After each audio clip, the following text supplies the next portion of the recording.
Fun is mandatory. You cannot leave.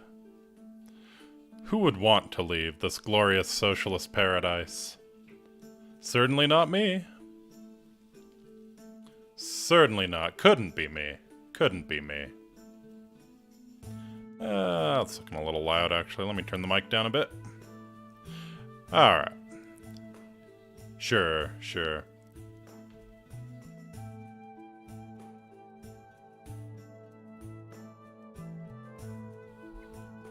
Alright. It begins.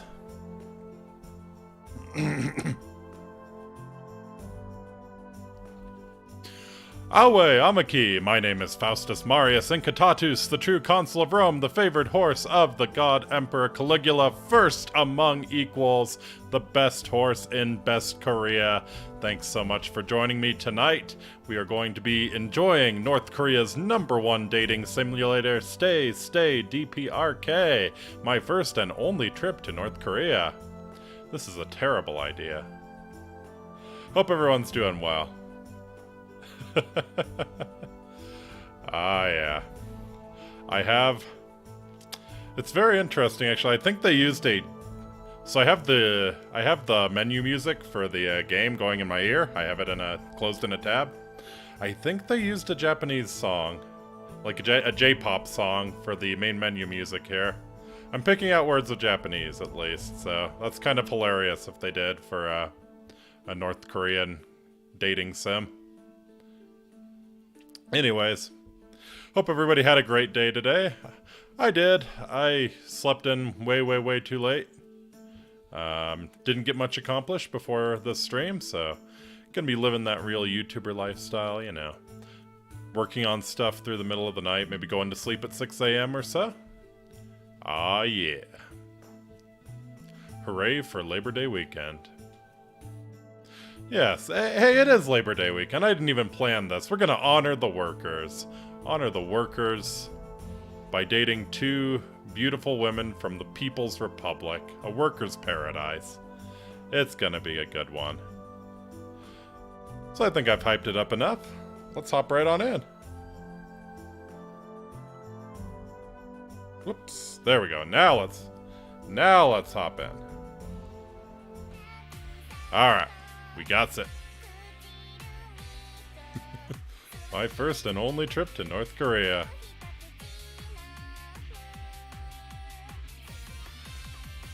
The main menu music goes hard. I think I can turn it up a little bit. Yeah, that should be fine. I think this is much louder than the rest of the game, so that should be alright. Jamming.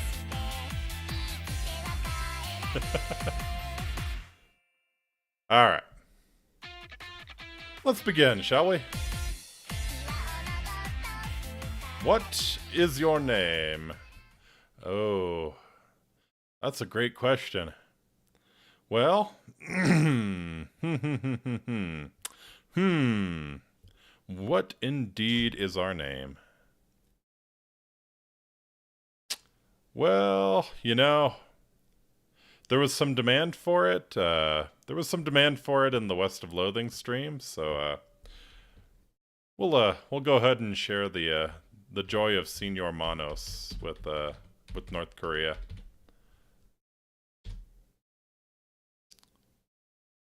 Here we go.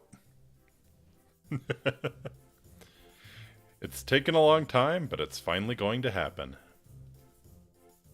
I'm finally on a plane from Beijing to Pyongyang. I'll be staying the week with a couple pen pals in the Korean Army. Hey, hey. I'd been writing them while on duty in Afghanistan. They seemed interested in meeting me, so they asked me to come over on my next leave. Aha.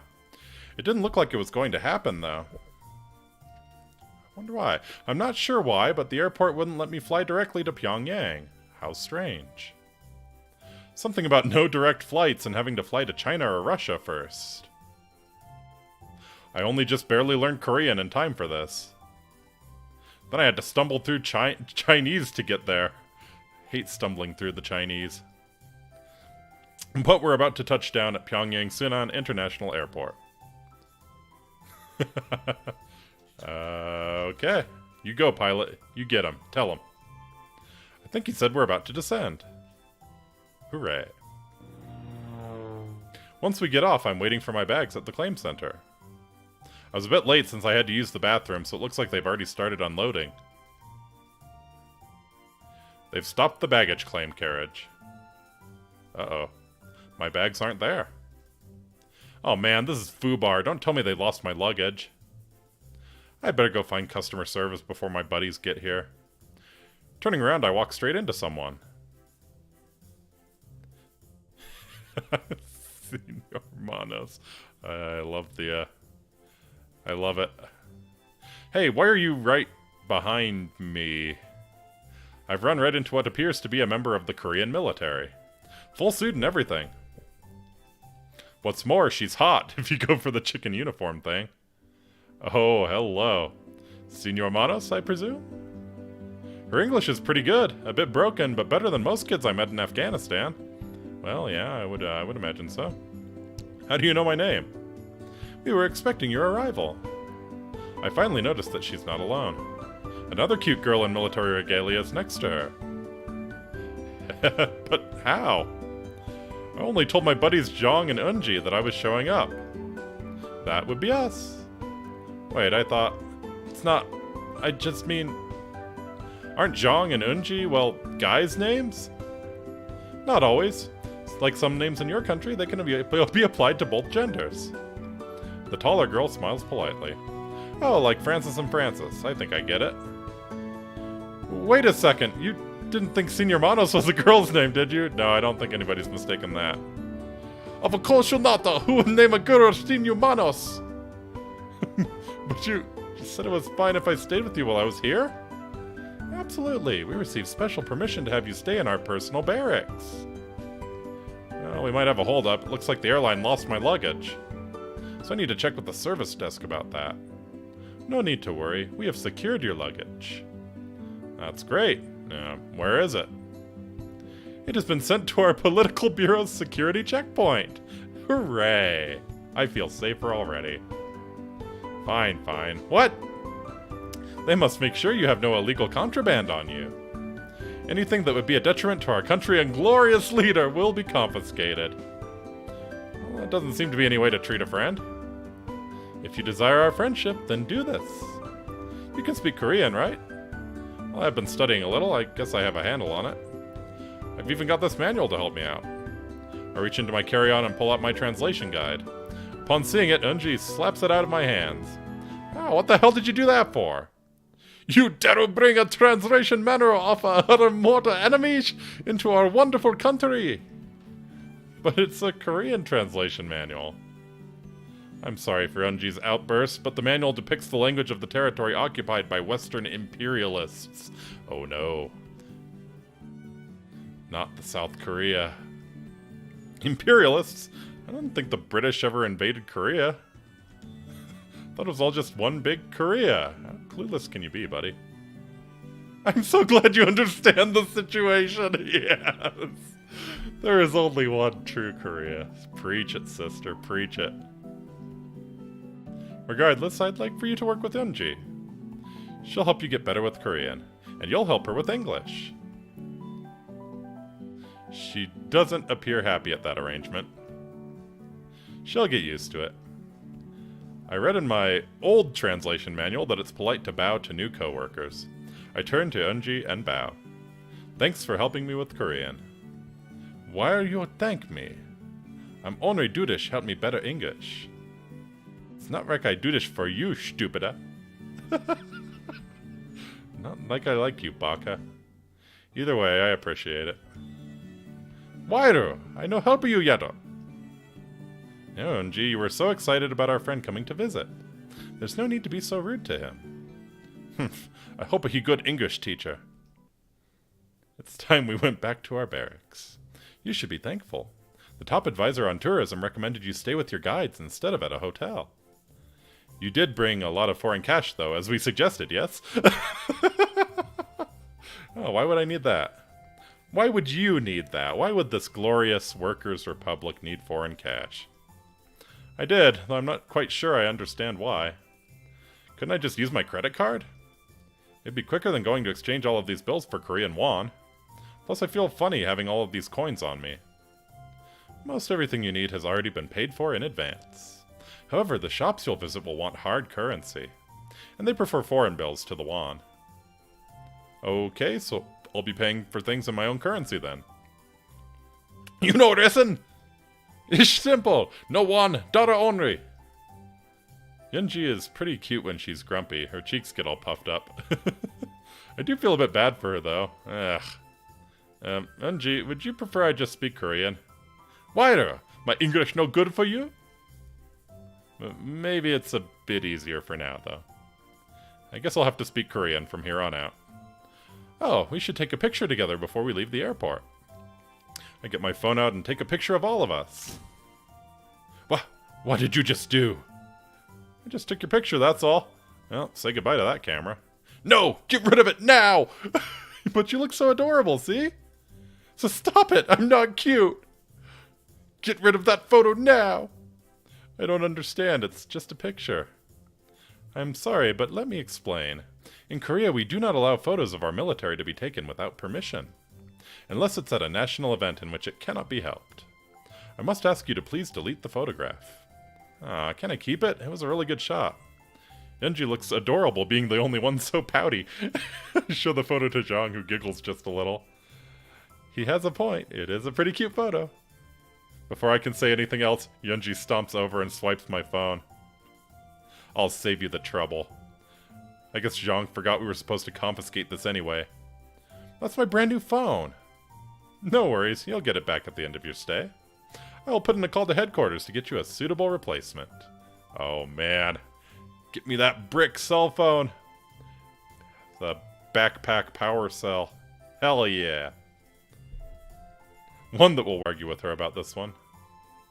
I guess it's not worth it. Yes, very true. Please follow us to the car and we will take you to our place. Our superiors should already have finished checking your luggage. We'll be able to relax. Alright. They lead me to a large boxy automobile. Well, at least it's a pretty good bet that the traffic is not going to be too bad coming from the airport. It looks like a 1980s Soviet car, but with some modifications to the interior. We sit in the back, and I can't see anything outside. And I can't see into the front of the vehicle either. It's kind of dark. I'm afraid that since we're taking you to our personal barracks, we can't let you see the route. It is forbidden by our illustrious leader that tourists do not know the way from the airport to military locations. Then why did they let me stay at your personal barracks? I know, stop questioning it. They told us to take you to stay with us, and we are doing so. Be grateful. Our place is better than any local hotel. I am grateful. Thank you for taking me in. I told you, stop thanking me! It's not like we did it for you or anything. We're just following orders. I swear I think she blushed saying that. I think someone has a little crunch on you, Senior Manos. I'm not sure I get what you just said. Maybe I'm not saying it right. Stop that. Let's just listen to the radio. She flicks the dial on a very old-looking car radio. The first sound I hear is what I can only guess is a Korean guy singing some awful cover. Don't stop me now. I'm having such a good time. I'm having a ball. Don't stop me now. Kim Jong-un is the greatest. He's the leader of us all. Don't stop me now. Oh, it is the latest hit. Latest? Yes, we've heard that it's very popular. Best song 2016. The singer should do a tour here. Well, he might if he could. I think that might be hard for Freddy. Maybe just a little bit. Freddy is deady. The original singer of this song. This was a huge hit in 1978. I am certain you are wrong. We have it on good authority this song was written by the glorious leader himself. Ah, yes, the lyrical genius Kim Jong-un.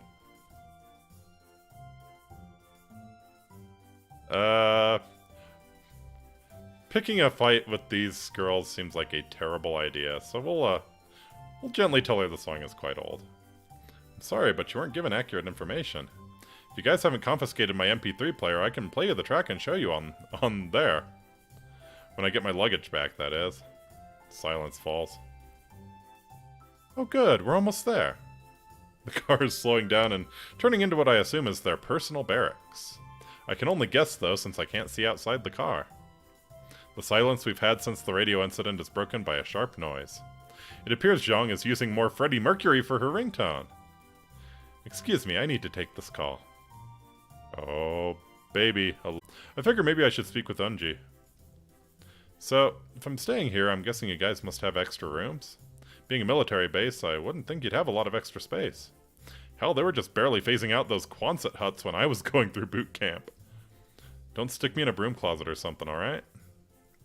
Don't be so ridiculous, Senor Manos, you won't be in a closet. Are all soldiers in America so dumb? No wonder Glorious Leader says we'll be conquering you soon. You just imply your country is planning on attacking my country? Give her a shocked look. I'd never heard of Koreans harboring hostile attitudes. Weren't we allies? At some point, all must be Korea! Yes, she knows what's up. It's the power of the unicorns. It is part of new initiative from our most high and honorable champion. Anyways, it's of no concern to you. Stop asking such silly things. We want you to enjoy your stay here. You'll see your sleeping quarters soon enough. Great, I can't wait. I'll leave it to you, Anji. I hear Zhang getting off the phone. Just in time, it's getting pretty awkward in here. Good news, the inspection of your luggage is complete. They found very little to remove, so there should be very little missing. Well, that's good news. Will I get my belongings when I leave back for home? Zhang? Hey, I know, you're probably starving, right? Rip. I mean, you're certainly not seeing the foreign cash, that's for damn sure. Probably not the MP3 player either. Glorious Leader needs some more inspiration for songs to write. Enji, what were you planning to make for dinner? I'm making dinner? I thought we were just taking him to the mess hall. How can you be so thoughtless? He's our guest. We should make a proper meal for him. It's okay. I don't mind hitting up the Korean chow hall. I mean, I'm fine with whatever you two. Enji appears angry. Well, even more angry than she had been. You don't think I can do it. You think my English is terrible and I can't even cook. That's not what I was saying. I'll show you! One home-cooked meal coming right up! Yep. That's, how you manipulate a tsundere. Well done, Zhang. Well, I appreciate it. I'll make you eat your words and some kimchi! That is so sweet of you, Unji. You must really like Senor Manos. You haven't cooked anything in many months. Not since the time you burned the soba noodles. You burned soba noodles. Always bring that up. Stop embarrassing me. I'm just glad you're cooking again. Looks like Senor Manos is already having a good influence on you. Before Unji can respond, there's a knock on our door. Please show the capitalist to his quarters. Thank you. Well, we're here. Let's head in. I let out a small stretch after the long journey. Zhang grabs my hand and starts leading me to the room before me. She looks cute, even more so for a soldier, but she definitely has a strong grip. I mean, it's not like we don't have women on base, but none of them look like her. Jeez, I've got to stop thinking like that. It's just a vacation. Don't make it weird. Are you okay, Senor Manos? What? Yes, I'm fine. Thank you very much. But your face was so red. I thought you might have caught a fever. Oh no, it was Zhang puts her hand to my forehead. Her hand is so soft. Yeah, she's definitely not infantry. I remember the women I saw in infantry. I still have nightmares. Zhang is so pretty, though. You're so hot, and you're sweating a little. Are you sure you're okay? I'm sure, really. I'm just tired from the flight. Yeah, that's it. Tired from the flight. Thank goodness, I was worried. The stores have been out of ibuprofen for a few days now. I'm not sure how we could have treated a fever. Hey, when you two are done, could you help with the tap? It's stuck again, Zhang. Let me take care of that for you.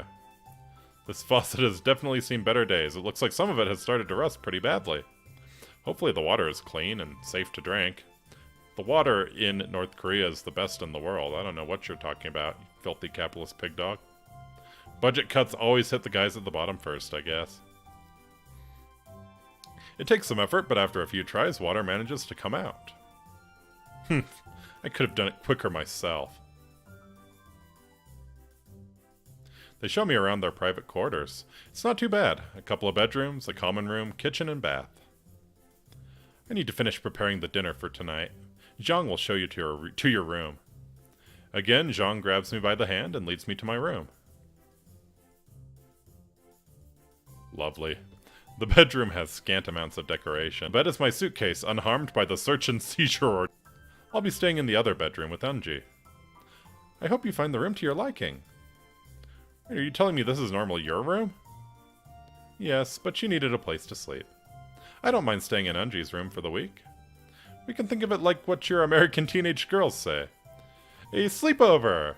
Hooray! I can see Unji's bedroom across the hall. There's just one bed and it's not big enough for both of them. I can't put you out of your room and have you sleep on the floor. Do you have a sleeping bag or some extra blankets? I can go sleep on the floor in the common room. That is not needed. You're our guest. It would be dishonorable to have you sleep on the floor. Make yourself at home. We should have dinner ready soon.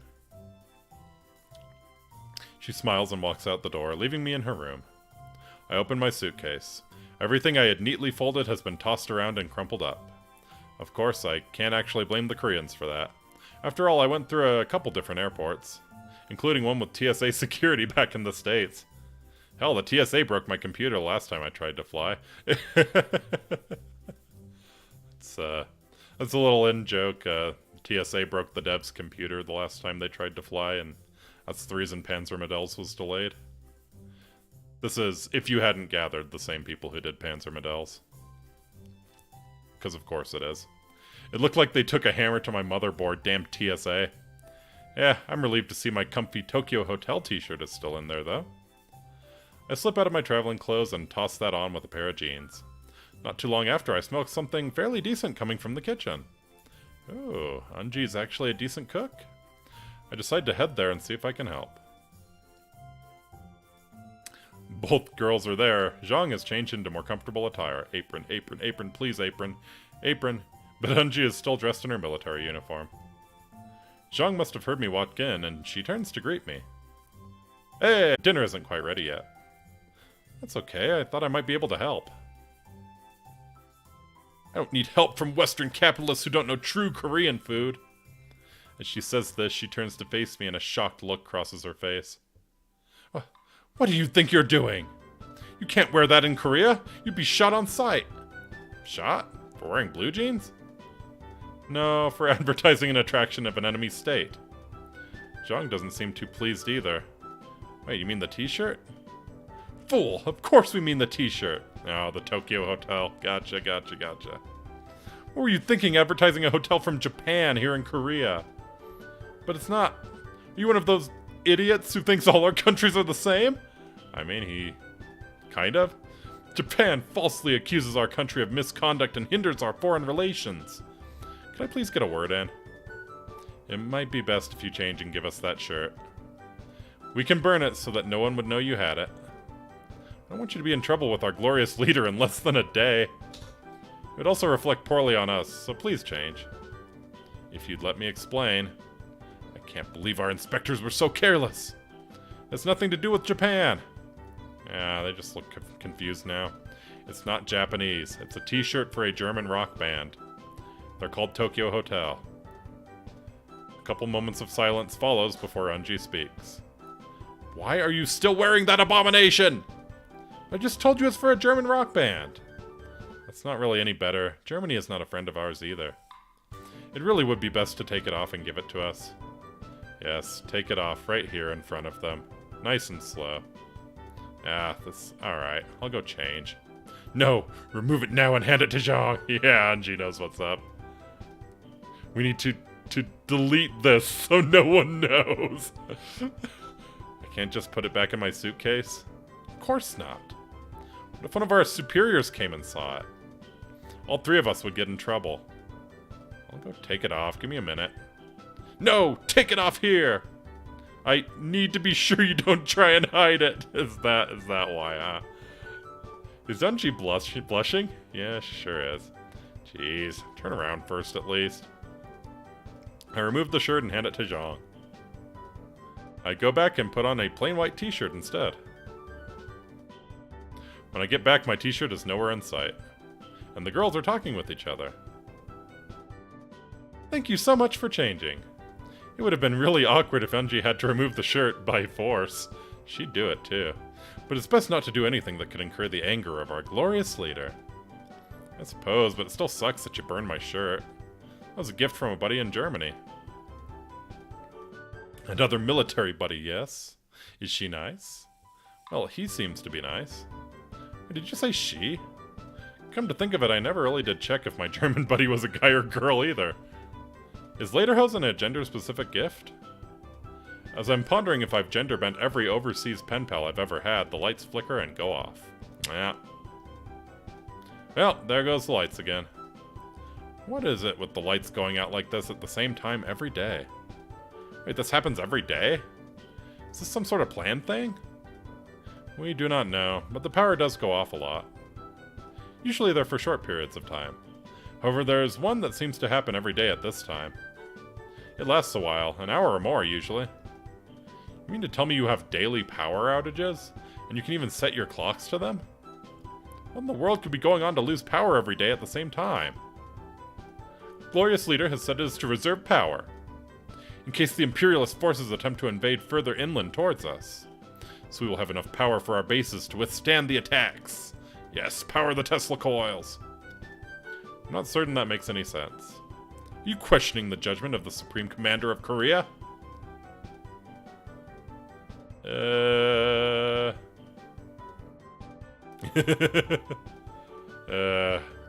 feel like ideas might get you killed, but we'll offer an alternative solution. I'm just thinking that maybe the bases would be better served with backup generators, along with a functional connection to a secondary power source for emergencies.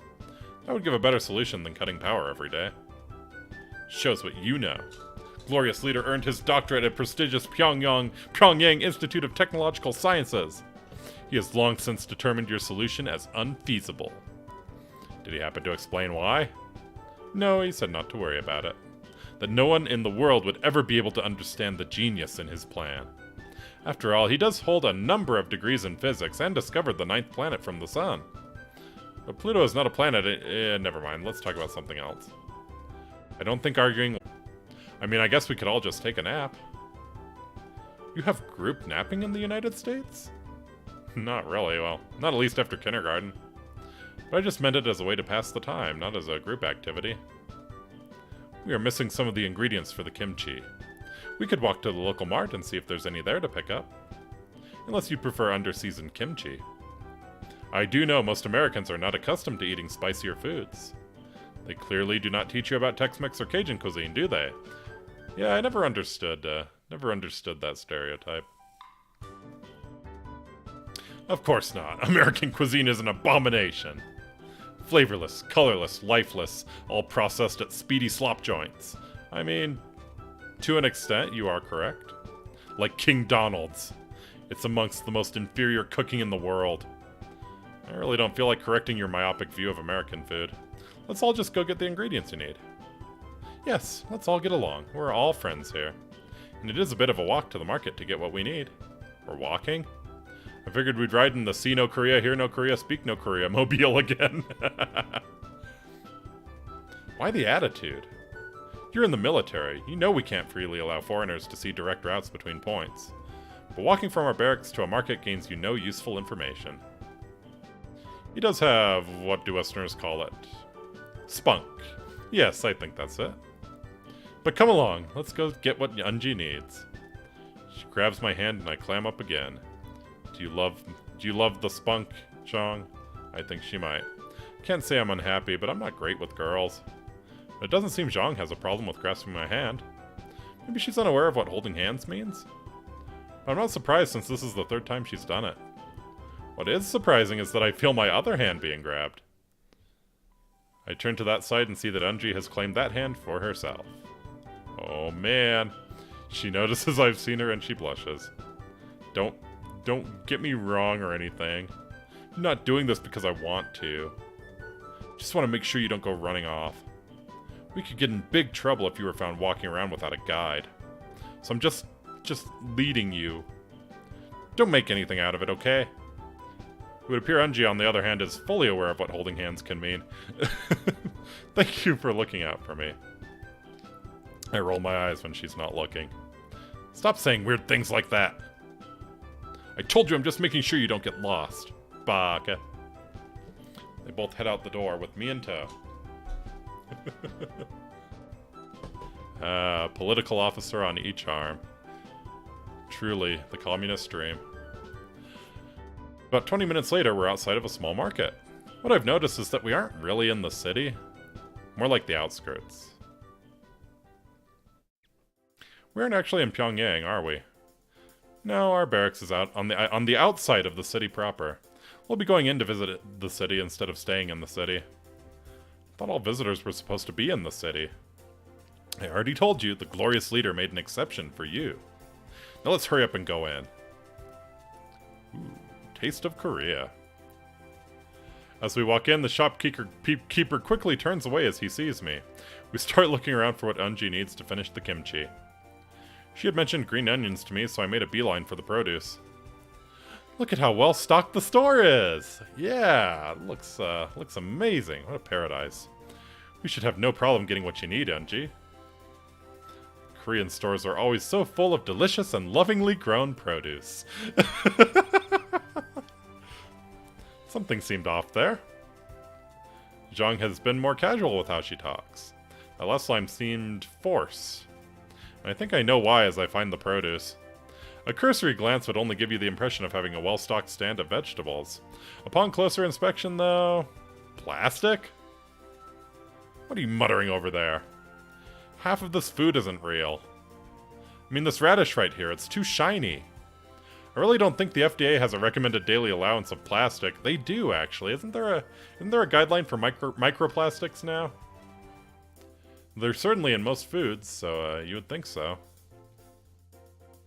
They don't seem to be listening to me too much, and they continue looking for ingredients.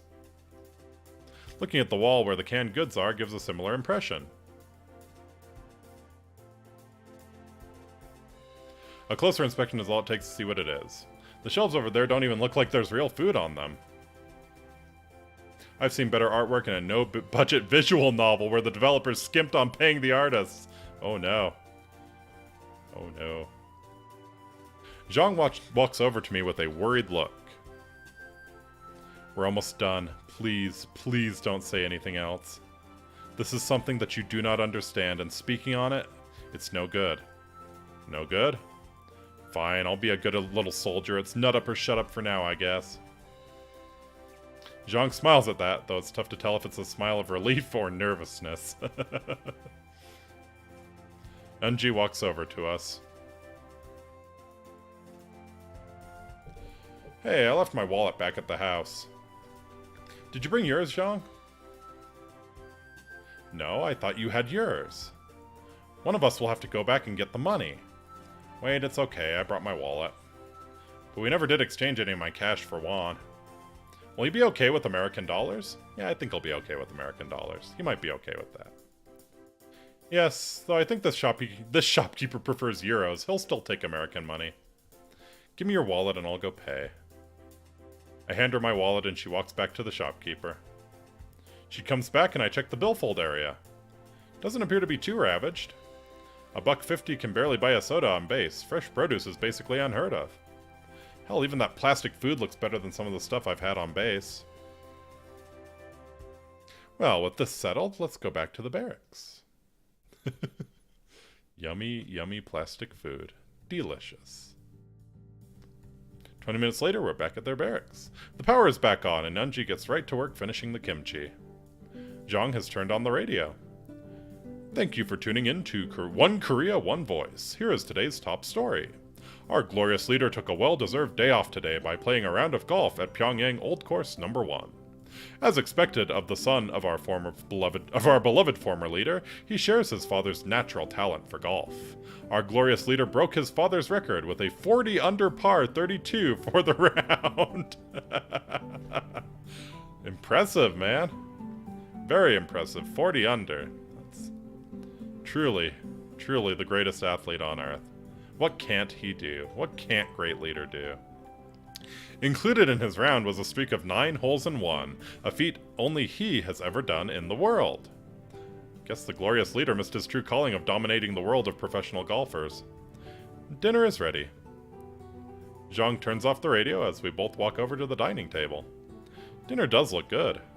Unji has made a traditional kimchi along with kongbap. Southerners would call it beans and rice. Wow, this looks delicious, Unji. She blushes a little at my... Yes, he also is the greatest basketball player alive. Why do you think he's got Rodman there? He needs a point guard, you know? She blushes a little at my praise. It's really kind of cute. She is kind of cute. She's kind of cute. In a terrifying way. Black bag you. Shoot you in the middle of the night. Yep. Well then, itadakimasu. Oh, whoops. Wait, what was that? You know, itadakimasu, that thing said before every meal. Something about, I take this food, thanks for making it, right? Idiot. Baka. You're mixing your Asian countries. That's Japanese. In Korean, it would be, 잘먹겠습니다. And honestly, we don't do that very often. Often? Try it all. It gets annoying hearing that before every meal. Can I at least say it once? I'd rather you not pick up the habit. Just say thanks and eat. Heh, well, thanks, Unji. The rest of the meal is eaten in silence. Filthy Japanese-speaking pigu. But the food is pretty good. Unji can definitely cook. Afterwards, I help clear the table and wash the dishes. The girls protested a little, but seemed grateful in the end. It's getting late, though.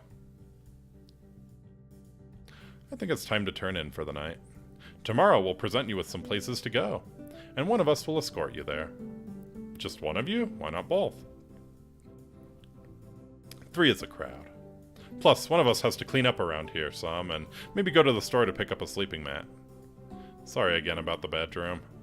I'll try and get some rest, but I'm pretty excited for tomorrow. Yes, I am as well, but we do need rest. Good night, Chong. Good night, Unji. Sweet dreams. Sweet dreams.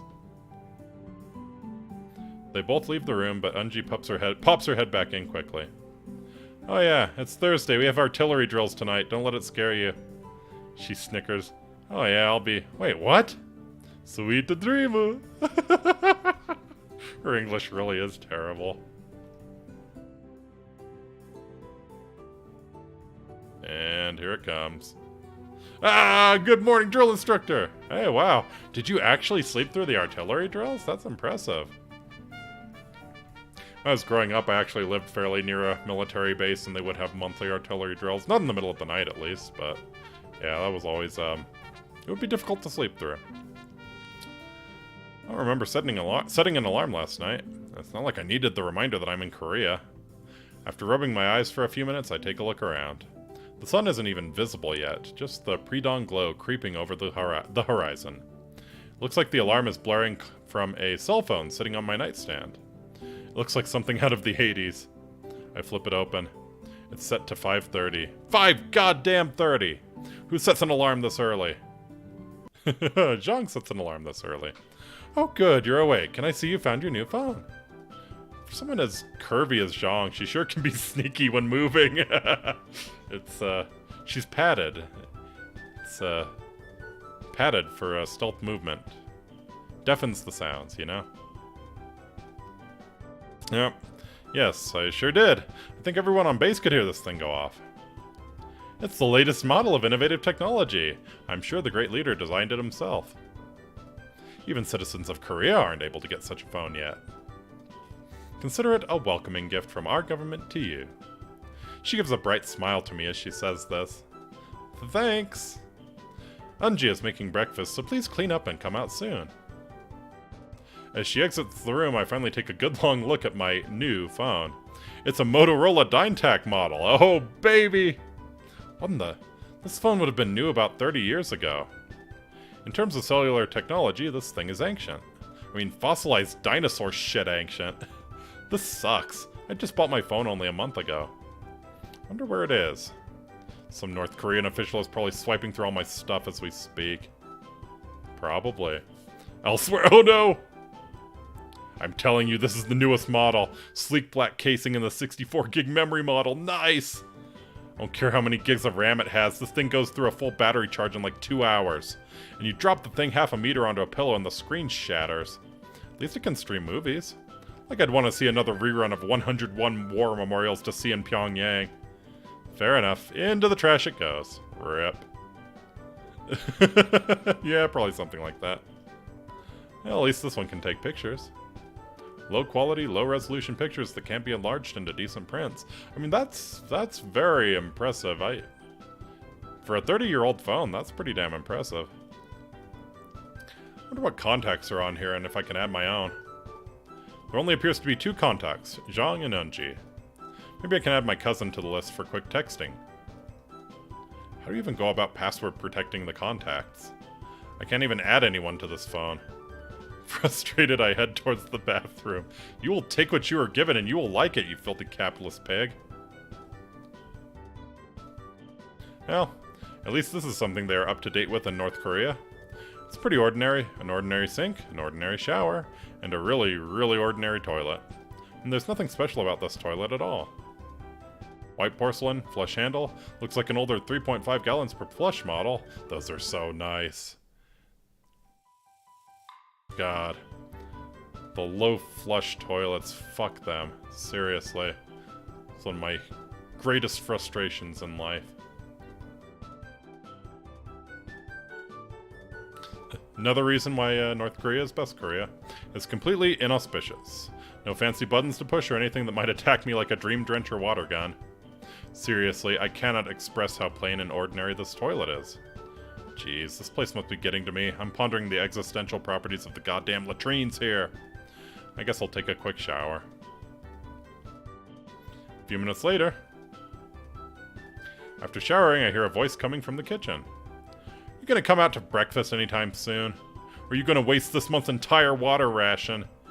She's probably not even exaggerating. I don't think I took any longer in the restroom than normal. You took 2 minutes staring at the toilet alone. What, do you have cameras in the bathroom? Come on. Of course not. Don't be ridiculous. They totally have cameras in the bathroom. Now get over here so we can all have breakfast. I'll be right there. After yesterday's debacle with my Tokyo Hotel t-shirt, I've decided to stick to plain clothing. A pair of tan cargo pants and a blue t-shirt should be fine, right? Donning my clothing, I head over to the table for breakfast.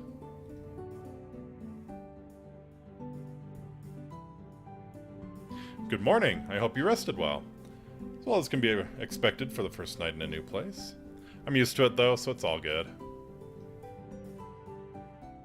So glad to hear it. Your seat is at that end, if you'd be so kind so we can serve you. Thanks. Looking forward to it.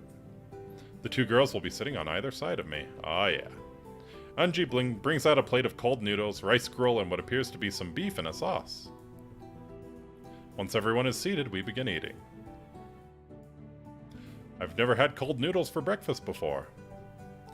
It's okay. Doesn't compare to cold pizza, but still, not bad. Well, I'm so glad you were able to compare my handmade meal with leftover American takeout, baka! Don't be like that. I take handmade meals over takeout any day. Yes, Eunji, I don't think he meant anything by it. Whatever. Whatever. We finish eating. I help clean up the dishes, despite their protests. I feel bad letting you clean up after breakfast alone. You're our guest. You should be relaxing. It's okay, really. I'm used to KP duty. I remember this one time. Oh man, Gunny was so pissed. He had me cutting potatoes all night. After like hour 4, I was so in the zone, I swear to God, I almost peeled a grenade that fell in the box. Besides, the quicker you both get done, the quicker we get out and explore. Are all Westerners so forgetful? We told you yesterday that only one of us could go with you each day. One of us has to stay behind in case the glorious leader calls and needs us. Yes, the glorious leader needs us.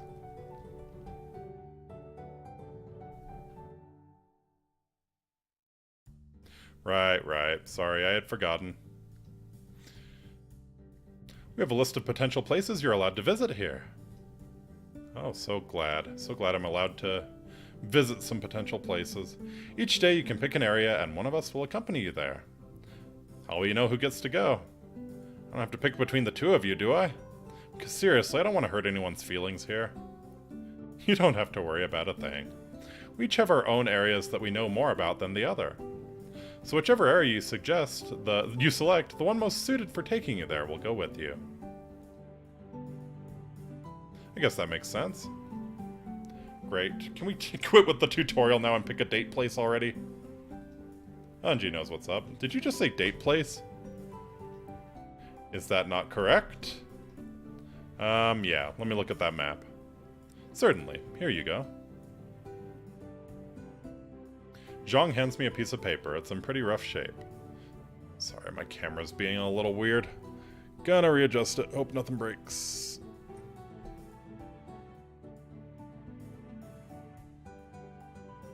Alright. I didn't realize I'd have to fill out a ditto sheet while on vacation. What are you blabbering on about now? I'm commenting on this pitiful excuse for a map you've given me. Looks like something in elementary school with no funding for a decent photocopier would print. I'll have you know that map was printed by the prestigious brigade of Korean cartographers, using the finest machines and printing technology. Yeah, if you say so. Shut up and pick a date location already, baka. Alright. So, here we are. You shall not pass, evil occupied Korea. Bikini spirits here, huh? Evil this way, correct. No go to Nippon. To buy cabbage, salt, bullets, and rice. Also not Pyongyang. Not Pyongyang? Pyongyang! Woo! That's a little off. Isn't Pyongyang a bit further north? Well, far be it for me to question the Korean cartographers' brigade. China, not evil. Alright, so we can go to Yanggakdo with Unji. We can go to Rungna PPG with Zhang. Go to Wonsan with Unji. Bikini Spirits here. Go to Pueblo. Go to Pueblo with Unji. Do believe that is the USS Pueblo. Go to Mansadai with Zhang. Or go to Kaesong with Zhang. So, obviously the girl that we favor here is whose route we're on. So we do kind of need to make probably a decision here. So do we have interest in Zhang or Unji? Do we want Miss Boing Boing or Miss Tsundere? Both valid choices. Both valid choices. I'll go with whoever the chat suggests. They're both wonderful young women. Just great servants of the glorious leader. You can't go wrong. You really can't go wrong. Tsundere? Okay, we'll do the Tsundere. Boing! Oh, okay. We have some disagreement. Let's see. I'm gonna have a drink of water here. Wow.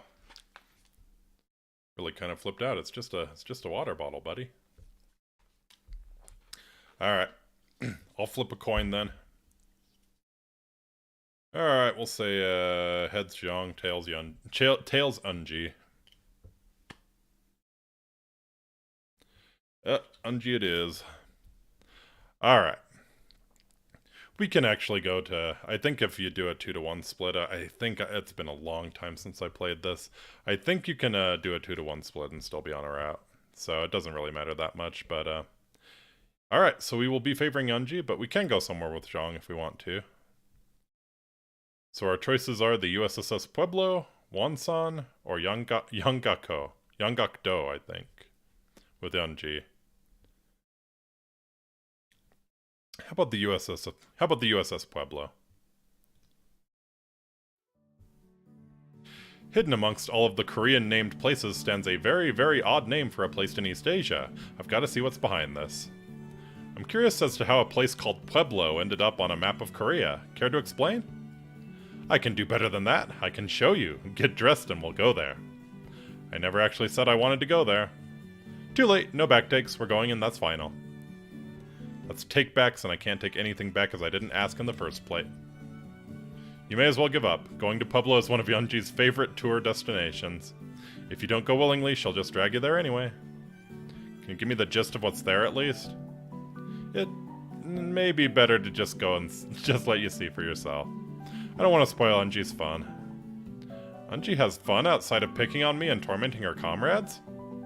Of course she does. She also torments me. That's not tormenting, Jong. That's sisterly affection. Stealing my clothes and towel from the base's shower room and forcing me to chase you is not showing affection. I've only done that once. No, you've done it 11 times, and it wasn't funny or cute even once. I beg to differ on the cute part. See, even the American over there thinks it would be funny. No, he said cute, which means his mind is thinking something rather dirty. Guilty as charged, Comrade Commissar. Haha, very funny. If you sassed your commander in the Korean People's Army, you'd be shot. She's always so sarcastic. No, she's not. She is dead serious. You fool. You absolute fool. What? Even my humor isn't bad enough to get me shot. You want to test it? I suggest you try it while we're out today and see where it gets you. Anyway, go get dressed while I call the driver. Ma'am, yes ma'am. Well, time to take a quick shower and get dressed so that I can see what this big surprise is all about. If Eunji is excited about it, then I'm both curious and scared at the same time. Yeah, that's pretty reasonable.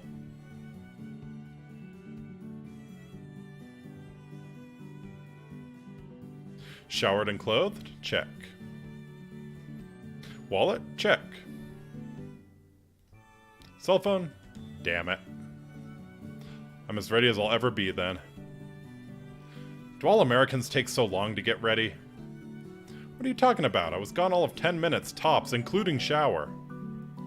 And you've been whipped 5 times for being 5 minutes over the limit. You mean to tell me you got ready in 5 minutes? That's surprising considering the state of your room. I'd imagine it'd take you at least that long to even find your shoes. Why is that? Don't Westerners get ready in 5 minutes? Hell no they don't. I mean shit, my sister takes 30 minutes just to put on her makeup, let alone pick out what to wear. Correct. Of course. Then again, you have an advantage in that you already know to wear your uniform. He does have a point. On days off, it does take me a couple extra minutes to pick between the 3 acceptable off-duty blouses I own. Yeah, you're pretty annoying that way.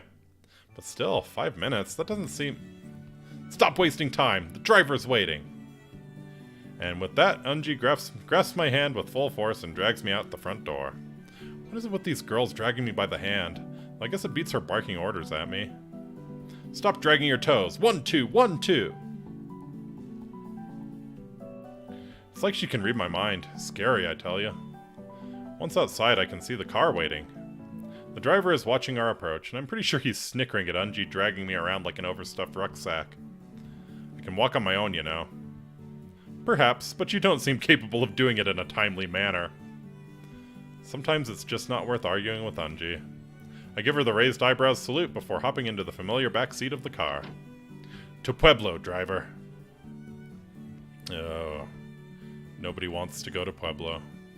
The driver grunts in response as he starts the engine up. You know, it wouldn't kill you to say please to the poor guy. He does have to drive us to our destination and then sit around in the car until we get back. Not necessarily. The glorious leader might call for him in between. Anyway, he is a subordinate. It is not necessary to show courtesy to a subordinate. They might start expecting it or something if you start doing that. You do realize that you're not showing courtesy to the man who could literally drive us off a cliff or something, right? For Peach's sake, if it'll make you happy, I'll thank for Peach's sake. Delightful. Thanks for driving us, comrade. And for my effort, his response is the same damned grunt he gave before. He said thanks. Can we talk about something else now? Sure.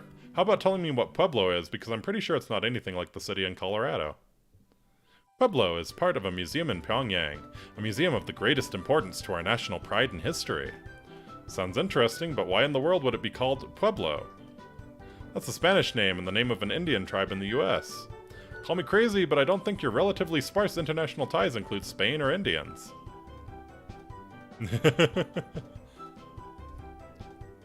For Peach's sake. You aren't crazy. We didn't name it ourselves. Well, if you didn't name it, then who did? I don't know the name of the individual who named it, but I'm relatively certain he was a member of your government. I don't get it. Why would a member of our government name some part of a museum for Korea? You're still not picking up, huh? He didn't name it for us. We got it named the way it was. If you can't piece it together from that, you'll understand in about 10 minutes, as we're not far from our destination. Gotta piece this together. Named by someone in American government. And it came to Korea named that way. That indicates we named it for ourselves and not for Korea's sake. Pueblo. Oh, fuck me. I think I know what this might be, and I don't like it. This museum we're going to, it wouldn't happen to be related to military operations, would it? Why, yes, you seem to be making progress. We're going to the Pyongyang Victorious War Museum. There's really only one branch of the United States military that places such pomp and circumstance on naming individual vessels. You're taking me to see a Navy ship, the USS Pueblo, to be precise. Maybe you aren't as dumb as I thought. You are precisely correct. The USS Pueblo serves as a symbol of one of our country's greatest victories over capitalist oppression. Well, maybe I can let some of my seaman buddies know how it's faring in captivity. Stop whining. The only reason we haven't scrapped it is because it's still commissioned. Wait, so the Navy still hasn't decommissioned the ship? I mean, if this was some recent incident, I'd have heard about it. This ship must be pretty old. Why bother keeping a commission on it? I do not know why. At one point there was discussion of returning the ship to your country, but those talks fell through. Good luck trying to give it back when it's been turned into a museum. Who says I want our country to give it back? Baka. Suddenly I'm really not looking forward to this excursion. Anyway, I guess I'll get to see your country's side of the events. The true side, yes. The rest of the short car ride is completed in silence, so I'd say it was only comfortable silence for Unji. I mean, yeah, the Marine Corps has a little bit of inter-service rivalry with the Navy, but in the end, they're still brothers in arms. Our family. The pervy uncle no one talks about, but still gets invited to Thanksgiving member of the family, to be sure, but still family. So I am just a bit pissed that one of their ships is being floated in some dumpy North Korean harbor as a tourist trap. Possibly a literal trap at that. This is not going to be an easy excursion. As I'm trying to figure out my marching orders for this date, my thoughts are scattered, and suddenly I'm yanked from the car. Enough daydreaming about my sister! We're here! You sure I wasn't daydreaming about you? Oh, this kills the tsundere. That made her blush. Good. Why did you go and say something stupid like that? Of course you're dreaming of Zhang. All guys do that. They never even look at me. You wouldn't happen to be jealous of Zhang, would you? Of course not. I don't even care about... As fun as this is, I do feel a little bad for Unji. I should try and cheer her up some. It's obvious she has trouble connecting with people. Relax, Unji. I wasn't daydreaming of Zhang or even you. Believe it or not, guys do think about other things than girls from time to time. Lies and slander. Is that true? Of course. Sometimes I think about food, too. I hate you. I don't believe you. You're too cute to truly hate anyone. So are we going into the museum or directly to the ship?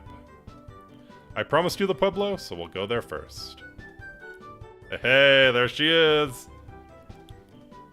She grabs my hand and starts leading me towards the harbor off of the Botong River. Sure enough, there's an old Navy ship moored there. However, it doesn't look like much of a combat vessel.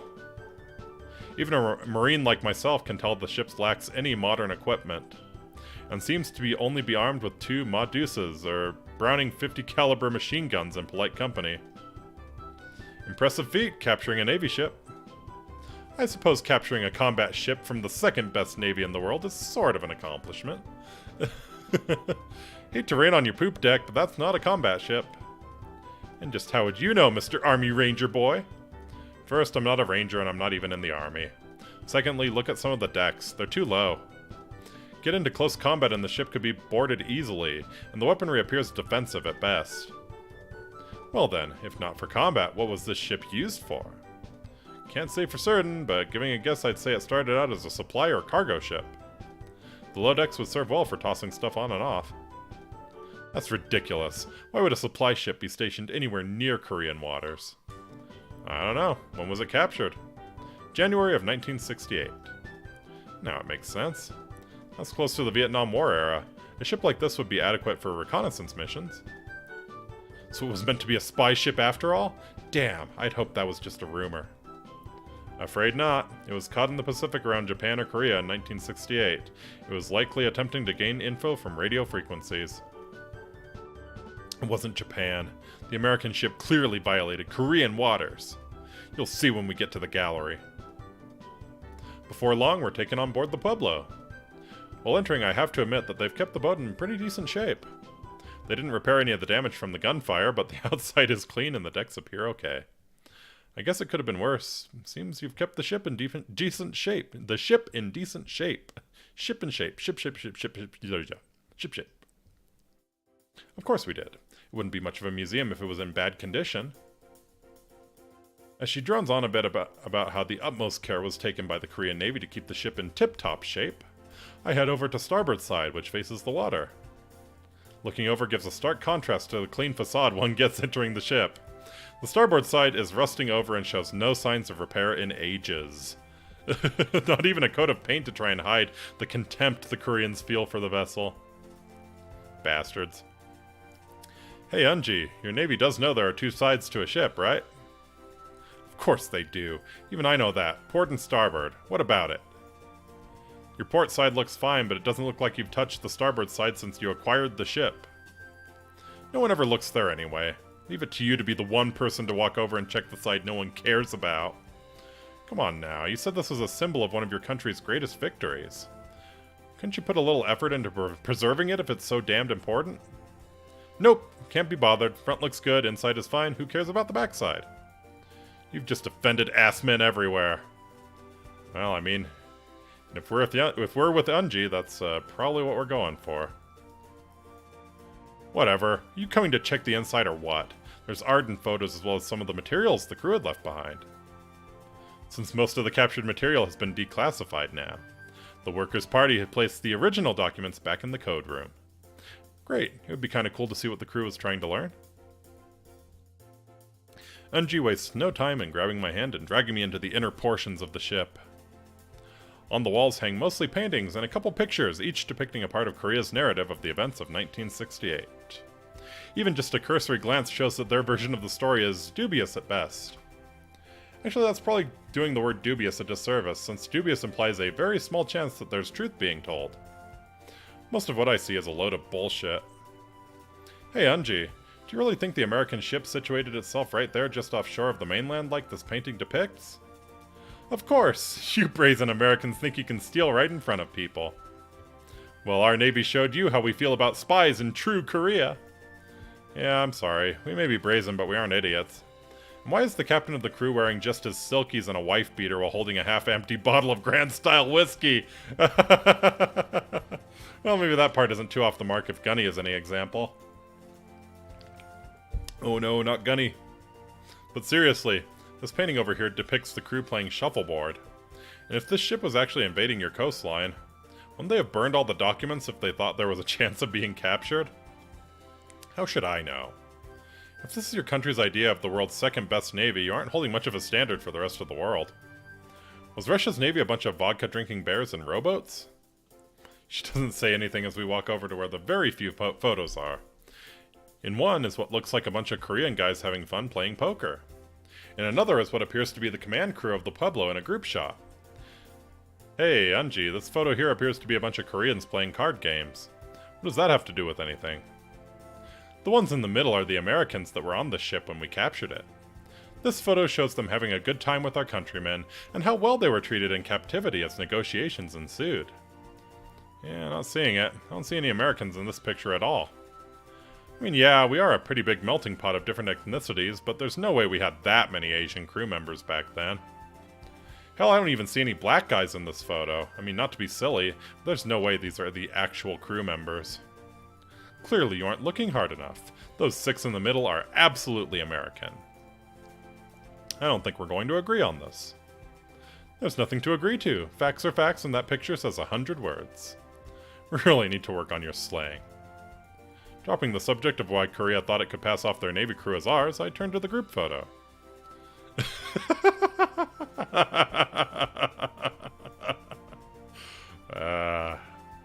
See, we are getting a history lesson today. This is a real photo.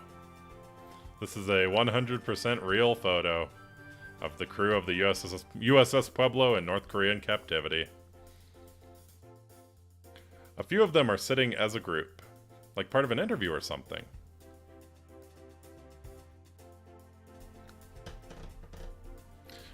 One sec. Fixing the camera here.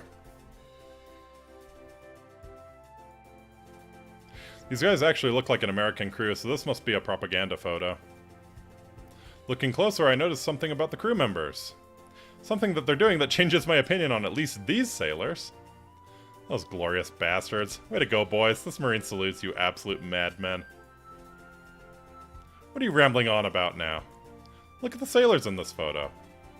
See how they've all stationed their hands so that their middle fingers are extended towards the camera? That's pure gold.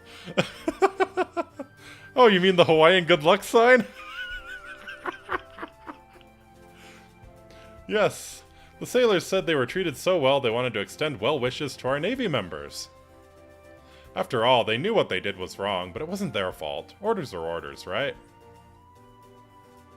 Better and better. It appears the Koreans, at least at the time, had no idea the sailors were telling them to fuck off in secret.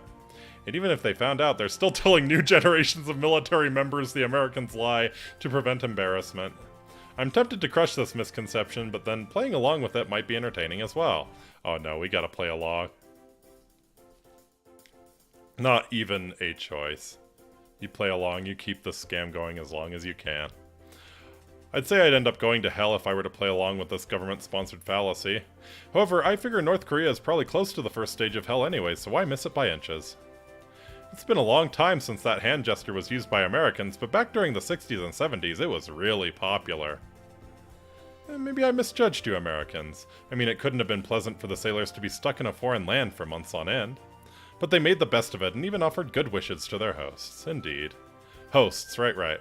Anyway, hand signals have been pretty popular at different times in American history. It's well known that Ben Franklin gave the first thumbs up after he was made Postmaster General of the United States. Any hand signals being used today? Of course, I'll show you a couple.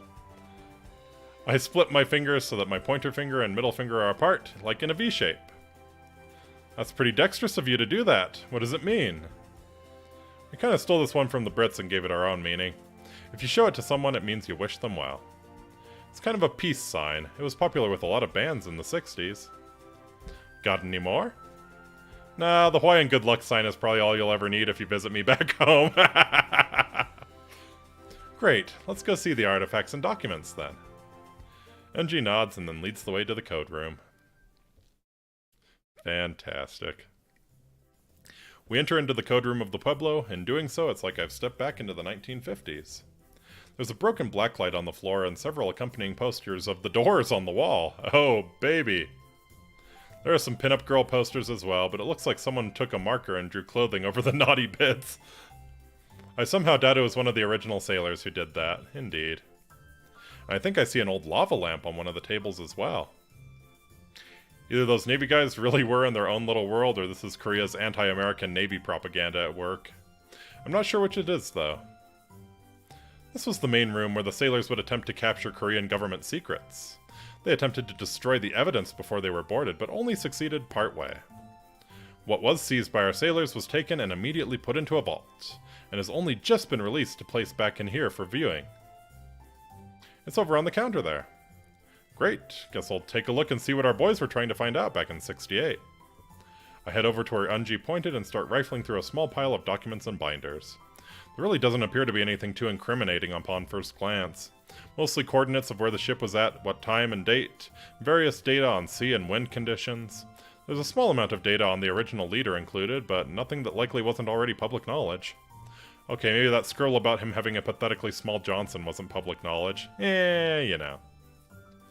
But I'm guessing a sailor wrote that in before getting captured as a bit of defiance. There's also a familiar-looking green binder. It's old and discolored, but it's definitely something you could pick up at the post exchange. Guess they haven't updated that model in a few decades or so. I wonder what's inside. Flipping through, I can't help but laugh. I'm not sure why you find material of your country spying on us funny. Care to tell me what you find amusing? This binder doesn't have anything to do with Korea at all. She comes over and takes a look at the contents. Of course it is. Look at all these X's and O's and diagrams. Clearly this is a war journal that the Navy intended to use to attack Korea. More like this is a war journal that the United States Army intended to use to attack the United States Navy. Oh, baby! It's the playbook! I don't understand what you mean. Why would your army attack your navy? This war journal is an army playbook from the 1967 football team. No wonder Navy won that year. They had the playbook and could formulate a defense against Army's offense. And then it got captured by the Koreans. What a shame. You mean to tell me this is a dumb playbook for your lame American version of football? Pretty much. I guess this is one way to hide the theft. Stick the playbook on a ship out in the Pacific. That is one way to do it. You could probably get a small fortune from selling this to a collector. This place is starting to lose some of its luster. Can we go home soon? Oh, you've ruined the Pueblo Ferrangi, you bastard. I meander around a little bit more, but there's nothing here that's all that damning. I probably could have done without having seen a crew member's molding silkies in one of the glass cases, though. We did get a late start. How soon will the driver be here? I'll text him and find out. She does so, and a few minutes later, her phone vibrates in response. He said it would be about 30 minutes. I go to say something, but my stomach rumbles before I get any words out. It sounds like you're hungry. Yeah, I guess so. Anywhere we can grab some grub around here? There's a meat on a stick cart outside where we arrived. Meat on a stick. It's not seasoned all that well, but it's cooked properly and should tide us over until we get home. Lead the way, Unji. She smiles and grabs my hand, leading me back to where we dropped off. Sure enough, there's a food cart there, selling meat on a stick. This may be the first place I've been to that doesn't offer kimchi as a dish. I order a couple of sticks and hand one to Unji. You didn't have to pay for mine. I can buy my own, you know. I wanted to, okay? I don't quite understand, but thank you. Aww. Getting some good dairy now. We eat our meat in silence. When finished, Unji turns to me and breathes deeply before speaking. I'm sorry if you were uncomfortable with today's date. I know it can't be easy seeing a symbol of your country sitting captured in foreign waters. It does suck a little, but hey, it's just the Navy's old boat. I still had fun. I'm glad to hear it. I had a good time as well. Unji blushes and makes a rough attempt at speaking in English. Oh boy, here we go. Your meat is very good, thank you! Oh no! I can't help but laugh and smile at her. For all her insults and jabs, she's not that bad. No problem, Unji. She smiles and closes her eyes. Minutes later, our driver arrives and we get back into the back seat. And a few minutes later, Unji's eyes are closed and she's resting her head on my chest. Aww.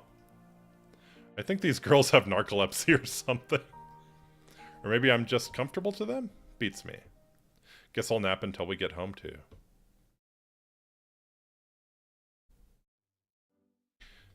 It's been about an hour since we arrived from our first date expedition in Korea. Meat on a stick is American cultural food. Yeah, probably. Unji insisted on cooking dinner for everyone and Zhang is in her room writing in her diary. I'm sprawled out on the floor just staring at the ceiling. It's gray. Looks like the roof may have a leak in the top as I think there's some mold damage. To be honest, I'm a bit bored. I heard that Korea had a thriving nightlife scene. You just don't know where to find it, buddy. Apparently it's all in Seoul, in what Zhang and Unji call the occupied area of their country. It appears my friends are from the northern half of the peninsula, and Pyongyang is anything but a nightlife paradise. Quite the opposite. There's pretty much what amounts to a curfew law here. So instead of knocking back a few with the ladies, I'm staring at the ceiling. Sighing, I figure I'll go say hi to Zhang and make my way to Unji's room where I knock on the door. Hi Zhang, how goes the writing? Not so bad. Just trying to keep track of your trip so I can reflect on it for years to come. Aw. Sounds nice. Can I take a look at it? Of course not. A woman's journal is sacred. No man should be looking at it. Journal is a pretty sophisticated name for a diary. I suppose so. I guess I just like the word better. Sounds like something an adult would keep. As opposed to a high school girl depicted as being over 18.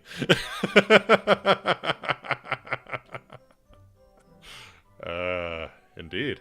Indeed. Zhang knows what's up. That seems like an awfully specific example, but I think I get where you're going. So how can I help you? Self-aware VN. Abort! Well, I'm going to guess we're not allowed outside at night, being, well, Korea.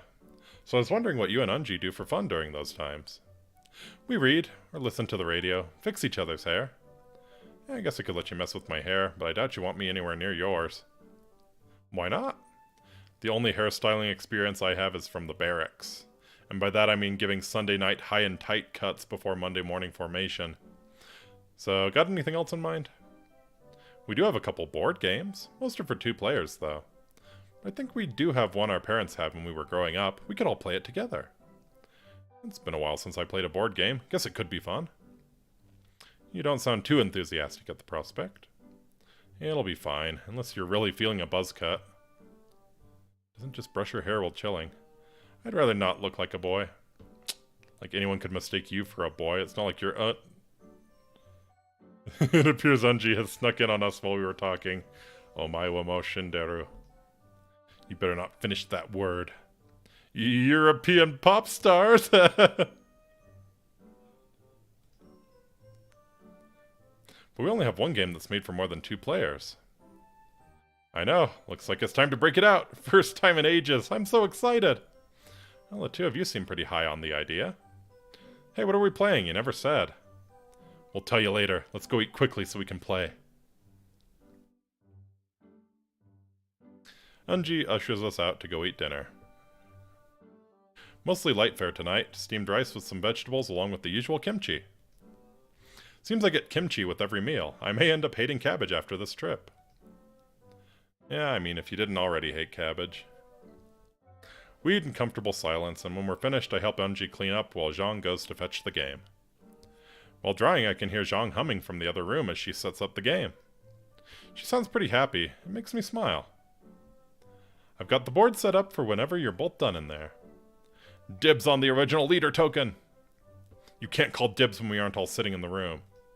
That's like calling shotgun before they even bring out all the weapons to choose from. That is not what calling shotgun means at all. Don't care, I called dibs. Fine. I swear you're such a child at times. As if to emphasize Zhang's point, Unji sticks her tongue out at her. I walk over and see what almost looks like a familiar game to me. The board and setup appear to be very much like Trumpopoly. Oh, baby! The property buying game based on purchasing overpriced hotel properties in Miami. Oh, man. Let's play. It's, 2 scoops. 2 scoops worth of delicious, board game fun. Upon closer inspection, I find out just how different the game really is. Stay, Democratic People's Republic of Korea, the game of annexation. Take over leadership of countries oppressed by capitalism and convert them to the way of the one true Korea. Wow, I've seen alternate editions of Trumpopoly based on college campuses and popular movies. This has to be the most offensive ripoff I've ever seen. Are you kidding? What are you talking about? As future representatives of the one true Korea, this game is vital to learning how to liberate the world from the shackles of capitalism. Not sure I can agree with that statement, but seeing as there isn't much else on the docket, tell me how to play. The money over there is called the Leader's Trust, in which he entrusts us to use to buy influence in the world. Of course, the currency is the Leader's Trust. You roll and move your token, and when you land on a country, everyone pitches in their share. To purchase sovereign ground for a Korean embassy. Oh, speaking of, has anyone ever seen the North Korean embassy in London? It's amazing. Look it up, Google it sometime. You gotta see the North Korean embassy in London. When you own all of the countries in a color block, you can start placing consulates. Once you have 4 consulates in a country, you can trade them in for an ambassador. When all the countries in a color block have ambassadors, you convert them into cabals. Then comes the fun part. When all the countries in a color block have cabals, you roll the Korean occupation dice against the foreign government dice. If the Korean dice roll is higher than the foreign dice roll, you successfully lead a coup d'etat. Coup d'etat. Taking over that region, converting that block to Korean property. You get a bonus to your roll, and the more converted the color block, the lower the bonus, as it's harder to get stubborn countries to turn. This is not in the spirit of Trumpopoly at all. In fact, it's a little frightening that the point of the game is to lead coups against friendly capitalist nations. Not to mention one other factor. So tell me, what are the victory conditions? Convert all color blocks on the board to Korean control. Seriously? I thought the original Trumpopoly took forever to play. The victory conditions for this game are practically unreachable without playing for hours on end. Yeah, I mean, it's Monopoly. Stop whining, Yankee Doodle. The average playing time is only a mere 17 hours. Not counting bathroom and meal breaks. Sorry, make that 19 hours. We're not really going to play for 19 hours straight, are we? Maybe we can play a shortened version tonight. Stop after a couple hours. After all, we'll all need our sleep, so we'll be energized for tomorrow's date. Doodle. You guys know that's not how you use that word in America. And here I thought no soldier would complain about going out on dates with two girls. You're not one of those, how do you say, don't ask, don't tell, are you? First of all, no. We did away with that policy back in 2010. I guess I just find it surprising that you want to call our outings dates from the get-go. You worry too much. Now are we going to play or not? She grabs what I can only assume is the original leader token and places it on the Stay square. Here are the other tokens. Pick whichever one you'd like. There's the Korean flag on a pole, a bowl of kimchi, another leader figure, a nuclear warhead, what appears to be a blob with a muzzle. Guess that token slipped past quality control. Yeah. Nobody knows what the hell a thimble is anymore.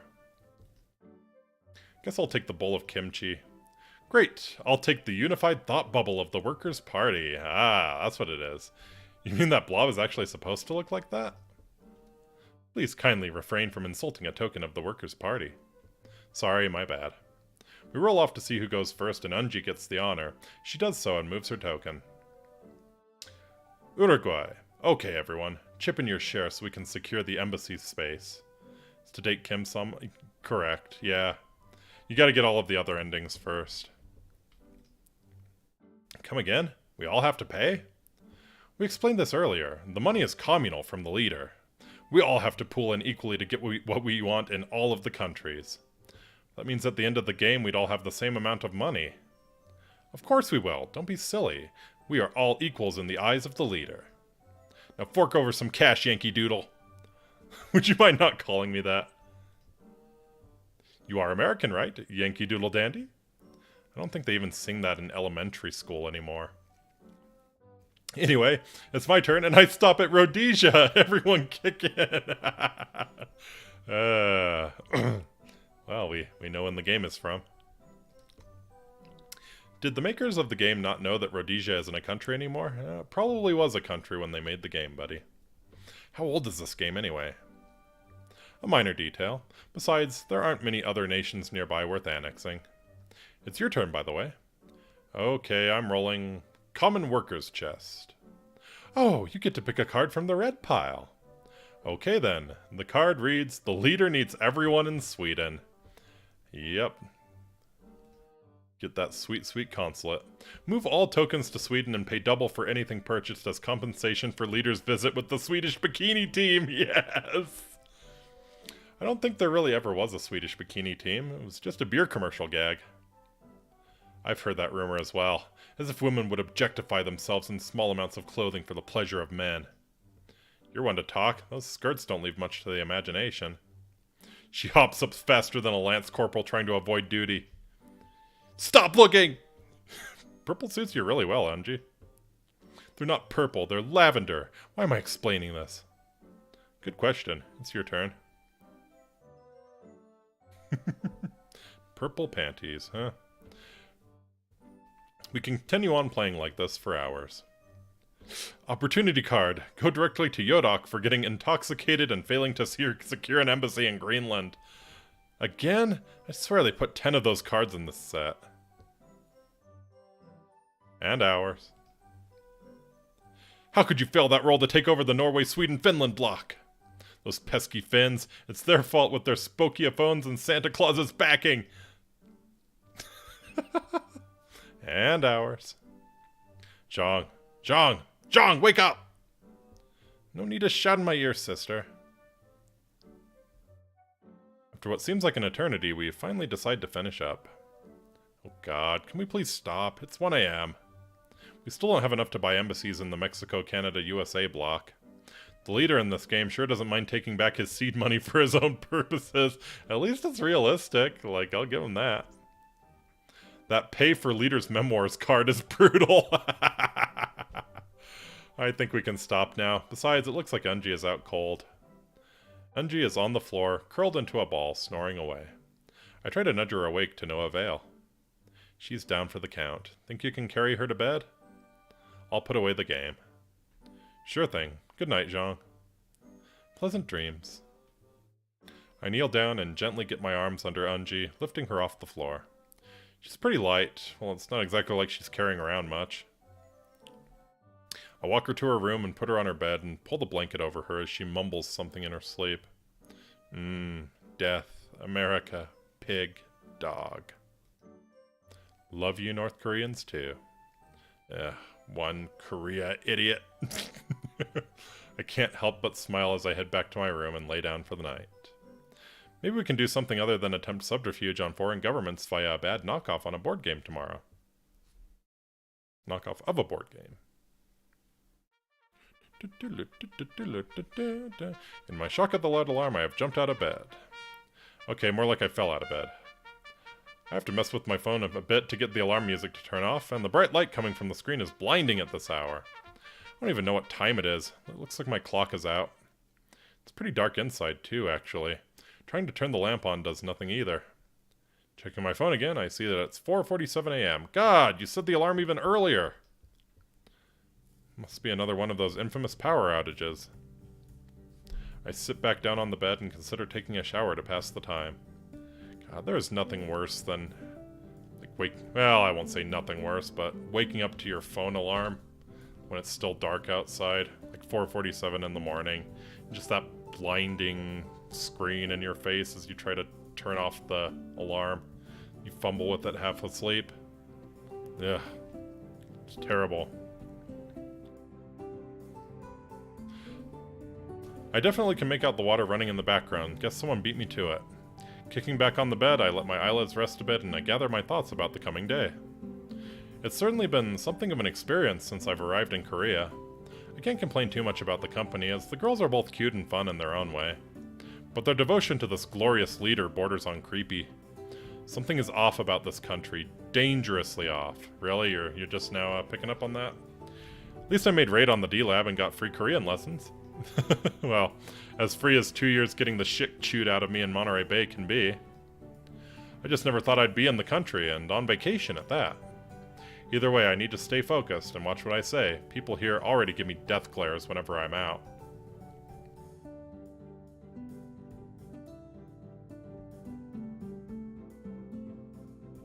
Whoa, dozed off for a second there. Wonder what time it is now. It's quiet. I guess the shower's free now.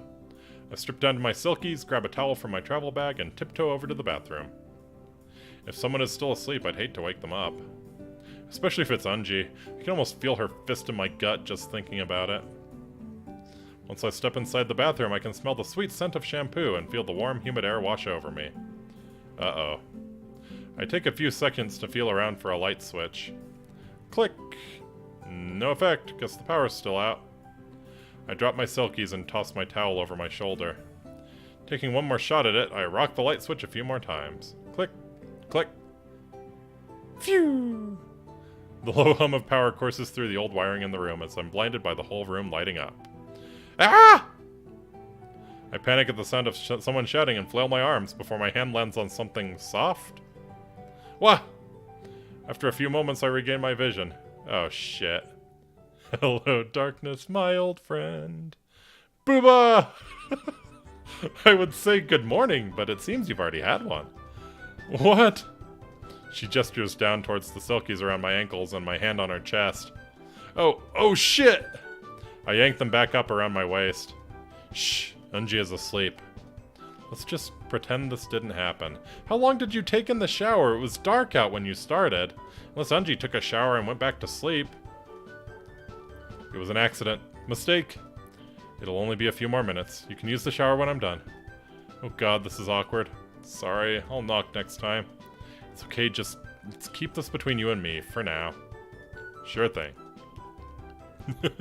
Zhang doesn't bother to explain anything else as she skips out of the bathroom and over to Unji's bedroom. However, she does glance back at me more than once. I'm just glad I didn't get slugged here. That comment just now? Something seemed off. Wish I knew what was going on. Yeah, keep it between us for now. Well, nothing to be done about it now. I hop in the shower and draw the curtain. By the way, I used all of the... Ah! Hot water. Zhang giggles and ducks back out of the room again. She could have warned me a bit earlier. Guess that's a fair bit of revenge. Working quickly, I grab the soap and wash up and head back to the bedroom to change.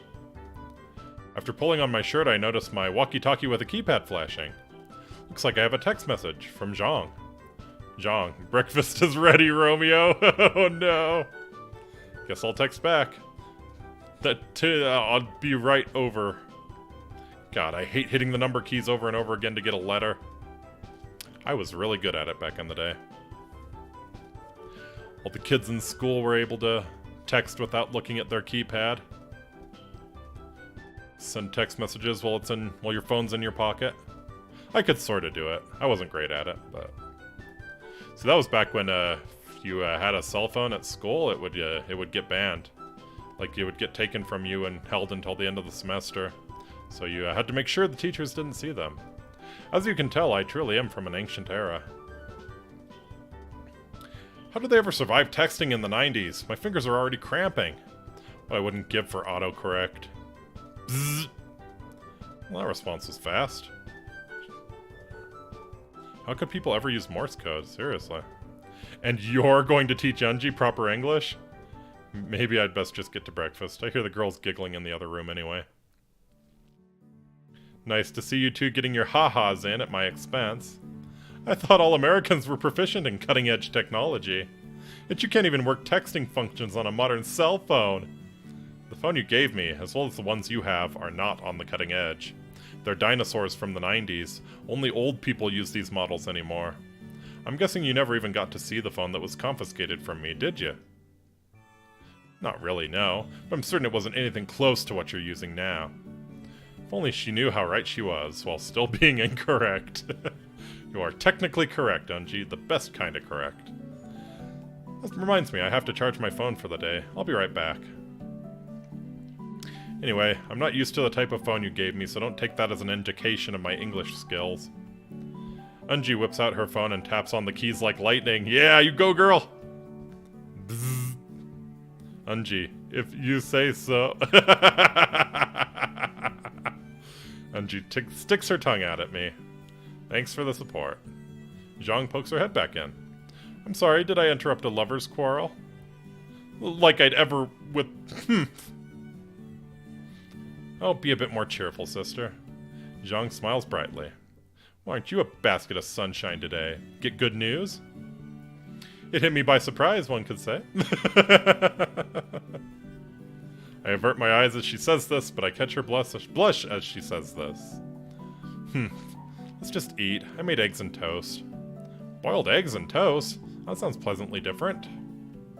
Well, I wanted to try a more traditional American breakfast. Don't think too much about it. It was just something I wanted to try. You've never had boiled eggs and toast before? Well, typically it's boiled rice and kimchi. When is it not rice and kimchi? Lunch is boiled noodles and kimchi. Somehow I think you're missing the point. And what do you eat in your oh-so-glorious army? In boot camp, it's like... I don't want to talk about it. I'll take you at your word. Anyway, let's eat. We sit down and Unji serves up boiled eggs and toast, as well as some rice and beans. Simple fare, but it's all been prepared rather well. Hey, she can cook. Always... I feel like that broadly defines the two separate categories of tsunderes. They're the ones that can cook and the ones that are disasters at cooking. That's the big dividing line, I feel like. So Unji is a cooking type tsundere, which, you know, I'm not sure which one is superior. Like, from a waifu standpoint, The cooking is a big plus, but like the tsundere being absolute shit at cooking and getting all sad and pouty when nobody wants to or when they produce some horrible abomination. Like that's absolute Kino. That's pure gold. Like I think I'm more on the tsundere can't cook train, to be honest, but you know, I can appreciate both. I certainly appreciate Unji here. Certainly appreciate it. Of course, I help clean up afterwards, and it seems the girls are used to that now, as they don't complain. Once done, they approach me with their map again. Alright, it's time. So what date route are we going to today? The way you say that makes me think this whole thing has been scripted. Not at all. Now hurry up and decide so we can get ready. Ma'am, yes ma'am. She groans as I salute her while saying this. Well, time to look at the map and click a place to go. I mean, pick a place to go. Alright, so what we got? So I think we are doing the, we're doing the Unji route for sure. We can actually, I am pretty sure. I mean, not that I mind what ending we really get, but pretty sure we can do one date with Zhang and still get the Unji route if there's something people would rather see. Mansadai is well, we actually saw Mansadai earlier in my opening screen. That's where the giant bronze statues of Kim Il-sung and Kim Jong-il. K-song. I forget what the other ones are.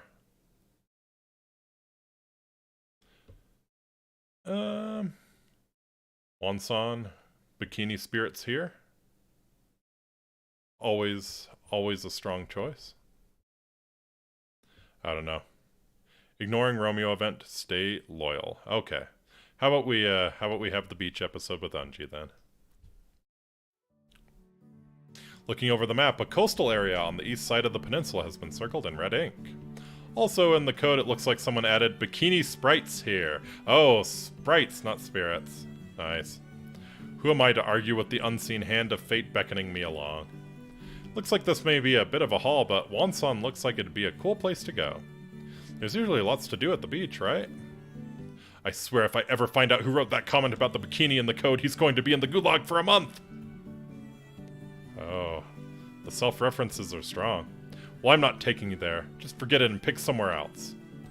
Oh, and here I was hoping to get to split watermelons while Zhang had me help her with the sun. And here I was hoping to get to split watermelons while Zhang had me help her with the sunscreen. Think you could take me then, Zhang? Of course, it would be my pleasure. Well then it's settled. I'll go grab something to wear on the beach and we'll get the driver over. Oh no you don't. Nothing is settled. Hear me now? You get your scrawny butt back here. And you, sister, don't even think about trying to edge in on my date. You want to go with me alone, right, Senior Manos? Now, sister, it's not my fault Senior Manos wants to... Don't place the blame on me. You're the one who flipped out when I suggested going to Wonsan, Unji. You're goosing the question. That's it. We're going. Get your bathing suit and meet me at the car. But you just said you wouldn't go there. I changed my mind. As the American says, nutta up or shutta up, right? Okay, I know for a fact I didn't teach her that. You kind of did. I think you taught her that at the grocery store. Yunji starts to head back to her room while Zhang calls out. Don't forget your bikini. I'm not wearing one. He can swim if he wants to. I'll wait on the beach. But it really won't be that fun of a date if I'm the only one swimming. Man is a master. He knows how to handle a tsundere. This is just like watching a master at work. Like an old painter or something who's been doing it for 70 years. This is how you handle the tsundere. Go ahead. Just wear some shorts or a one piece if you're nervous. You should still swim, though. That won't do. The code clearly calls for bikini sprites. Glorious Leader has written this into the code himself, so she must wear a bikini. Fine. Can't be helped if the Glorious Leader has instructed me to wear one. Good. You need some sun anyway, sister. Well, I'm going to grab my stuff so we can head out. The tsundere master. I'll pack some snacks for the ride. Unji needs to get ready too. It might take her a few minutes to dig her bikini from the mess she calls her room. Zhang laughs as she leaves the room. Hey, I pick up all my things once a month whether I need to or not.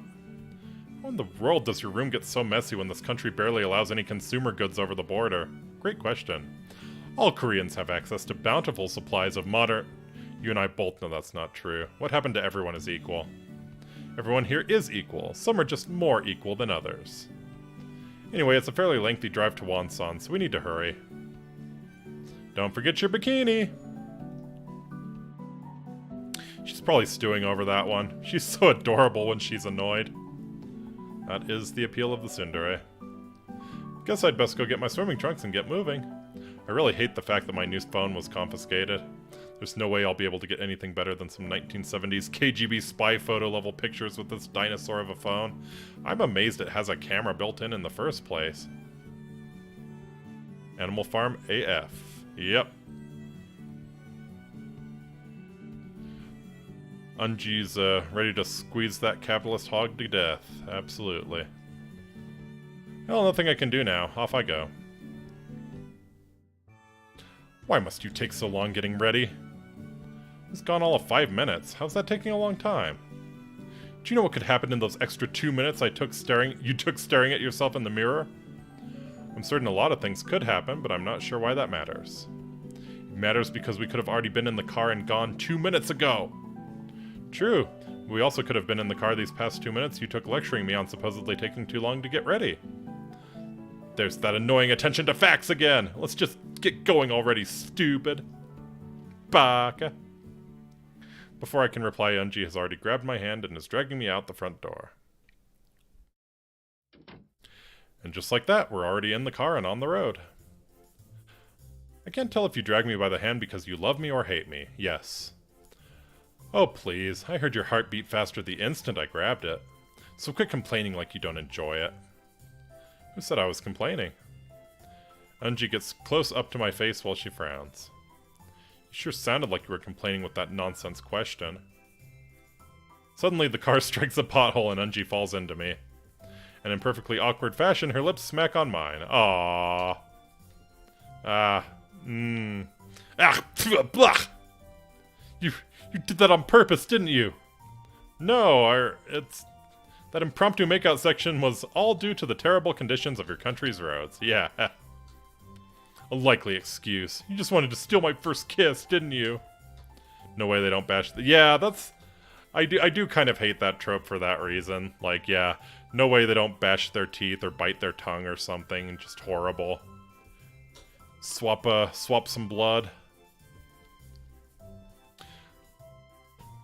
How would I even know that would be your first kiss? Oh, you would know. Well, you used some of your mystical protagonist powers, didn't you? What the hell are you rambling on about? I don't even know anymore. All I know is you stole my first kiss. How will you make it up to me? Make it up to you? Are you serious? You were the one who fell onto me, so I guess you could say this was your fault. Well, it doesn't count, you hear me? I'll deny it if anyone asks. Sure, but deep down, he'll always know you liked it.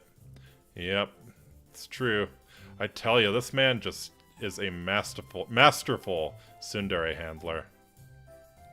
I wink at her, hoping to make Unji stew in anger a little bit more.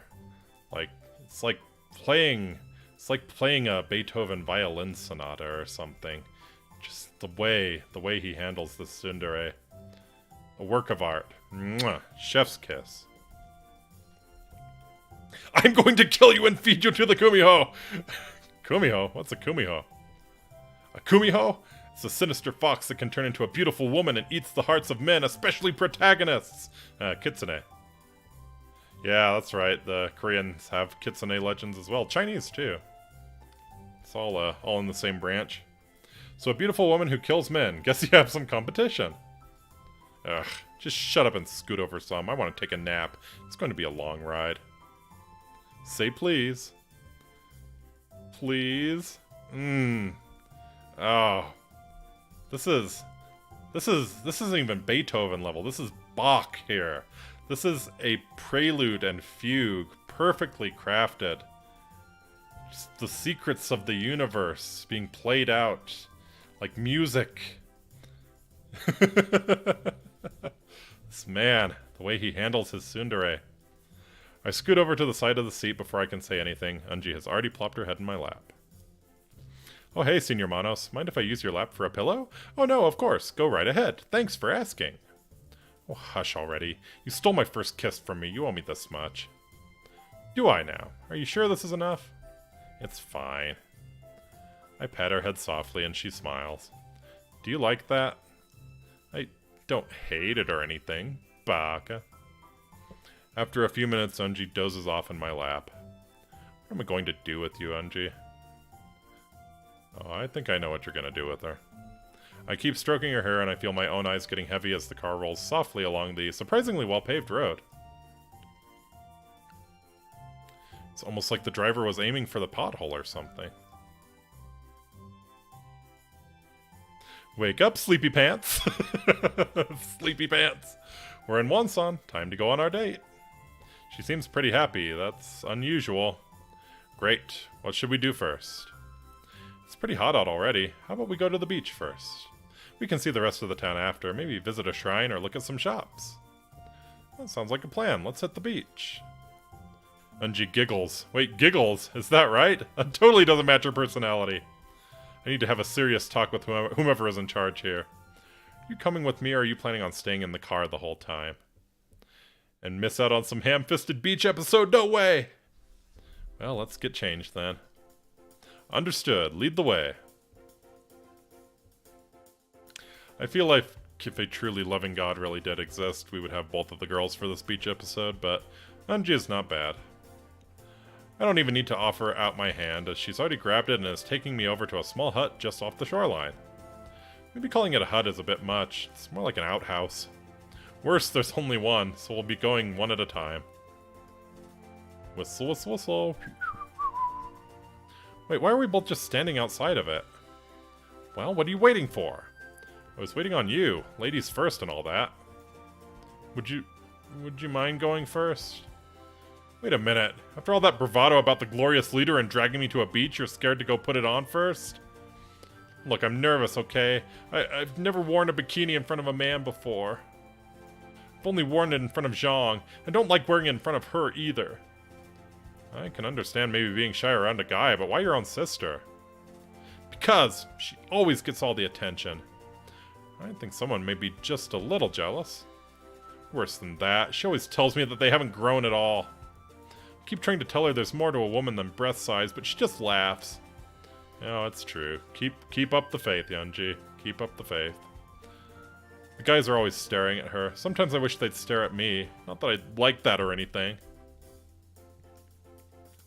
This might be the first time I've ever heard a woman say they wished guys would stare at her. Yeah, the grass is always greener. Usually most women wish guys would stop staring. I guess it would be uncomfortable, but it also does sort of validate you in a way. Speaking of uncomfortable, this sudden honesty from Unji has me uncomfortable. Okay, I'll go in first and get changed. Thank you. I am grateful for your understanding. Think nothing of it. I won't be long. I go inside the outhouse. The first thing I notice is that it's frickin' dark inside. You'd think I wouldn't be surprised at this, considering the lack of updated infrastructure I've seen in Pyongyang and the rest of the country. Yet here I am creating a monologue of how annoyed I am at the lack of electricity. Why didn't the builders put a sky window in or something? Or someone could have requested an outhouse scene with a candle or torch, hint hint. Still, a few minutes later I'm in my silkies and ready to hit the beach. Now, do I play it cool for Miss Tsundere, or do I heat things up by giving the gun show on exit? Well, a minimalist approach sometimes leaves the greatest impact, or so I've been told. I'm still skeptical about that, since it was just some bullshit a congressman told us when it came to cutting Marine Corps funds, though. Oh yeah, you taxpayers complain every time the Corps gets a new uniform, but did you know that we, the grunts, actually have to buy them with our own money? Yeah, ain't that bullshit? Oh, it's true, it is such bullshit. Every branch. Gotta buy multiple. And the dress uniforms are not cheap. Anyway, no need to show off like those Navy flyboys. Are you okay in there? You didn't fall in, did you? This outhouse barely fits a half-starved Korean worker. I don't think there'd even be enough room for me to sit down, let alone fall. Well, come on out already so I can get changed. Guess that's my cue. I push open the door and slowly step out. I guess you're acceptable. For an American. Well, that seems like a very bland reception. Just take the compliment. Your face betrays you. I have no idea what you're saying at all. Sorry, idiom. Remind me again why I put up with you. Deep down, you know I'm cute. Not even all that deep down, it looks like. Better be careful. If your ego inflates too much more, you won't be able to get back into the outhouse to change. Yeah, and if it inflates past that, I may just float away across the border to separatist Korea. Keep babbling and you just might. I'm going to change now. Try not to miss me too much. I'll try, but your bubbly presence is like a beacon of light in the night. Aww. Specifically a flashlight from another Marine going, "Firewatch time, bitch!" That was awful, and yet I've heard worse pickup lines. Firewatch time, bitch! With that, she walks into the outhouse and slams the door behind her. Pretty sure she's mumbling something about the stupid American outside as she changes. Well, who wouldn't? For someone who complained about me taking so long to get ready, Unji hasn't exactly been the model of speed changing herself. It's been 10 minutes, and I'm pretty sure she hasn't made a peep.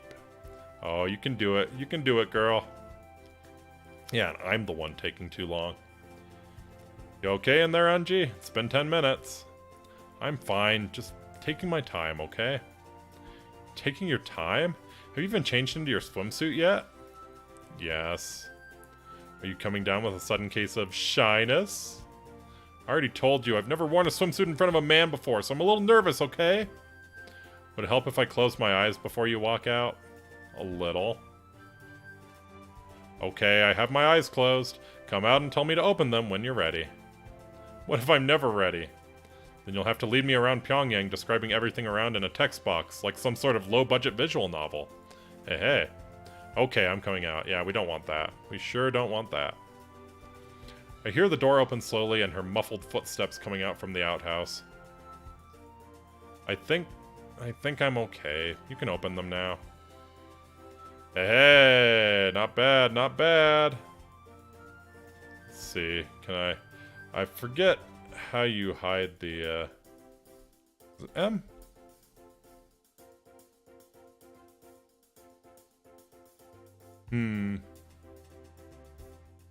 Yeah, looking not bad. I want to hide the text box for reasons. H, there we go. Alright. Yeah. It's very her. It's very her, for sure. Okay, she's hotter than a Willy Pete shell going off in a crowded market square. Unji looks fantastic, though. I mean, she's not as filled out as her sister, but there's a little something for everyone in this game, you know? I'm getting changed. Whoa, hold up, Unji. Don't mistake my silence for disapproval. I was monologuing. I don't understand. Unji, you look great. You have nothing to worry about. And to be honest, I guarantee you the guys are staring at you. You just can't see them. Is true. Is very true.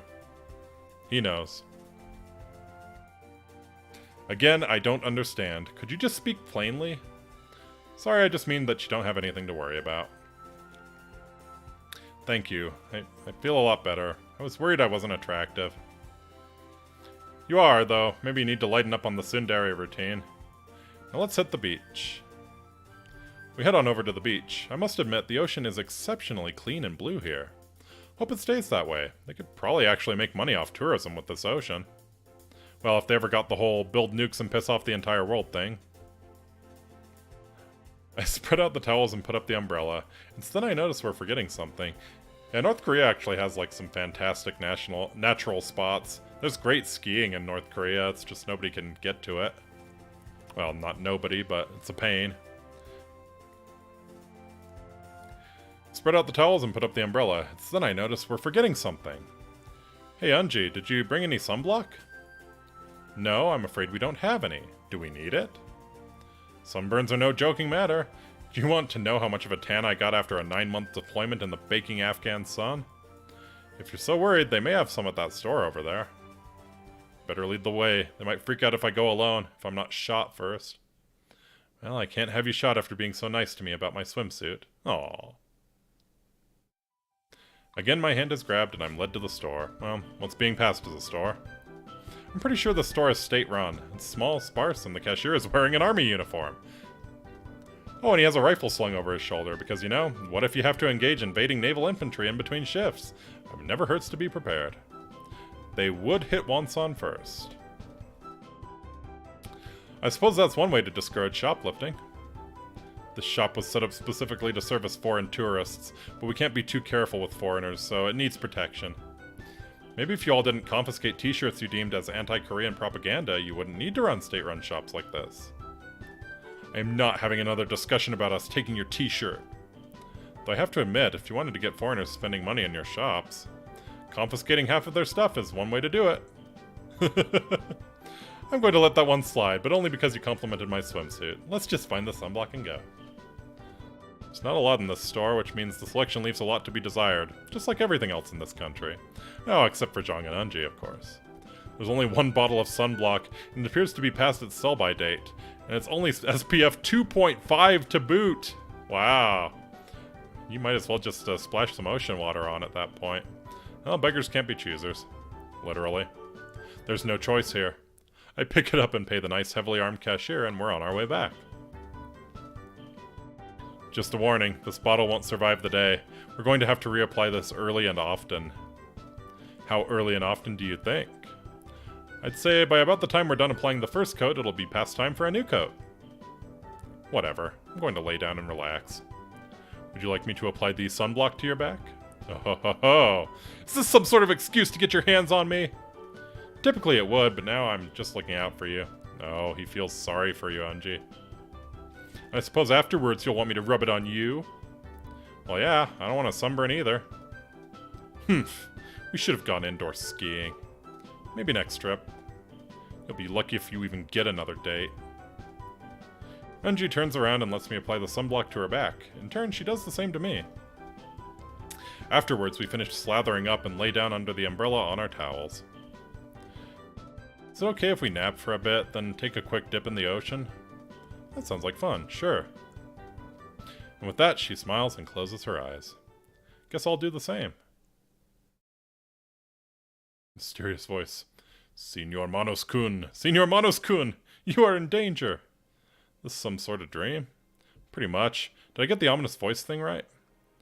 Gunnery Sergeant. No! Alright, here we go. Let me back away from the mic a little bit. It was okay. I've heard scarier.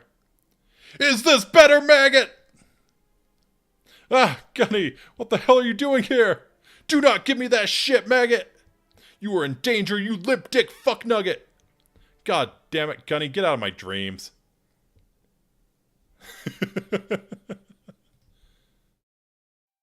Oh, that was completely weird and unnecessary. You okay over there, Unji? Looking over, I notice Unji isn't there. Only then do I notice splashing in the ocean. Looks like Unji is having some fun swimming. Oh yeah. Wow, I guess she does know how to have fun. She glances my way and notes I'm awake and waves me over, so I head into the water. Kinda cold, but not too bad.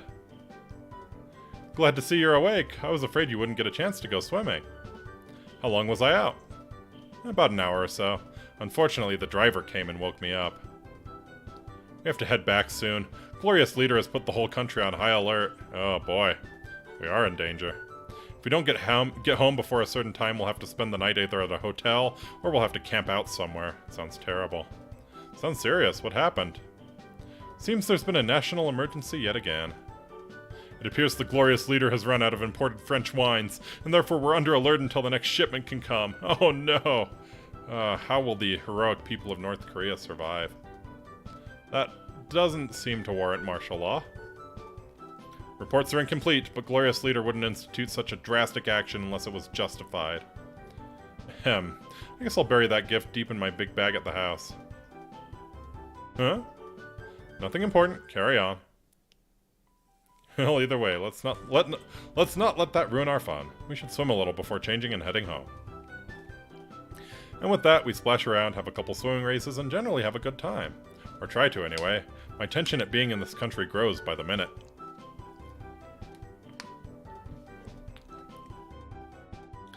Afterwards, we get changed and we're back in the car heading for Pyongyang. I wish we could have stayed a little longer. There's a nice little shrine in that area. We could have made a wish. Well, there are other ways to make a wish. Dandelions, falling stars, even the digits on a clock. One of those things doesn't sound like the others. If you have a digital clock somewhere, you wait for the numbers to align to a time like 11:11 and you make a wish.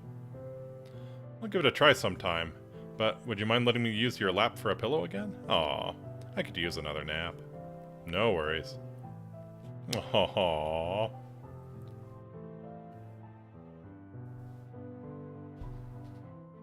Get the feeling the whole national emergency thing is just more propaganda, to make sure the Korean populace knows who's really in control here. Yeah, I mean, that is how the communist states usually work. You don't have to believe the propaganda, it's more just about letting you know who's in control here. Making you repeat the absurd. It really blows. The two people I've interacted with most seem really nice. They deserve better than being on a false high alert. Looking up, I think I see the driver staring back at me in the rearview mirror. If he knows that I noticed, then he obviously doesn't care, because he makes no motion to stop looking at me. I'm not sure what to make of it. Maybe I'm just paranoid and sleepy.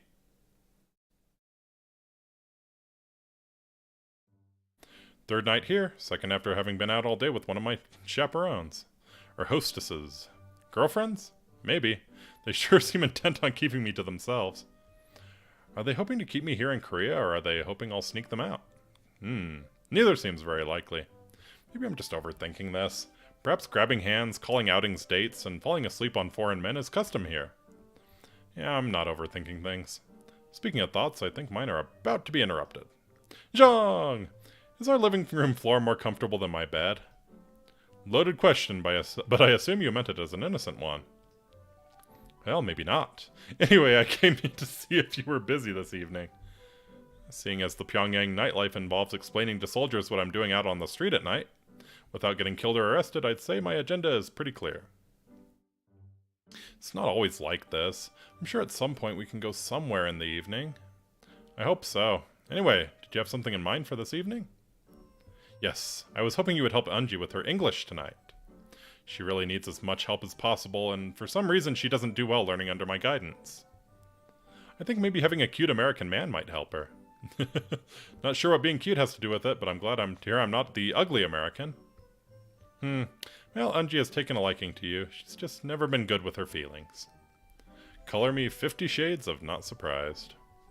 When she was 13, a boy who had a crush on Eunji actually got the nerve to confess to her. She actually liked him as well. So they dated? Well, no. She didn't know how to handle the sudden confession, and she ended up shooting him with a pellet gun. I would pay for an anime depicting that. That would be good. Pellet gun? Why the hell did she have one on her in the first place? I mean, do kids here just carry those to class? We prefer our students carry 9mm compacts. He confessed to her at the small arms practice range. You sure he was in love and not depressed? Seems like a suicide attempt was made there. Don't be mean. My sister has her faults, but she can be sweet, and is certainly not bereft of womanly charms. Suppose that's true. She's cute in her own way. Anyway, I would like for you to help her with her English after dinner. I'll have everything you need ready. Fair enough. I did promise to help her after all. Anyway, maybe I'll finally get some respect as her teacher. You probably shouldn't put all your hopes in one basket for that idea. I'm not sure how, but you mixed up two old sayings and actually made a pretty decent new one after that.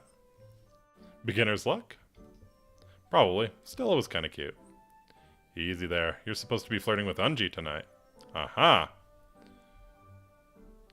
It's very interesting. What does Zhang know? Zhang seems to have an idea of how this is going to go. I thought I was teaching her, not flirting with her. There's a difference? A pretty clear one. Maybe one day you will understand. Don't put all your hopes in one basket. So mean. I'll have Eunji waiting and ready after dinner for your tutoring. She walks to the room she's sharing with Eunji, but I'm pretty sure I saw her turn her back and wink at me. Teaching Eunji English. This should be interesting. Of course, giving a loaded gun to a gorilla could be interesting too, and at least he'd have a fighting chance that time. Better take a quick nap before marching into this battle.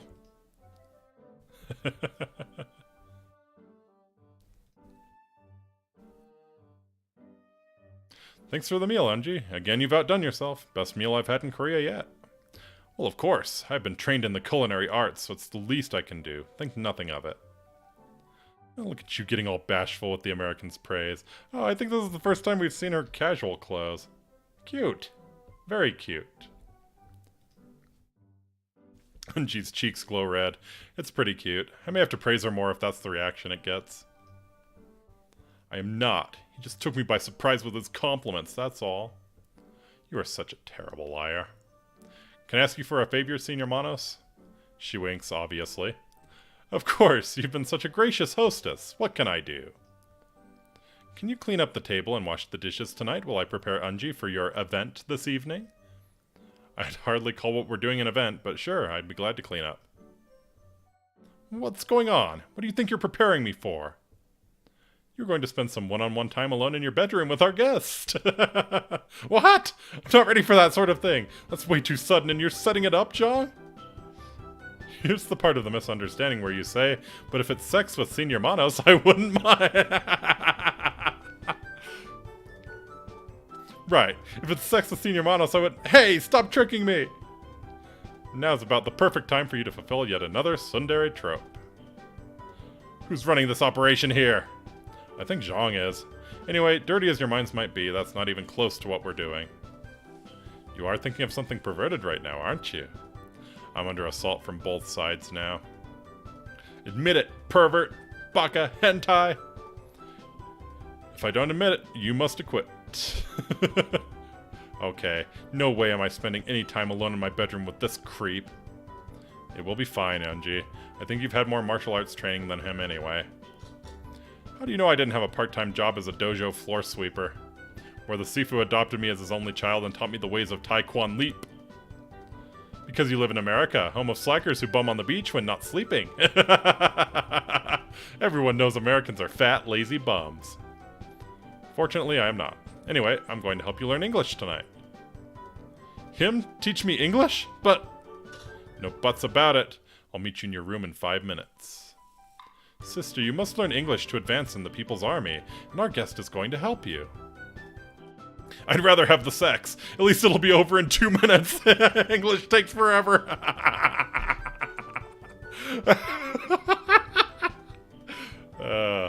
Fantastic. I think I can last a little longer than 2 minutes. Both of you hush and go to Unji's room, and leave the door open. I swear if I hear you complaining, Unji, you're doing strip English lessons. If you had told me that was on the table, I would have offered my services sooner. Let's just get this over with. With that, she forcefully grabs my hand and drags me back to her bedroom. She also defiantly slams the door shut and locks it behind her. Honestly, my sister can be such an instigator. Just to make sure, we are practicing English and not having sex, right? Yes, we are just studying English. Here's the book we work from. She hands me a bright yellow paperback book.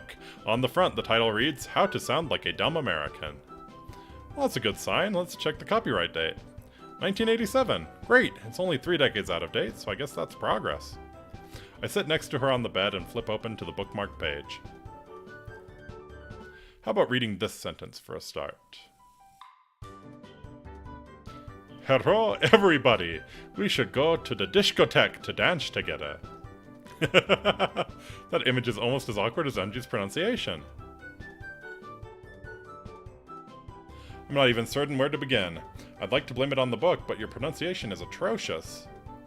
English is so hard. Why do I need to learn it anyway?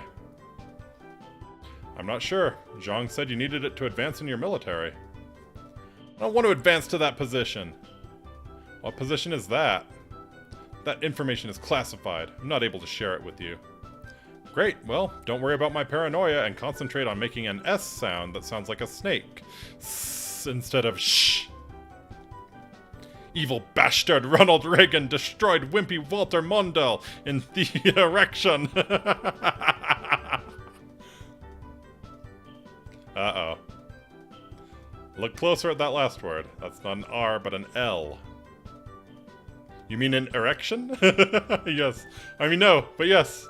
The word is election, not erection. They're two completely different things. What are they, then? An election is when the population of a place votes for its political leaders. These are both foreign concepts, Chunji. Interesting. Oh, we do that. The DPRK holds elections? Of course, we elect our representatives to the Supreme People's Assembly. I honestly did not expect that. How does that even work here? Well, the Supreme People's Assembly has 687 seats, and everyone over 17 can vote. That's pretty impressive. Who runs in the elections? Every person who wants to run has to apply to the Democratic Front for the Reunification of the Fatherland. And they can approve or deny their application to be on the ballot. Then people get to go to an election place to vote.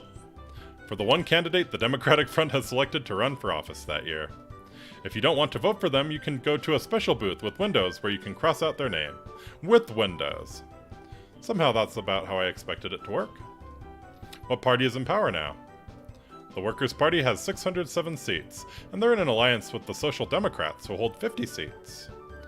So of the 687 seats, 657 are held by one party, essentially.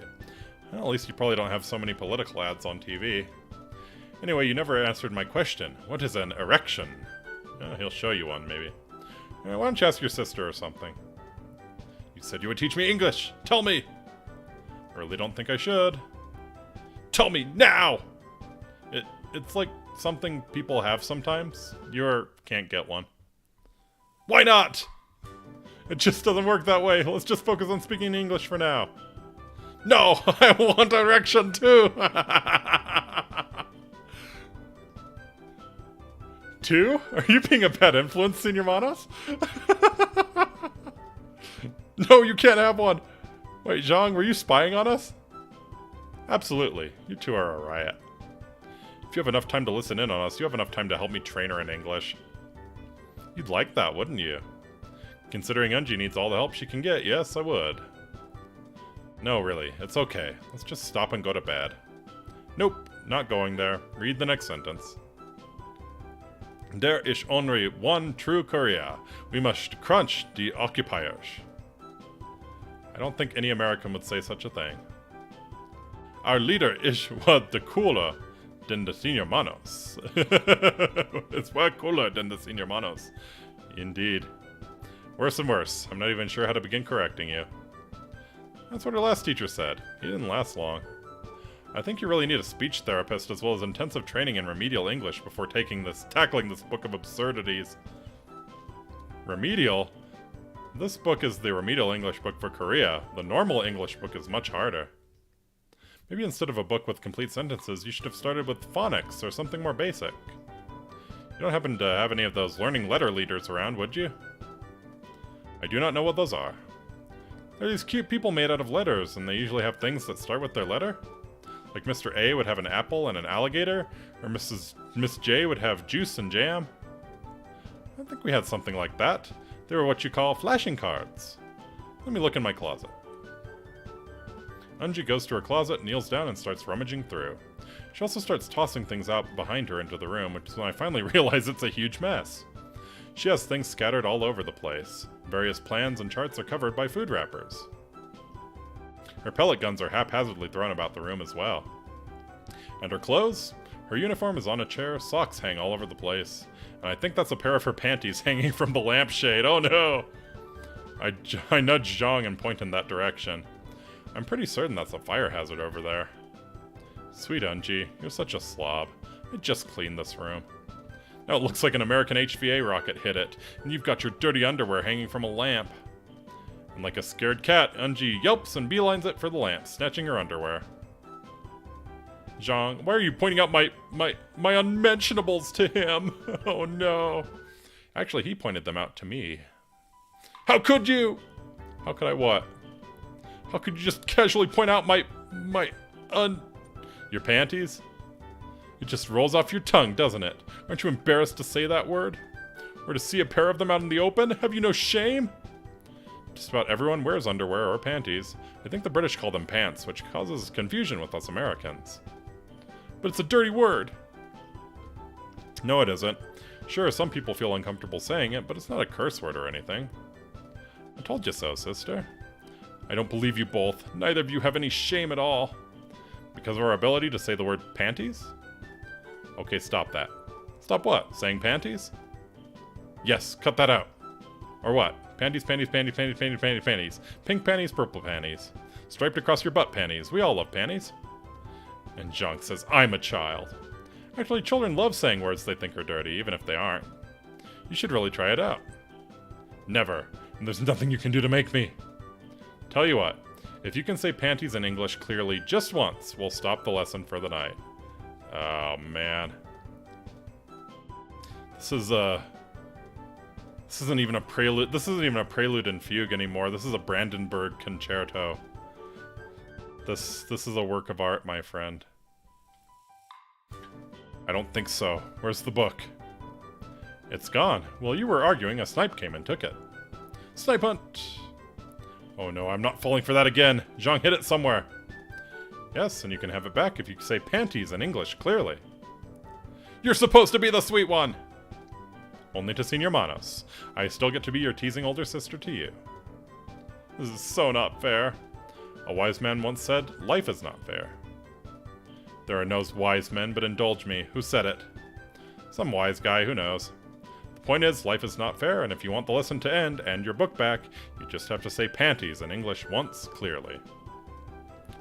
Panties. Sorry, I couldn't make that out. What was that? Panties. You'll need to be louder than that. Panties, panties, panties, panties! Can I go now? Nope, sorry, you haven't said it yet. I just said it 6 times! But not cleanly. Your S at the end came out an sh. I'm afraid he's right, sister. You'll need to try harder. I hate you both. No, you don't. No, come on, you can do it. Unji takes a deep breath and then slowly speaks. Panties. You made E.T. proud, but you did it! Who is this E.T. and why would he be proud? Space alien, long neck, big eyes, likes to eat peanut butter candies. Terrible English. Sounds like you, Unji. Shut up and give me my book back. Look under the pile of clothes over there. You buried it looking for the flashcards. Oh yeah, I forgot about those. Did you find them? Yes, but the lesson is over, so we don't need them. Can I see them anyway? She pulls them out of her pocket and throws them at my forehead. Naturally, I catch the box of cards. Knock yourself out, before I do. I'm sleeping with one eye open tonight. Be nice, sister. But anyway, let's look at these flashcards. I pull out the cards. They're cheaply made and fairly worn, but the pictures are accessible. Looks like they were put back in the box in alphabetical order. Mr. A is flying an airplane. Mr. B is holding a bomb. Miss C has chemical weapons, and Mr. D has a dagger. Yeah! These cards are fairly violent. Flamethrower, grenade, judo, machete, shotgun. Most of these cards have the letter person holding a weapon, or fighting. What kind of fucked up deck of flashcards is this?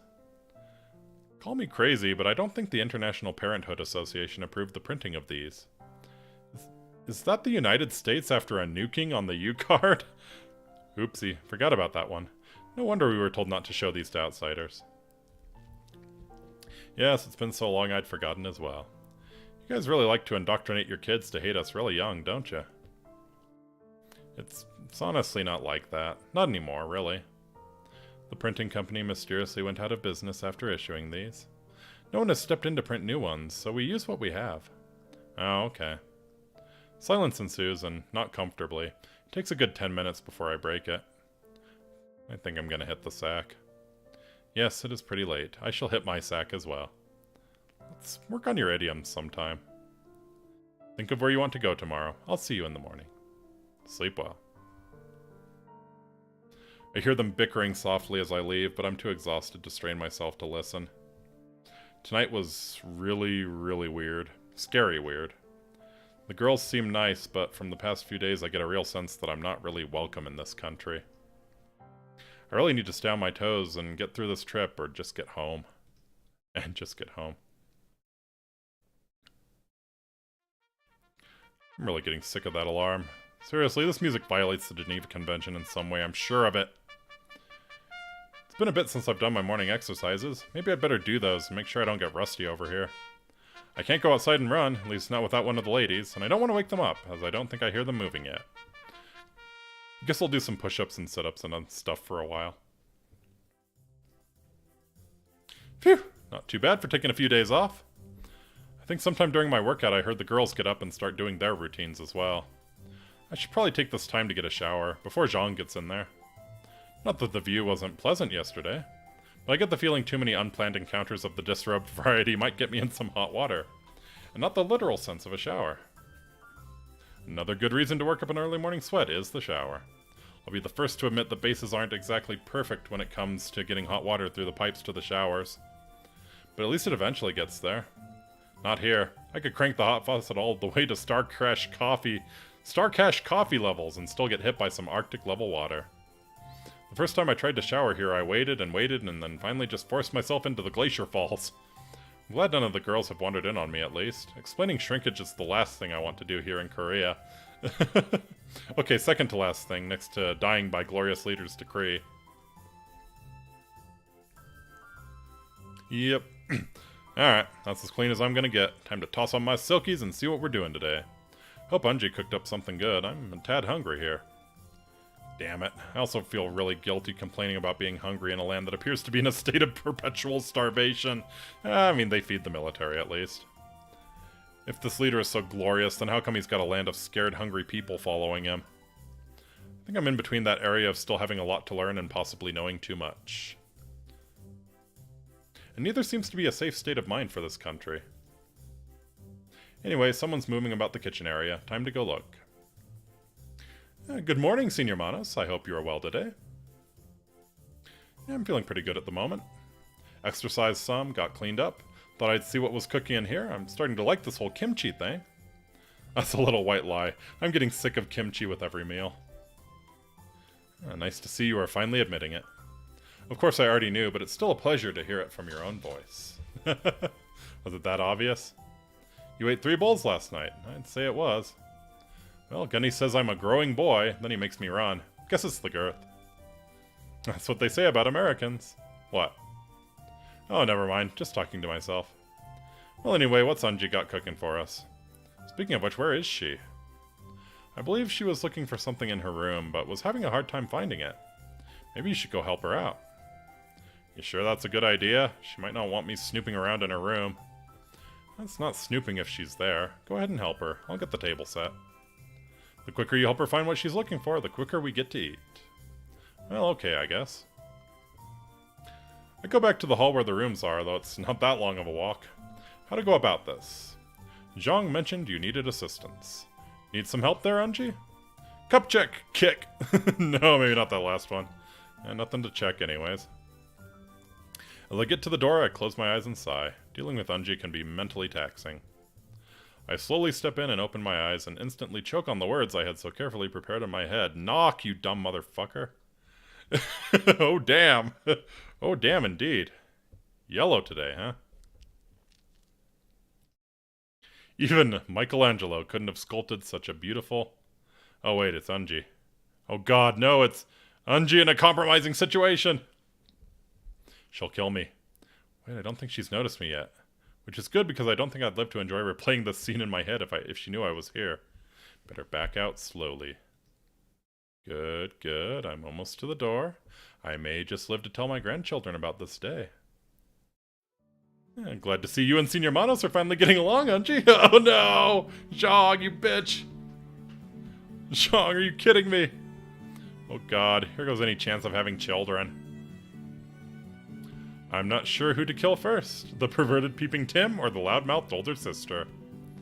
But then, killing him seems too kind. It's not like that. Unji, I didn't know. I'm going to... Unji, I swear I wasn't peeping. Yes, you were. Zhang, you got me into this. You're both dead. It was just a second. I didn't see much.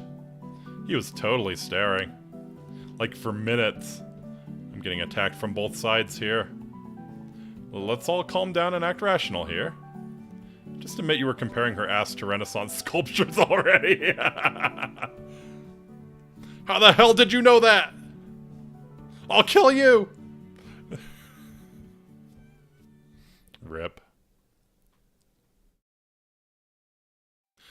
You could have warned me. Be quiet and pass me the gauze. Here. So where did Unji learn to kick like that Ow! What? Did you think I wouldn't sanitize it first? And all loyal Koreans are instructed in the martial arts during our school education. You should just be glad I didn't go for a low kick. My grandkids will thank you for that one day. I'll need to change again, though. I think I got blood on my shirt. Well, it's not like you didn't deserve it. Oh, Anji, there's so little you know about boys. This is why you didn't get asked to the May Day festivities. I'm going to have to side with Zhang on this one. Fine. How would you like it if I watched you get changed then? Honestly, it wouldn't bother me. I think enough men have seen my junk since I joined the Marine Corps to last me a couple lifetimes. And what about 2 women? I'm not walking into that trap. I'd like to avoid getting another kick to the face. At least he learns. Really? Just wait for tomorrow's CG. What? Nothing, nothing. Well, I'm going to take a shower now, so stay out! Oh, I almost forgot. Could you go get the anti-swelling medicine from Anji? Nope, no way, nuh-uh. Probably a good idea. It didn't fit in the budget anyway. What are you talking about? Ancient Korean secret. Anyway, let's go prepare the table for breakfast. Zhang just can't stop breaking that 4th wall. Breaking that 4th wall like it's an evil capitalist pig or something. Breakfast is over, and we even managed to get through it without Anji attacking anyone. Progress. It's probably good they keep the weapons locked up. Uh-huh. God forbid I walk in on Anji field stripping her rifle or something. After cleaning up, Zhang presents the familiar map to me again. So which date are you picking today?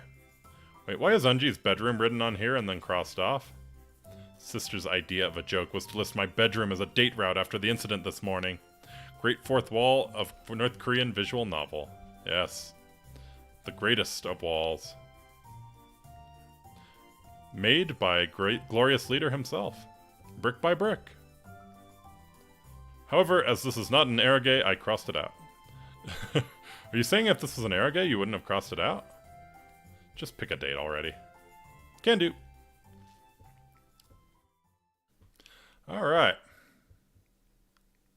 So we could go all in on Anji, but I think I'd kind of like to do one with Zhang. So, Rungna PPG. Mensudai or K-Song?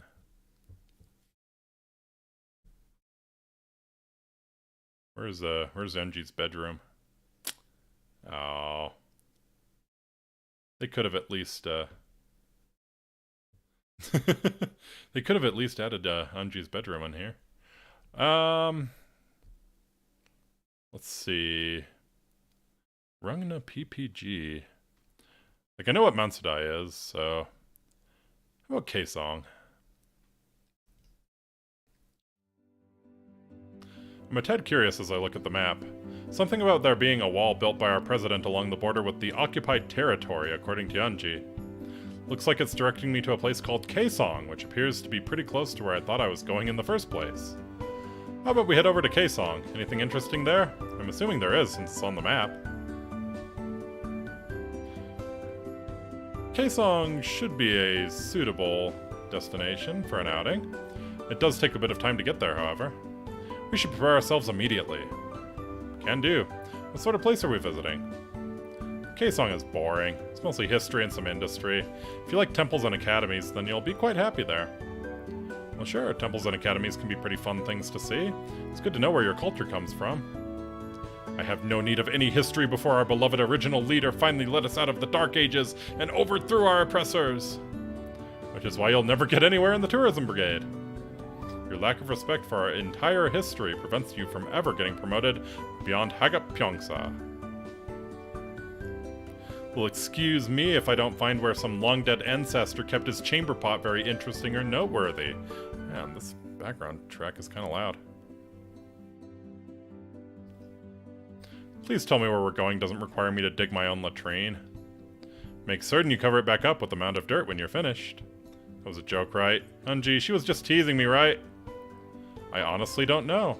My rank doesn't allow for me to take tourists to K-Song. Thank the original leader. I don't suppose I can change our destination now, can I? No, in fact I already sent a text message to the driver and he'll be here soon. Best make use of the time to get ready. I guess I should gather my stuff then. Have fun looking at statues. I may even have some caffeine pills around here to keep you awake on the tour. I actually like the historical destinations, though. Why would anyone want to see some old buildings and read a bunch of plaques that have information you can read in a library book? You get a sense of history and what your ancestors went through. I can't tell you how many times I've visited Gettysburg. Is it a boring temple or lame academy? No, it's a battlefield from when my country was at war with itself. The North won, something you wouldn't be familiar with, cough. Interesting. If I ever go to America, I should visit there and learn about any strategies the North had, and see if we can adopt it for when we fight off the occupiers south of true Korea. I don't think you'll get much useful info. The war was back in the 1860s. No planes, tanks, or M16s. Never mind then. Just go get ready for your date. It's not a date. Keep telling yourself that and you might start believing it. Well, I guess I'll get ready.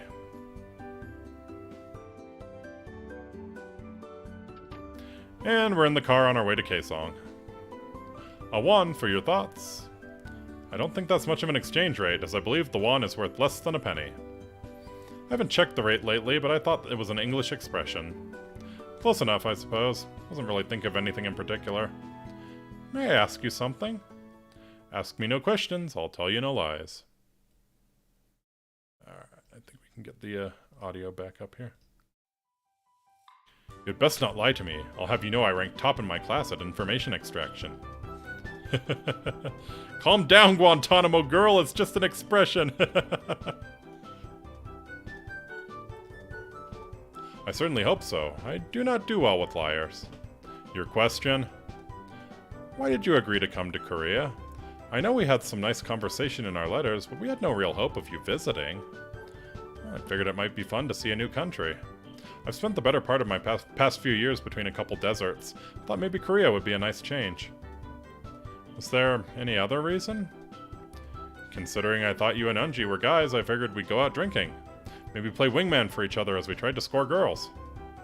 So you admit you wanted to pick up women in Korea? Well, I did say I'd tell you no lies. Of course I did. Most guys think about going out somewhere and picking up women. It's really not a secret. I just wasn't expecting to get picked up myself. Is it so bad that you're staying with us and you aren't able to go out on the town and find women? Of course not. I mean, I wasn't expecting it at all, but I'm having fun. Plus, I don't even have to put any effort into picking up women since they've already picked me up. Convenient. Are you implying that we're trying to pick you up? Maybe I'm getting ahead of myself. You do have a certain appeal, I'll admit. I'm not sure why. Got them big protagonist powers. Maybe your mere presence is the cause. Like you came to our country and everything started revolving around you. Maybe. I do feel like I'm being watched constantly. Well, that is happening. I have no idea what you're talking about. We certainly don't have CCTV working in our humble little home. Didn't mean it like that, but now I'm gonna go search my entire room when we get back from this outing. Terrible idea. Terrible idea. Never actually mess with the CCTV camera, even if you find it. Then they'll really come for you. You won't find any candy. Yes, that's it. Unji is the one who hides candy, not me. Maybe we should talk about something else. Something that doesn't make me think I'm being monitored 24/7. Well, it certainly can't be 24/7 since we have regular power outages and Unji hasn't fixed that generator yet. Good one. So, what's there to do at Kaesong? Kaesong was the capital area of the Korean peninsula, though it was called Songdo during the dynasty periods. There's a lot of tombs to those ancient kings, but you can't reach most of them. There are museums, however, as well as some temples. Due to its location near the occupied Korean territory, it also has a joint light industrial park. Self-aware or just cheeky? Though most of the workers are from true Korea. Wouldn't that be a bit awkward, working with people from over a heavily patrolled border who go back to a different lifestyle? I do not know, but I guess it would seem to make for a very silent working environment. Probably so. Anyway, is there any particular place you think we should go visit? The Old South Gate of Namdaemun would probably be an ideal place to start. I would like to remind you of typical East Asian structures you associate with the region. It would likely remind you. There's also Songyungwon, which houses the Koryo Museum, named for the dynasty it represents. Shonyeongwon? That's a mouthful. Close enough. though the most interesting thing is likely to be a tour of the city itself. Most of the historic district isn't exactly in, how would you put it, upper tip shape? Close, that's tip-top shape, but a lot of it is run down then, huh? Yes, with the current needs of the country being focused on more explosive concerns. Preserving older buildings has fallen down the list of priorities. Nevertheless, the trip there will take some time. How should we amuse ourselves? I guess we could play some sort of travel game like I Spy or something. Oh no!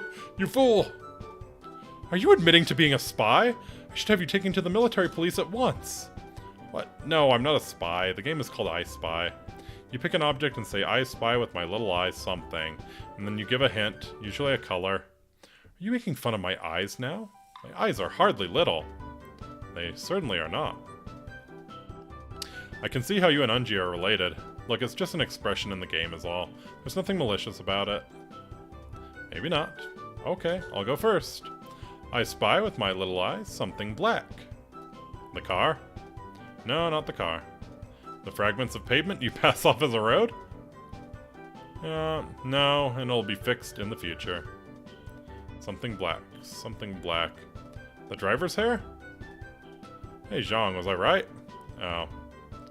Looks like the something black was the back of her eyelids, or the darkness they produce. Guess she was still tired, or maybe card rides do that to her. Man, I remember good old Private Daly. 5 minutes into a ride and he'd be out cold. Of course, we always made sure to mark him up with a black marker. The extra laps were worth the look on his face when Sarge would get to him in rank. The road may suck ass, but the view isn't so bad once you get out of civilization and into the woods. Just hope the car doesn't break down, because I highly doubt there are any repair shops out there. That's one thing I miss about the US. You couldn't walk 5 feet without tripping over a gas station or a mechanic. Out here, if we broke down, I think the only thing we'd see would be bears. Or maybe Korean army members hunting bears, or hunting tourists to feed to bears. Probably that last one. Mumble mumble. Glorious leader. Invented karate. Martial arts. I'm sure he did. I think the only exercise the glorious leader gets is the 15 feet he has to walk down the buffet table.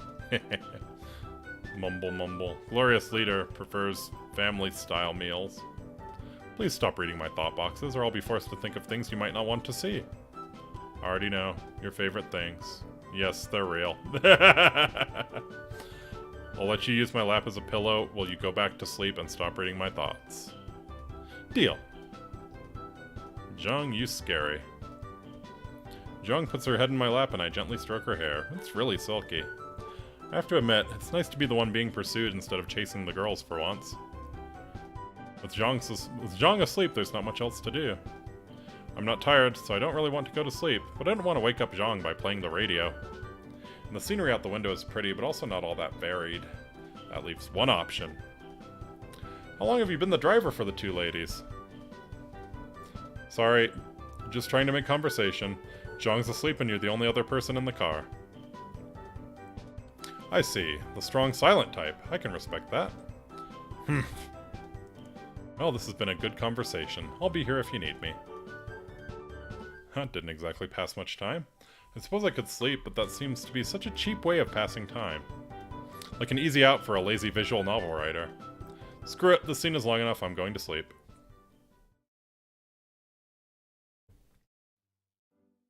Wake up, we're here! Well, that was kind of refreshing, although I think my legs fell asleep. Your lap was passably comfortable. I may require the use of it again for the ride home. You have a funny way of asking to sleep on my lap again. I wasn't asking. I surrender. Yay! Now on to K-Song. We step out of the car and I'm immediately greeted by a large wooden gate. Pretty. It's actually pretty massive and towers over all the other buildings nearby.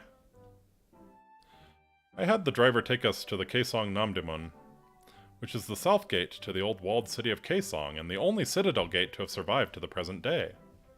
It's really well preserved for being centuries old. I'm impressed. While the base is original, the wooden pavilion is not. The original was destroyed by a certain capitalist country in 1950 during one of its illegal bombing missions. The construction you see before you is a replication finished in 1954. I now feel both awed and guilty, since I'm pretty certain you all but said the United States destroyed it. Do you know of any other certain capitalist countries? Sure, England, Japan, France, Germany, Canada. No, wait, Canada is basically the snow socialist. Anyway, tell me more about the gate. The gate houses the Yonbok Bell, which was brought over here after it was reclaimed from the ashes of the Yonbok Temple in the fire of 1563. It used to chime out the hours into the 20th century. That's pretty cool.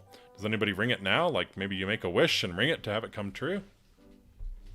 Where do you come up with silly ideas like that?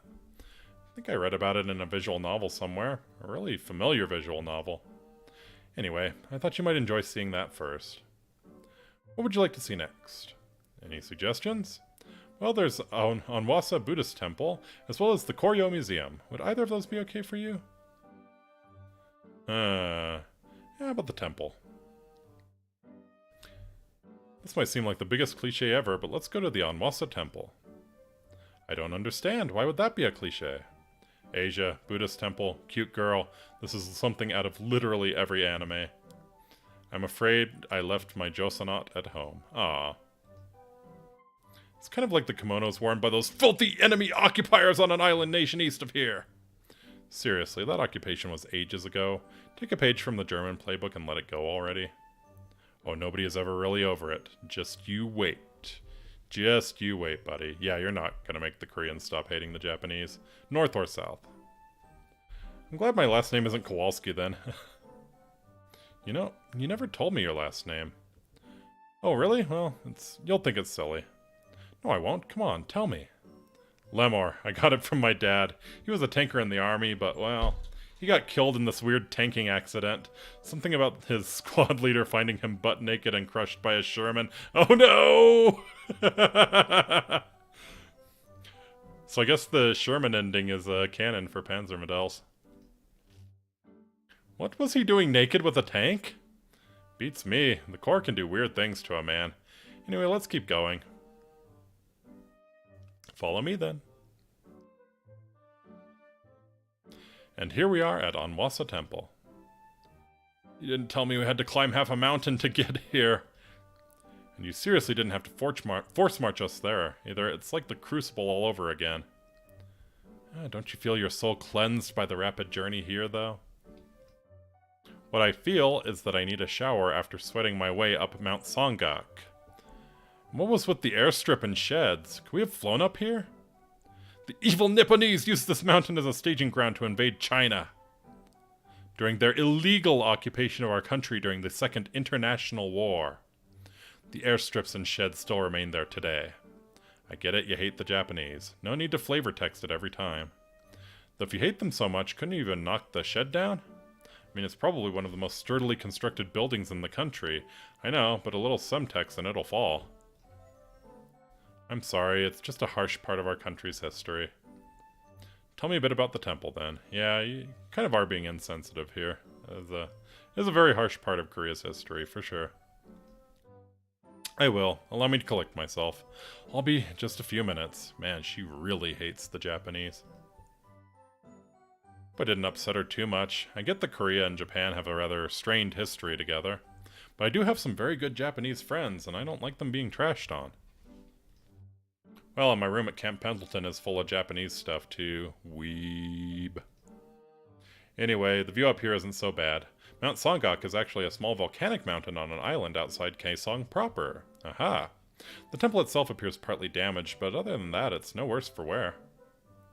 Okay, I'm ready to tell you a bit about the temple now. Glad you're feeling better. Sorry again, I know that it's a sore spot historically. That's okay, you'll see it our way eventually. Zhang smiles as she says this. Somehow it's both adorable and unnerving at the same time. Though to be fair, our countries have many things in common. Have you ever seen a traditional Korean dress? Like a kimono? We call it a joseonot. I would gladly show you, but sadly I left mine at home. What do they look like? How would I explain it? Something like a cross between a Western dress and a kimono? The waistline is typically much higher, like across your chest, but it still has very loose sleeves. Well, that sounds pretty. I bet you look amazing in yours. Well, I always have trouble getting mine to fit. I keep having to take out the chest some. Well, what a shame. What a shame. Anyway, can you tell me about the temple? Ah yes, the Anwasa Temple was founded in 930 AD during the Koryo dynasty. During America's war against True Korea, it suffered structural damage, primarily the destruction of Myeongbu Hall. However, a stone pagoda dating to the original Koryo dynasty temple, along with the Taeyang Hall, remain. Well, that's a good amount of history for this trip. Would you like to see a little more of the temple before we head somewhere else? Sure, sounds like a good idea. Zhang takes me by the hand and leads me around the small temple, explaining different bits of historical information as we go. It's the only temple to have survived the Americans' aggressive actions against us. I nod and smile as we go. It doesn't take too much longer as the temple isn't all that big. You must be hungry after climbing and exploring this temple. Want to go to Kaesong Kuksu House and share a meal? That sounds great. Let's head back. Oh yeah. Kuksu. It's getting past mid-afternoon by the time we get to the Kaesong Kuksu House. It didn't take long to get a table, though we're not alone. The population is sparse. The fare is, as expected, traditional Korean fare. And of course, it comes with plenty of God, I can't stand this stuff anymore. I can't even say the word. Oddly enough, when the food comes out, it's plentiful. I mean, this is only a rough estimate, but my main course is probably the equivalent of a full day's worth of food for your average Korean. Ouch. Wonder why they're so intent on impressing me but not feeding their own people. Great question. So how does your meal taste so far? It's amazing, really delicious, and so much of it, especially the kimchi. Kaesong is known for having very flavorful foods. Likely from the influence of being so near to a bunch of invaders holding half our country hostage. South Korean influence, huh? Occupied Korean influence. The Kaesong region is also the primary agricultural area of True Korea. Is that why my meal rivals the size of one I'd get at a Texas steakhouse? Not really. We just want to make our guests feel at home. After all, doesn't your country put on a good impression for visiting tourists? Not really, unless they have some sort of diplomatic immunity and a hotline to their country's coffers. That's a shame. You should treat foreigners better. Well, they aren't mistreated or anything, but they certainly aren't given cute escorts. Truthfully, Zhang, why am I getting treated like someone special? I'm just a Marine with a nice set of abs. You're unusually perceptive for a protagonist. I get that a lot. True Korea doesn't get many tourists. For some reason, we've been labeled as an enemy state by most of the world. And the things foreign leaders say about glorious leader, all lies. So the few tourists you get, you try extra hard to leave a good impression. Then you hope they go home and dispel the rumors regarding Korea. Precisely. Plus, you're military, so if you go back and spread the word that Korea is a good place, maybe it'll work its way to some important people. Not sure how much stock they'd put in a 1171 Water Dog's opinion on international affairs. Oh, right. I have read of your naval animal units. They are quite renowned. Even we in True Korea can respect their skill. I remember you told me about being a water dog in our letters. I was enamored, I must admit. Right, yeah, sure. That's us, the elite water dogs. Well, I guess there's one advantage to not having internet access in a country. Either way, I don't think my opinion carries much weight. That's a shame. Still, maybe your comrades will want to come after hearing how nice it is in Korea. Will they get cute girl escorts? Sadly, no. You were a special case. The tourist agency overbooked, so we had to take you on as an individual. It's not normal for you to stay with us and get such attention. Guess I got lucky for once in my life. My squad mates are going to be so jealous. I'll take that as a compliment. You should. I smile at her and she blushes in return. What about Unji? Wouldn't they be jealous if you told them about her too? Of course they would. I mean, if you've seen Marines on deployment, they'd ask, anyone as friendly as Unji for a drink. She's that beautiful? I'll just say that Unji could have her pick of the entire deployment from Operation Iraqi Freedom. What was that? It sounded like someone gasped. Oh, nothing. That was, a sneeze. Yes. Achoo! Zhang is clearly lying. What's more, she's fidgeting under the table. Of course, once Unji opens her mouth, many guys would run off. I hate you so much! I thought so! Zhang, are you letting Unji eavesdrop on our conversation via your cell phone? I am, as you would say, dusted. That's busted. You Americans say so many odd sayings. Stop deflecting. You still with us, Unji? Anyway, you're both great, okay? You'd both be very popular in the US, our character artist assured us. See you when we get home, Unji. Bye, sister. Bye, jerk. That seems uncalled for. Don't mind her. It's how she shows her affection, hurting the ones she loves the most. After this, Zhang hangs up the phone and puts her phone away, and we continue our meal. I can't tell, but I think Zhang seems happy, but conflicted. I don't think she wants to talk about it, though. Once we get through dessert, I pay and we head out. The car is waiting for us. It's getting late and the drive is pretty long. We should head back. Agreed. Unji might worry about you if we stay out too late. Don't sell yourself short. She's more worried about you. Is that so? Yes. She's really taken a liking to you, I think. She's just bad at showing her feelings. And how do you feel about that? I'd hope you'd be interested in her too. You seem like a nice guy, and suited to her. Sounds like someone else isn't honest with herself either. You'll gather no more intel from me right now. Prepare your lap. I require its use for a nap. Go ahead. Zhang lays her head in my lap for the ride home. It's very relaxing. Coupled with the long ride, I think I might nap as well. I'll probably need the extra sleep to deal with Miss Sundare's sunshine when we get back anyway. Can't say I dislike this, having two girls who seem genuinely interested in me. But they live in North Korea. I can't move here. I'll be branded as a traitor. I doubt either of them would be allowed to leave. Maybe. I'm not sure. It's nothing to worry about now, though. Time for a rest.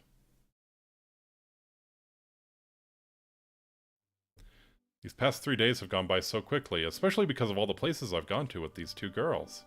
It's kind of nice to kick back and relax a little after having another of Unji's meals. I must admit, she does a great job with the limited food they have here in North Korea. Only thing is, now there's too much time to kill and nothing to do. Zhang and Unji are sitting, reading books. I'm just here on the floor, describing what's going on in my head. Hey, didn't you two have a radio somewhere? Maybe there's something we can listen to. Yes, we do have a radio. Actually, KCBC should be airing Voice of Korea soon. Voice of Korea? What's that? It's mostly news and music, and the reading of original leaders' memoirs. It's the best radio program. You'll love it. Suppose it's better than staring at the ceiling. Can we tune in? Certainly. Let me go get the radio. Suppose it would be a good idea to listen to the news, see if anything has happened recently. Maybe your government finally apologized for your aggressive stance against our glorious leader. You probably shouldn't hold your breath. I have no intention of holding my breath. Never mind. I think I hear Zhang mumbling something about the antennae not being put back inside the radio correctly. Pretty sure she paired it with an unflattering comment about the nature of her sister's tidiness. Unji, how many times do I have to tell you to push the antennae back into the radio so it doesn't get bent or broken? How do we know I was the last one to use the radio? The dial is set to the Korean soap opera station. You're the only person who listens to it. You have a soap opera station? Yes, well, the stories are very moving. The latest episode of Pathway to Pyongyang had its big finale last week. I'll pass on a summary. How about we just turn on the radio? Yes, that is a good choice. You don't want to get Unji going about her soaps. Oh, not the soaps. Zhang starts setting up the radio while Unji mutters something about putting arsenic in the next batch of kimchi. Good thing she probably can't get her hands on any. They have a hard enough time getting food here, let alone exotic poisons. Arsenic's not exotic. Looks like they've got an old 80s style boombox, complete with double cassette deck. The record button on deck 2 is missing though. Probably for the best. I don't think they play anything current here anyway. After fiddling with the dial, Zhang finally gets the signal. And almost immediately, she snaps to attention when hearing the marching music coming through. Unji has done the same thing. I guess I'd best stand as well.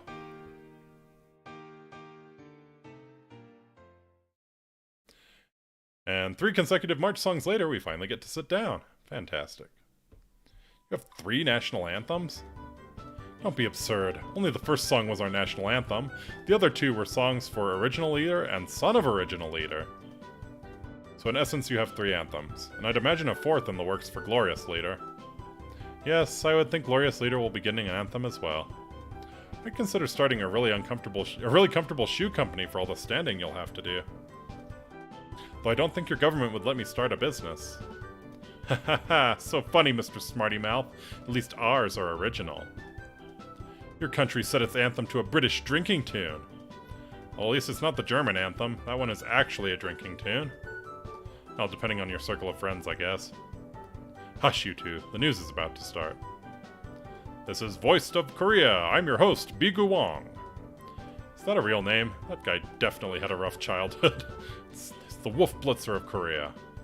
In today's top story, Glorious Leader has declared the next 2 days as a national holiday to celebrate his triumph over the American dictator in trade negotiations.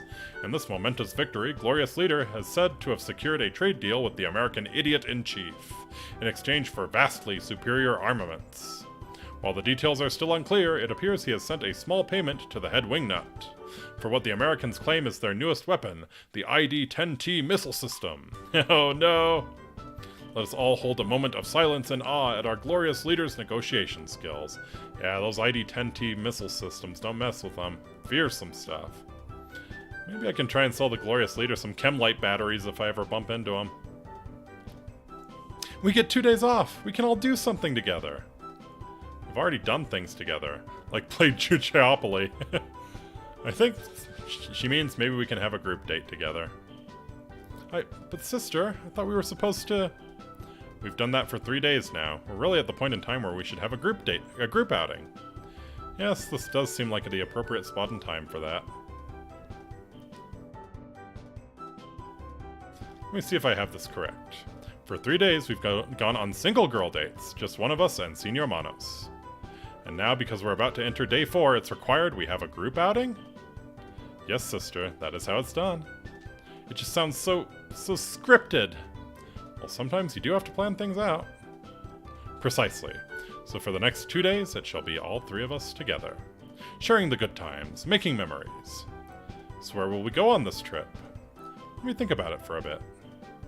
I nod, and we again focus on the ongoing broadcast over the radio. And while our generals couldn't reach an agreement with Russian President Vladimir Putin on a summit date, the hope is the Russians will meet with us soon to discuss our next shipment of voluntary laborers to Siberia.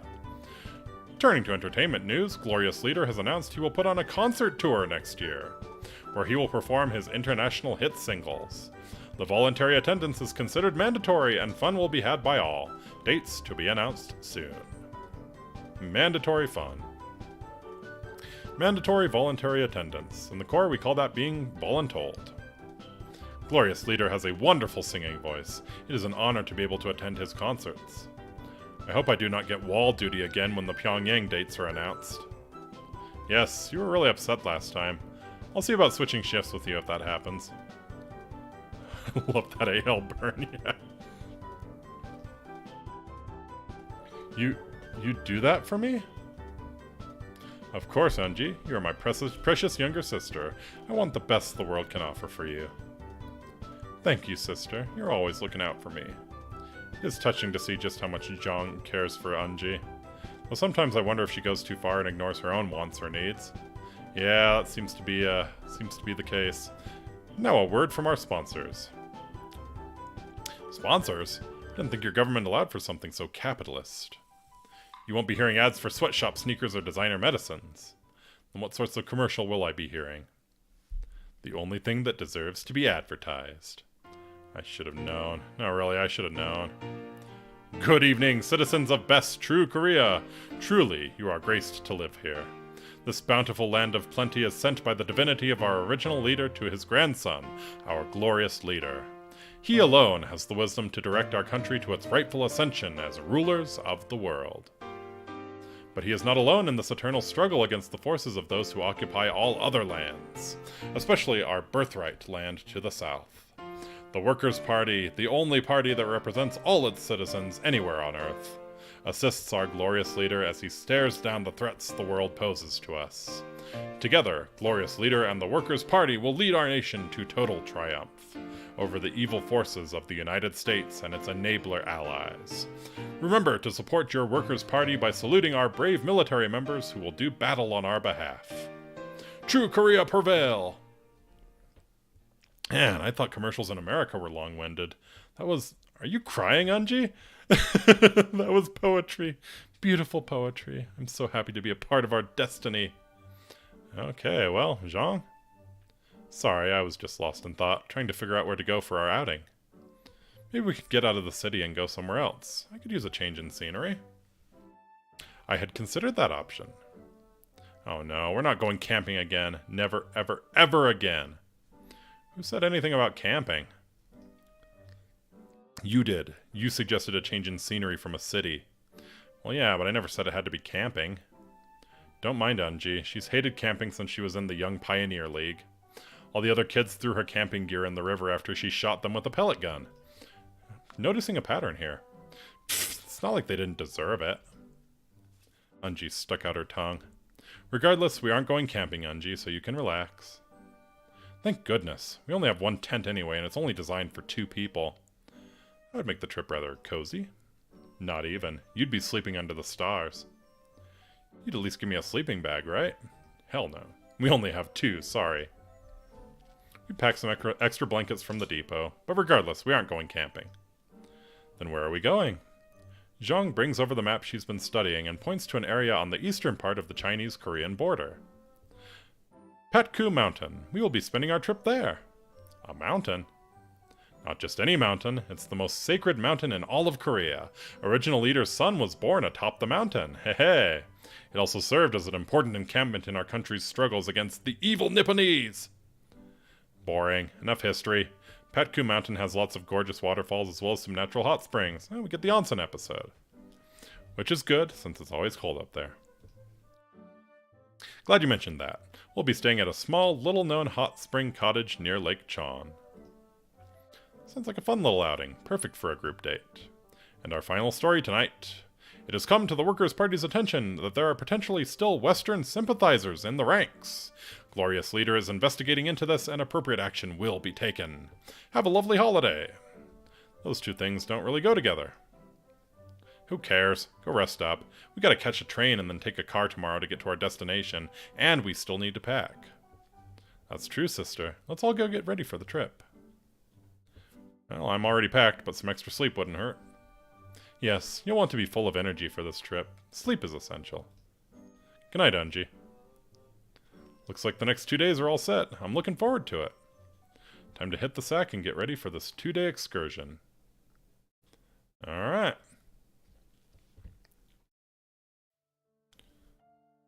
They're coming from all angles, and their firepower is overwhelming.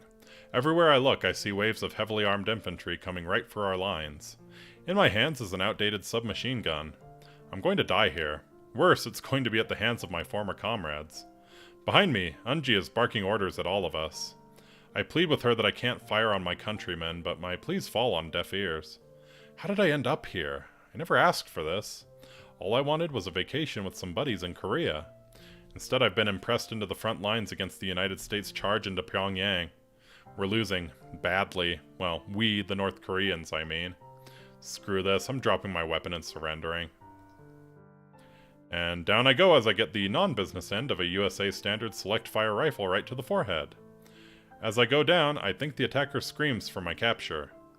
How nice. I'm not going to die here. I'll just be taken back to America and executed as a deserting traitor. A voice is calling me. A sweet voice. I recognize it. Wake up, Senior Manos. Please, we need you. We're going to be taken back to America as prisoners. I'm scared. I struggle to respond. That blow took a lot out of me. I can tell that the person has come closer. I can feel her breath on my face. We'll be okay if you just wake up. Please wake up now. We need you. I think there's real emotion behind these words, like affection. It gives me strength to wake up. I open my eyes. Shine and rise, sleepy! If only all alarm clocks came with such a sweet voice and pleasant view. Wait, why didn't my phone go off? If you're wondering about your phone, the battery died out, and it's recharging. I thought I charged it as I went to bed. I'm afraid the power went out again last night. It must have died overnight. It's charging now. So I thought I'd wake you. Was I wrong to do so? No, not really. I have no reason to complain. That is a relief. Anyway, please get up and get ready for the journey. Also, you appear flushed and have broken out into a sweat. Are you feeling okay? ASMR United Korean Edition, indeed. Shit, I can't tell her about that nightmare I just had. It's too strange and too frightening. Yes, I'm okay. Just had an odd night is all. Having a naughty dream, were you? Why am I not surprised? It appears the other sister has worked her way in and is radiating her typical warmth and charm. You'd think she would have dropped the tsundere routine by now, but here we are. It was nothing like that. But it was a dream? Damn it, me and my stupid mouth. Yes, I had a strange dream and I don't feel like talking about it is all. Pervert. What did you dream about last night, Unji? Well, don't you know it's rude to ask a girl what she dreamed about? Well, it is, you big dum-dum head. Baka. That might be the weakest insult you've tossed at me yet. Don't let her get to you, Senior Manos. She told me all about her dream. It involved you, her, the boombox, and a window. You promised not to tell him! Oh, I didn't even get to the best part yet. Two can play this game. How about I go find your diary and bring it to him? And with reflexes that would make a ninja gape in awe, Zhang is dragging Unji out of the room. Don't delay and get yourself ready. I'll have Unji buried by the time you're done. Wouldn't that kill the point of a group outing? Killing is the point, yes. Avenge me, Senior Manos! I'll keep your memory alive in my dreams, Unji. I hate you both! Unji should be okay. Zhang won't kill her, probably. I hustle to take a quick plunge in the Arctic water that they call a shower and gear up for the 2-day excursion. I think I heard them bickering a bit, so that's a good sign that Zhang didn't kill Unji. I'll head out to meet them. Looks like everyone has all of their possessions ready. Has everyone remembered to hit them on the head as well? I get to hit someone on the head? This trip seems better already. No, that's not what that means. Never mind. Yes, I've hit the head. Good. Let us be on our way to the train station. Looking at the girls, I note 2 things. 1, they both have what appears to be heavy bags packed. I'll fight the urge to say something chauvinistic here. 2, they're not decked out in their military duds. They're in civilian attire. I don't think I've seen you ladies out of your military outfits for too long since I've been here. You both look very nice in your casual wear. What are you complimenting us on clothing for? It's not like we dressed up for you. Speak for yourself, sister. I certainly did. Haha, yeah. Why are you always showing off like that? Because I know it presses your blinkers. That's buttons. Anyway, let's get going. Being the lone guy here, I should carry one of their suitcases, but should I pick a case or try both? I mean, Unji will likely get mad if I try to carry her things. Then again, she might get mad if I try to carry Zhang's things. I'm not sure how Zhang will feel about it. Sometimes I get the notion that she's trying to push me towards Unji, but then she has reservations about it. So what should I do here? We gotta piss off Unji. So I'm going to help Unji with her bag. Is this really a good idea? Well, the worst she can do is kick me in the head. Both of them. I nonchalantly walk over and grab the bag. It's pretty light despite the size of the case. Why are you picking up my suitcase? I thought I'd help you with it by taking it to the car for you. I don't really need the help. I'm not a distressed out darling who can't carry her bag. Why must you be so rude, Unji? He's just trying to be nice to you. If you're so interested in his niceness, then why don't you have him carry your case? If he wanted to, I'd let him, but he wanted to help my sister. How can I complain? Didn't mean to get the two of you fighting. I'd be glad to carry your bag, Zhang. Next time, Senior Manos. Deal. Okay, you two love squirrels. Stop being mushy and let's love squirrels. Same car as I've been riding in this week. We've got the bags in the trunk and we're about to get on the way to the train station. The ride to the train station will be short. The train will take us to the city of Haesan, where we will get another car awaiting us and drive to Mount Paktu. Is our driver coming with us as well? No, he has other plans. Since we told him of our trip, he decided to do something else. And who's going to drive us? I will be doing the driving from Haesan to the base of the mountain. Panic! Panic! You never told me you could drive, Unji. Why have we been chauffeured around all week if you have a license? On a list of things Unji is good at, driving ranks somewhere between subtlety and socializing with handsome foreigners. Yep. Well, that's so wait, Unji's not good at either of those things. You're quick on the take-up on this one. I'll have you know, Glorious Leader told me just the other week that I broke the record for number of potholes hit in one trip. That's not really something to be proud of. It was a record according to Glorious Leader! I guess Glorious Leader has a sense of humor after all. Really on the anime dot nose. Regardless of Unji's exemplary record, she'll be the one driving us on the last leg. Considering what I've just learned, you'll excuse me for not saying I'm looking forward to it? You should. After all, since Unji is driving, you'll have the chance to sit with me alone in the back seat. Gulp. Don't look so nervous. I don't bite. That's not what you wrote in your diary. Oh! It appears I need to change the padlock combination on my diary again.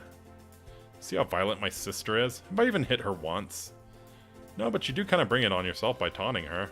And you did hit her once. Well, she teases me just as much, but I don't resort to smacking her around. I had no idea you felt that way, Unji. Does this mean you'll stop hitting me? No, but now I know your true feelings, and knowing is half the battle. And the other stuff is doing some fucked up shit overseas that you don't want to talk about when you get home. Yep, correct. Or that's how I always heard that phrase end. Well then, sister, I'll just have to be on my guard and fight back. Now you get the picture. Stand up for yourself and for what you want. Are we anywhere near the train station yet? Not too much further. Thank goodness, as I'm not sure I want to be cramped in a car with you two when this conversation goes nuclear. Really on the nose, indeed. A few minutes later, we've arrived at the train station in Pyongyang itself. And right away, our stuff is loaded into a train as we're herded towards a passenger car. On the way, we all make sure to stop at the facilities to refresh ourselves. For some reason, it takes me a while to snag an empty stall. As a result, I'm last of us three to get on the train, and it's relatively full. Guess the first couple of stops have quite a few passengers. And for some reason, the two girls have split up so that each one is by herself with an empty seat next to her. Are they doing this on purpose? Trying to make me choose between the two? What's the point of this? The only other option is to sit on a hard, uncomfortable-looking bench and invite the two to sit on either side of me. My butt's already aching at that option, but it might be better than hurting the feelings of one of the girls? A little help here? Sit on the bench like the indecisive wuss you are. No, let's sit next to Unji, since we are trying to get her out. Next to Unji? Makes sense. Zhang is less likely to beat me up for snubbing her. Heck, she'll probably be happy, right? I belly on over to the seat next to Unji and sit down next to her. Can't believe you chose to sit next to me. Why can't you? Well, there's a seat open next to Zhang, and I figured you would naturally go sit next to her. I could go move next to her if you're uncomfortable. No, don't! I mean, it's okay. It's not like I'm happy you chose to sit next to me or anything, Baka. But it would be a pain for you to move now, so you just stayed there next to me, okay? Still can't be honest with him, can you? Well, it's his own fault for sitting with me instead of you. You know you'll eventually push him away if you keep acting like that. Acting like what? You know I'm not very good with guys, especially attractive for it. You admit I'm attractive then? No! I mean, yes, but shut up. Oh, Unji, when will you ever learn? You shut up too. Don't be a hurt loser because the cute guy sat next to me. Nonsense. I'm happy for you. I wish you a long life together and many babies. Can we get through this outing before even thinking about sleeping with your sister? Are you saying you want me? I see no reasonable answer that gets me out of this with any grace or dignity.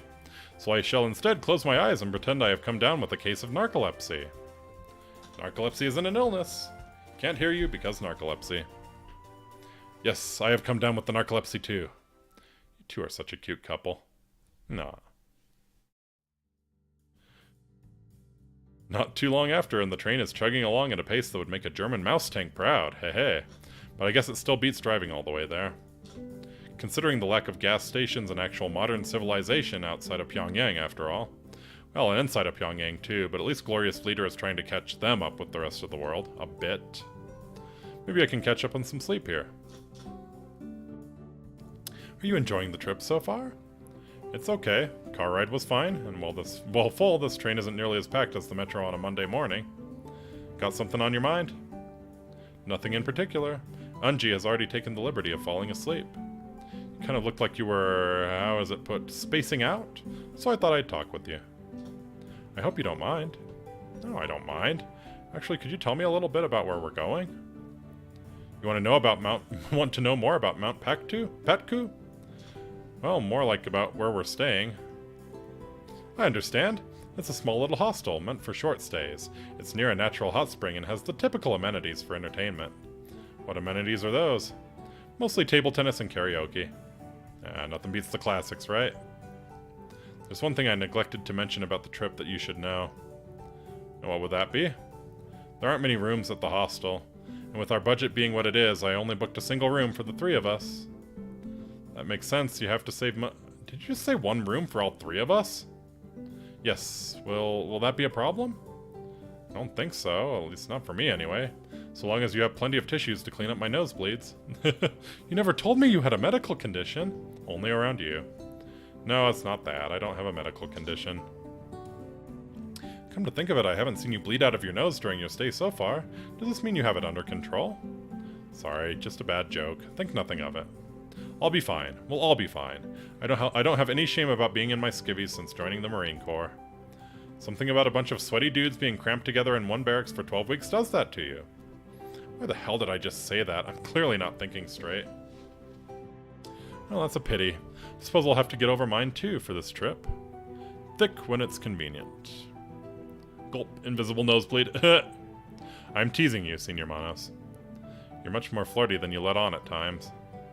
Is it so strange? I feel comfortable around you, and you are kind of fun to tease. Can't argue with that. I'm glad. Anyway, maybe we should take this chance to nap, as we won't get that when Unji drives us to the hostel. Probably not a horrible idea. I watch as Zhang shifts into a more comfortable position and closes her eyes. Probably wouldn't be a bad idea to catch some winks myself, but I'm kind of amped at the moment. Must be the after effect of Zhang's flirting. At least I'm near a window so I can look outside as we roll through rural Korea. It's not a bad sight. Wilderness seems less depressing than what passes for a city here. I look back the other way to see Zhang is asleep, but now Anji is awake.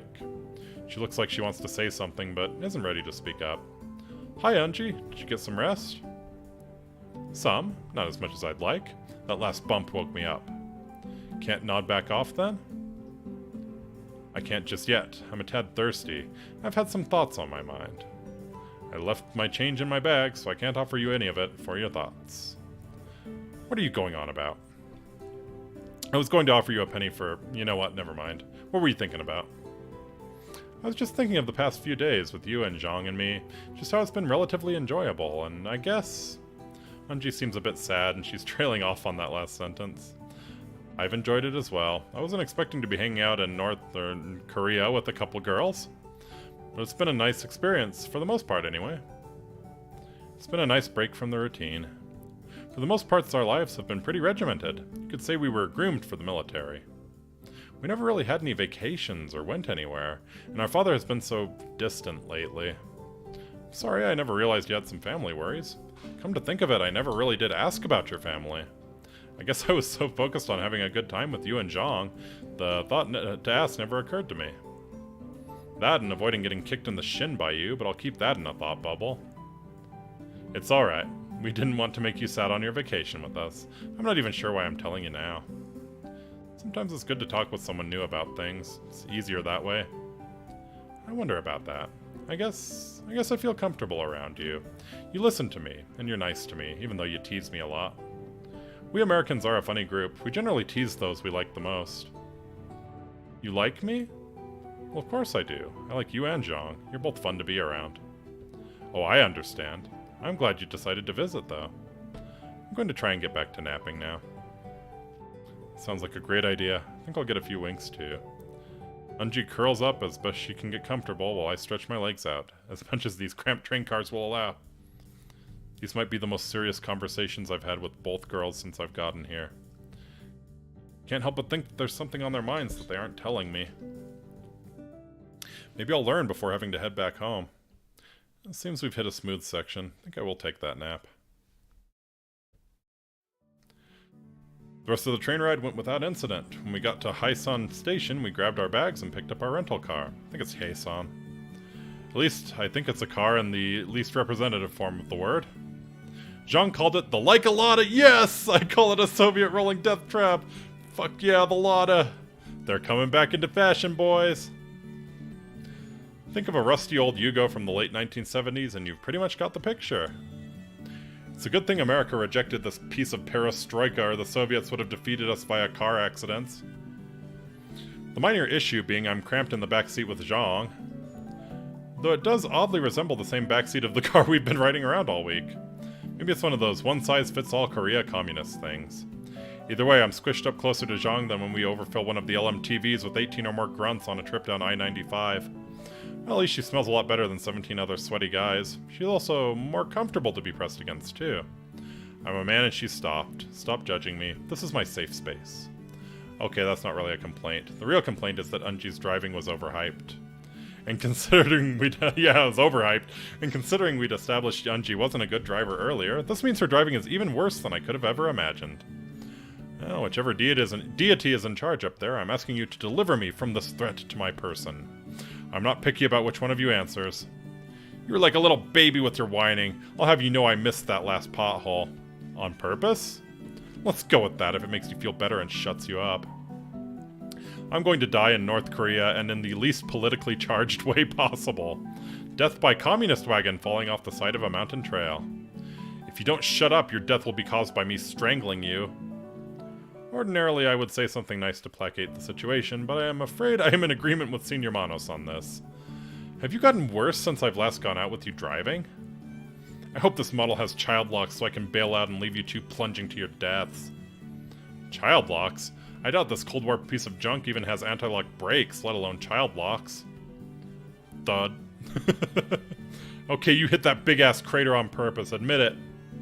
I admit there was a big-ass crater, and I hit it. My head would be hurting more, but it was stopped by the fun bag system installed near my head in the back seat.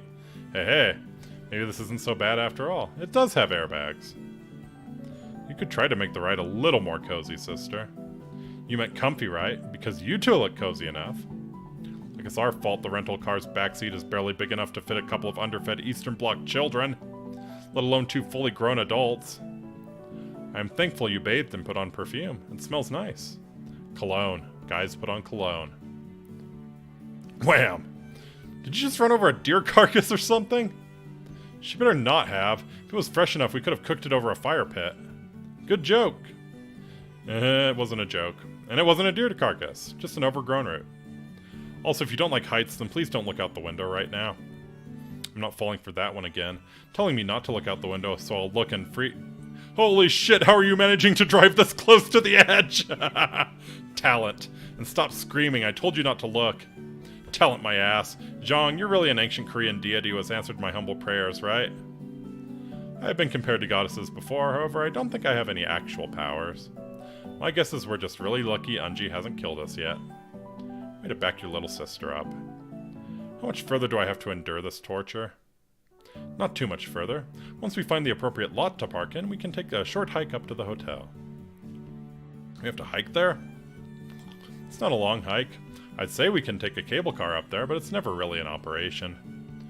Hiking won't be so bad. At least I can avoid obvious walking hazards, unlike Unji when she drives. Thud. I only hope I remember who I am after the multiple concussions I'm likely racking up back here. Don't worry, if you forget, we'll brainwash you into being our manservant. Like they haven't already. I will never make fun of New York drivers again after that experience.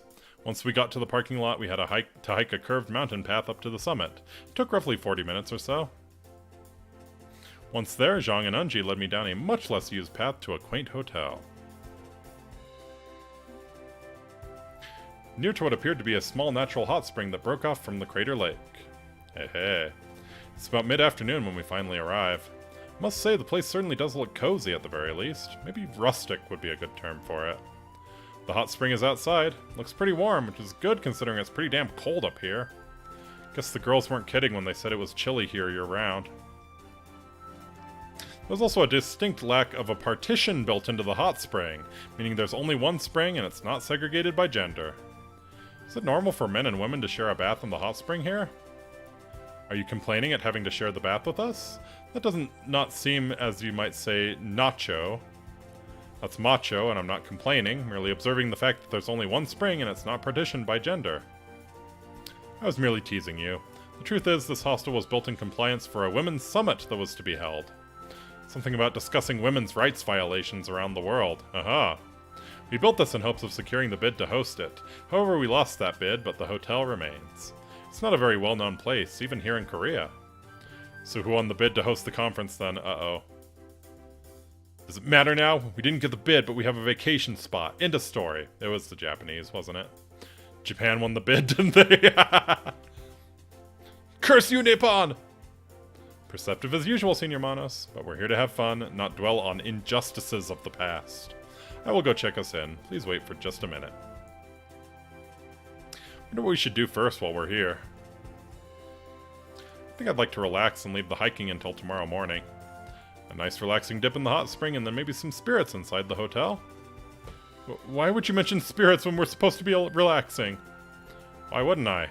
Kicking back in a rustic hotel and sharing spirits with you and Zhang? Doesn't it sound grand? Not at all. I hate spirits. Oh, well, you just had to say so. You don't have to join us. Ah, get away from me, spirits! Yeah, different kind of spirits. It appears Zhang has snuck up on Unji and frightened her something fierce. I'm sorry, Unji, I could not resist. You see, Unji has always been frightened of ghosts, even to this day. Ghosts? Who said anything? Ah, I get it. Unji, did you think I was talking about ghosts when I said to have some spirits? What else could you have been talking about? Spirits is another word for booze, alcoholic beverages, firewater. And why didn't you just say go get some drinks instead of scaring me with talk of spirits, baka? Really should have listened to my Korean teacher when she said use simple language. We're checked in. There are a couple of other guests, but not too many. I ran into one while getting the keys. She had on a rather nice suit, like she was a detective or maybe a traveling salesperson. She was very nice and said she hoped to see me later. Unji has expressed interest in soaking in the hot springs. Good idea. Let us do that. Oh. And that track in particular is just really loud. Let's do that and then on to the entertainment in the lounge. Here are the keys, one for each of us. Let's go to our room. I follow her inside the hotel and she opens out the door to our room. I'm a little less than enthusiastic about what passes for a hotel room at this inn. Correct me if I'm wrong, but this looks exactly like my bedroom back at your place. It's not all that surprising. This place was built by military labor, as was our building on the base. Aha, very convenient. They probably recycled the floor plans and replicated them for this hotel. Couldn't they have requested something different for the decor, though? Considering the budget for backgrounds, or buildings such as this, probably not. Insert joke to save on art, indeed. And anyway, at least the bed is big enough for 2 people, so only one of us has to be on the floor. Can we at least get extra blankets so I can pad the floor a little? I'm pretty sure that's concrete under that thin layer of carpet. And here I was going to graciously let you have the bed with Unji. You can't be serious. Share the bed with a guy with you in the room? So you're saying if I'm not in the room, you'd be okay to share the bed with him then? I think I saved some of my bonus pay from last month. That's not it at all! Relax, Unji. I'm relatively sure she's just teasing us. I'll be sleeping on the floor. You were supposed to play along with the joke, though. But yes, I'm teasing. I'll send in an extra pillow and blankets while we're relaxing. Let's settle in and get to the hot spring. Okay, it's a simple matter of settling in for me here. Still, should I go ahead of them to the spring and wait for them? Or should I let them go ahead and catch up?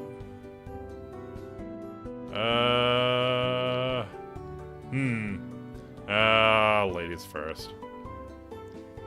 I should hang back and let the ladies get in the tub first.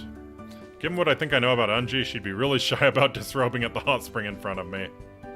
But I think she'll be okay if she gets in first and I follow up later. Why don't you two head on out to the hot spring first? I'm gonna hang back and stretch my legs for a few minutes. You're going to come to the hot spring, right? They have different times for men and women, right? No, there's no time separation. Then there's a partition they put up, right? So men on one side and women on the other? No, there isn't.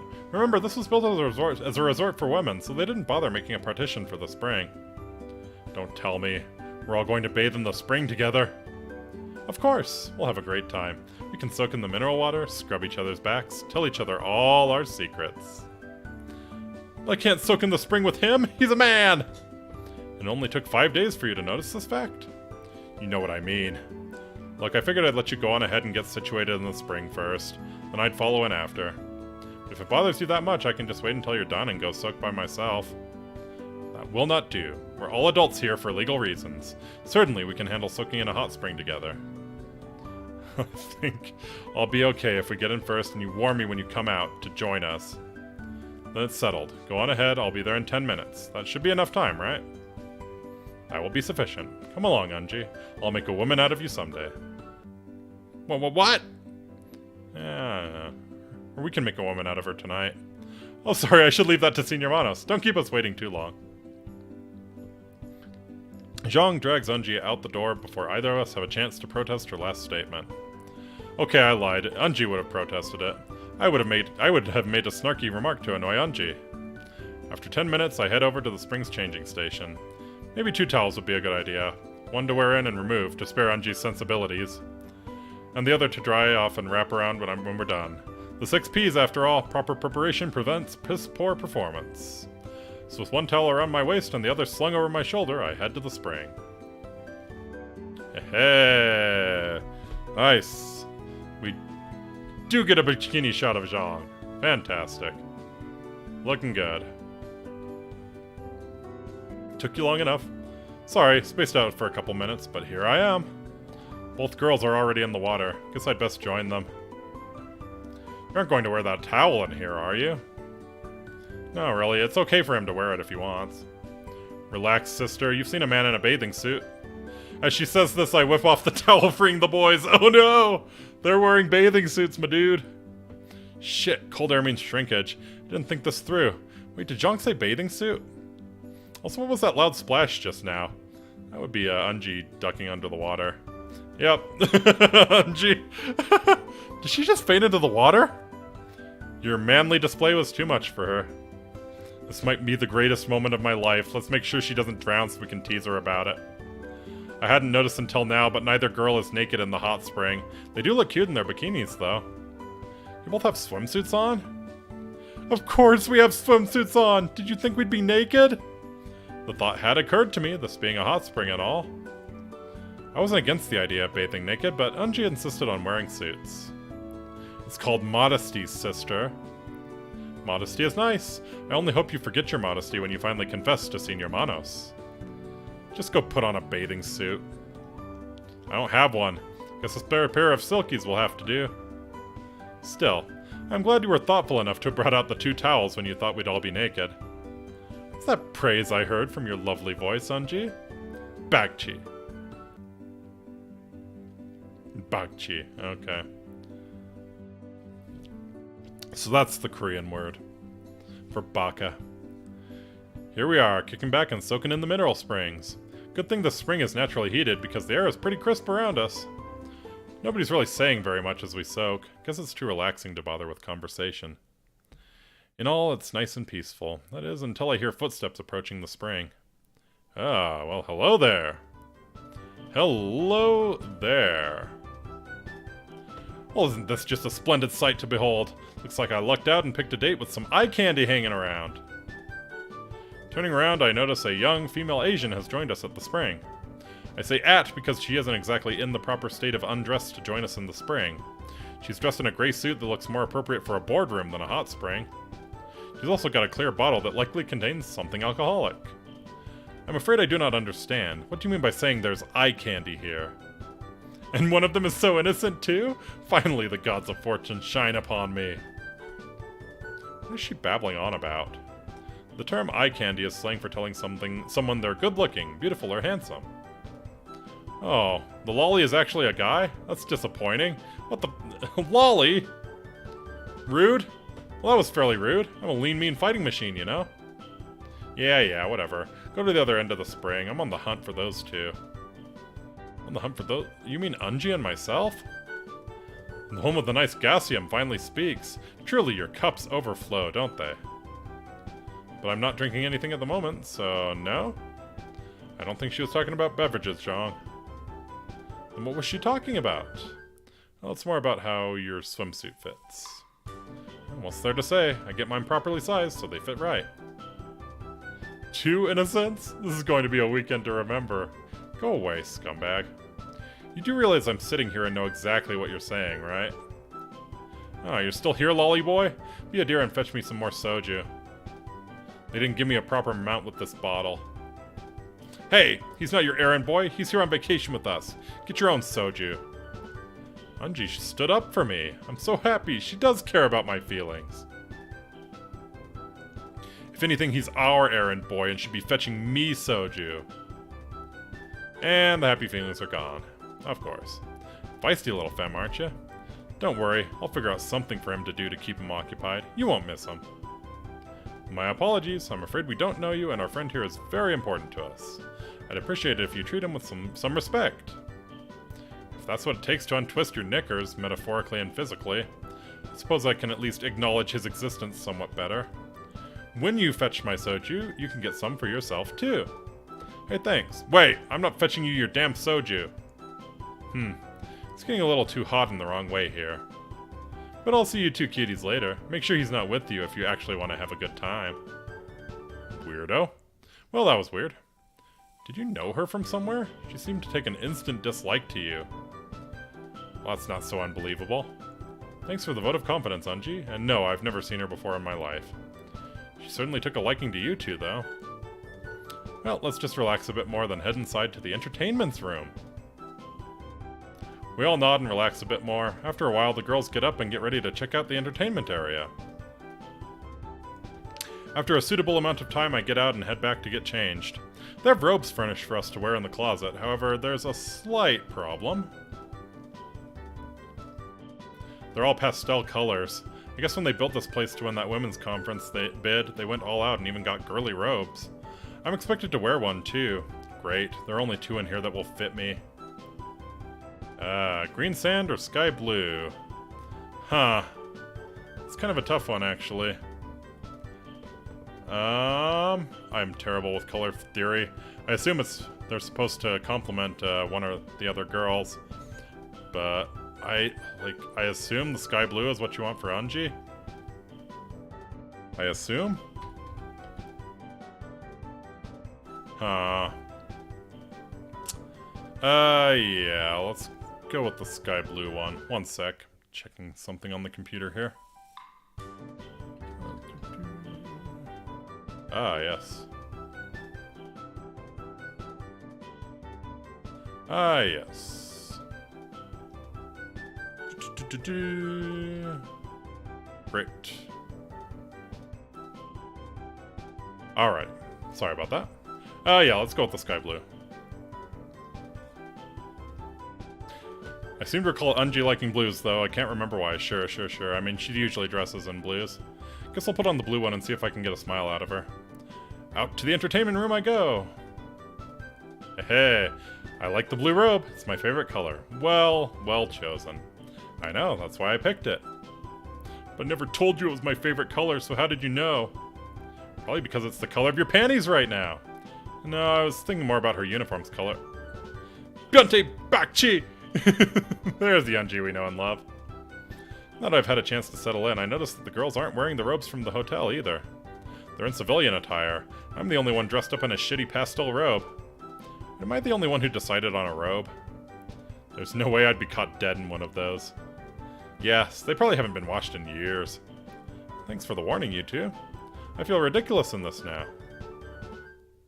There's nothing wrong with a man wearing feminine colors. Only something wrong with him wearing a woman's robe. That would explain why I was having so much trouble finding one that fit.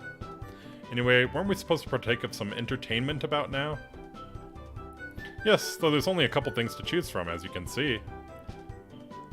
Selection of things to entertain ourselves does seem somewhat limited. Yeah. The ping pong table looks relatively unused. Guess it's not the most popular activity here. The karaoke machine appears to be in good order, as best I can tell. No television or radio. Guess that makes sense. We aren't exactly in Korea's typical broadcasting range anyway. But there is a bar. Hooray for booze. I think the girls have already decided on what they want to do. I hope they have some modern music on this machine. Does it have anything by David Bowie's sister? I'll check. At first glance, it doesn't appear to. Heathens. Best modern singer ever. Rip David Bowie. I take a look at the track listing. Dear God, it's like the 80s still lives on in Korea. And this is why it's the best Korea. And there's even some 70s music scattered about too, which Zhang seems rather excited about. Oh, I see something I want to sing. I'll go first. Okay, we'll relax and listen then. Unji and I take our spots on the rug and Zhang punches some buttons on the machine. A few seconds later, she's singing a lively rendition of some 70s pop song, and what's more, she's really good at singing. I'm not a huge fan of the genre, but I can't help but get a little funky to Zhang's singing, so I find myself dancing. Okay, as well as one can dance sitting on the floor, it's really more just grooving with my head and shoulders. Ah, yeah. Let's go, Zhang. Go, go, hi, hi, hi, hi, hi, hi. When she's finished, both Eunji and I are clapping for her rousing performance. This is so unfair, Zhang. You've gotten even better than last time. Thanks, sister. I've been practicing in the shower every morning. It really shows. You could give a K-pop idol a run for her money. Well, not that she'd have much, since you've long admitted that your country's currency is worthless. And nobody really gets paid for the arts here anyway. That compliment seems really shallow in this country, doesn't it? You meant well. I appreciate your kind words that mean much more in your country. Where pop stars get paid more than teachers and soldiers. Yes! Touché. If we're done comparing the relative unfair pay structures in our countries, I think I've found something I'd like to sing. Hit it! This time Zhang and I relax on the rug and Eunji takes her turn rocking the mic. Looks like Eunji's gone for the retro 80s, also known as current hits in Korea. And she's singing like she's the solo star at Pyongyang's biggest stadium. Which I've recently learned is the biggest in the world actually, because, you know, infrastructure over food, I guess. She's pretty good, but she doesn't have the contemporary vocal range to stay consistently interesting. Her voice lacks the consistent color needed to perform to minimum music industry standards. Full-time consideration of another endeavor might be in order. Aha. Oh, while I was narrating, Eunji finished. Better clap for her. Very nice, Eunji. You've improved as a singer as well. What did you think, Senior Manos? Full-time I mean, you were good, Eunji. Maybe not K-pop idol good, but it was a pleasant performance. Thanks. Yes, the windows even seem to have stayed intact this time. They'll never find your body out here, you know. I'm teasing, sister. Anyway, I believe it's our guest's turn to entertain us. Very true. Here we are now. Entertain us. My libido, a mosquito. But the lights are on. Anyway, fair is fair, so relax and I'll go pick a song. Both girls nod, smile, and sit down as I head up to the karaoke machine. I really wasn't kidding about the modern music thing. There is not much past about 1989 on this machine's selection screen. There are a few selections here that I think I can pass off as decent effort with my vocal range. Alright. We'll go for Eunji, just some 80s pop. 80s synths kick in, strut the stage a bit, nailed the chorus, time to rock the refrain. Well, the slightly modified refrain. I'm a god, how can you kill a god? What a grand and intoxicating innocence. I'm a god, how can you kill a god? Shame on you, sweet Nerevar. Oh, oh, oh. Checking my audience, Zhang seems to be listening like one would in a core class forced on you by university standards. But Eunji, she's banging her head and whipping her hair around like she's one of my groupies. And she probably will be. It's kind of cute, really. Oh, and then there's this bitch. At some point during my performance, the strange girl from the hot spring has worked her way into the entertainment area. She's still in her suit, though. I wonder why she didn't don a robe like me, or civvies like the girls. After I finish my number, she steps up to us and starts speaking. Well, I think it's speaking. It's a bit slurred, though. Guess she got more soju after all. I was hoping I'd find my favorite two hotties here, and Lollyboy. Oh, that's a pity. That chick robe really does fit him well, though, doesn't it? And that shirt on your busty sister isn't leaving much to the imagination. Can we just, like, put her in a labor camp for a few years, maybe? That'll probably straighten her out. Ah! Why does everything come back to Zhang being busty? God, you people! Still feisty. I like this one. I'll take them both. And now it's getting weird. Don't be such a downer, kid. I've got a fresh bottle of soju here. I'll even let you have a drink with us. If you'll excuse me, I need to go freshen up. So how about that drink, lolly boy?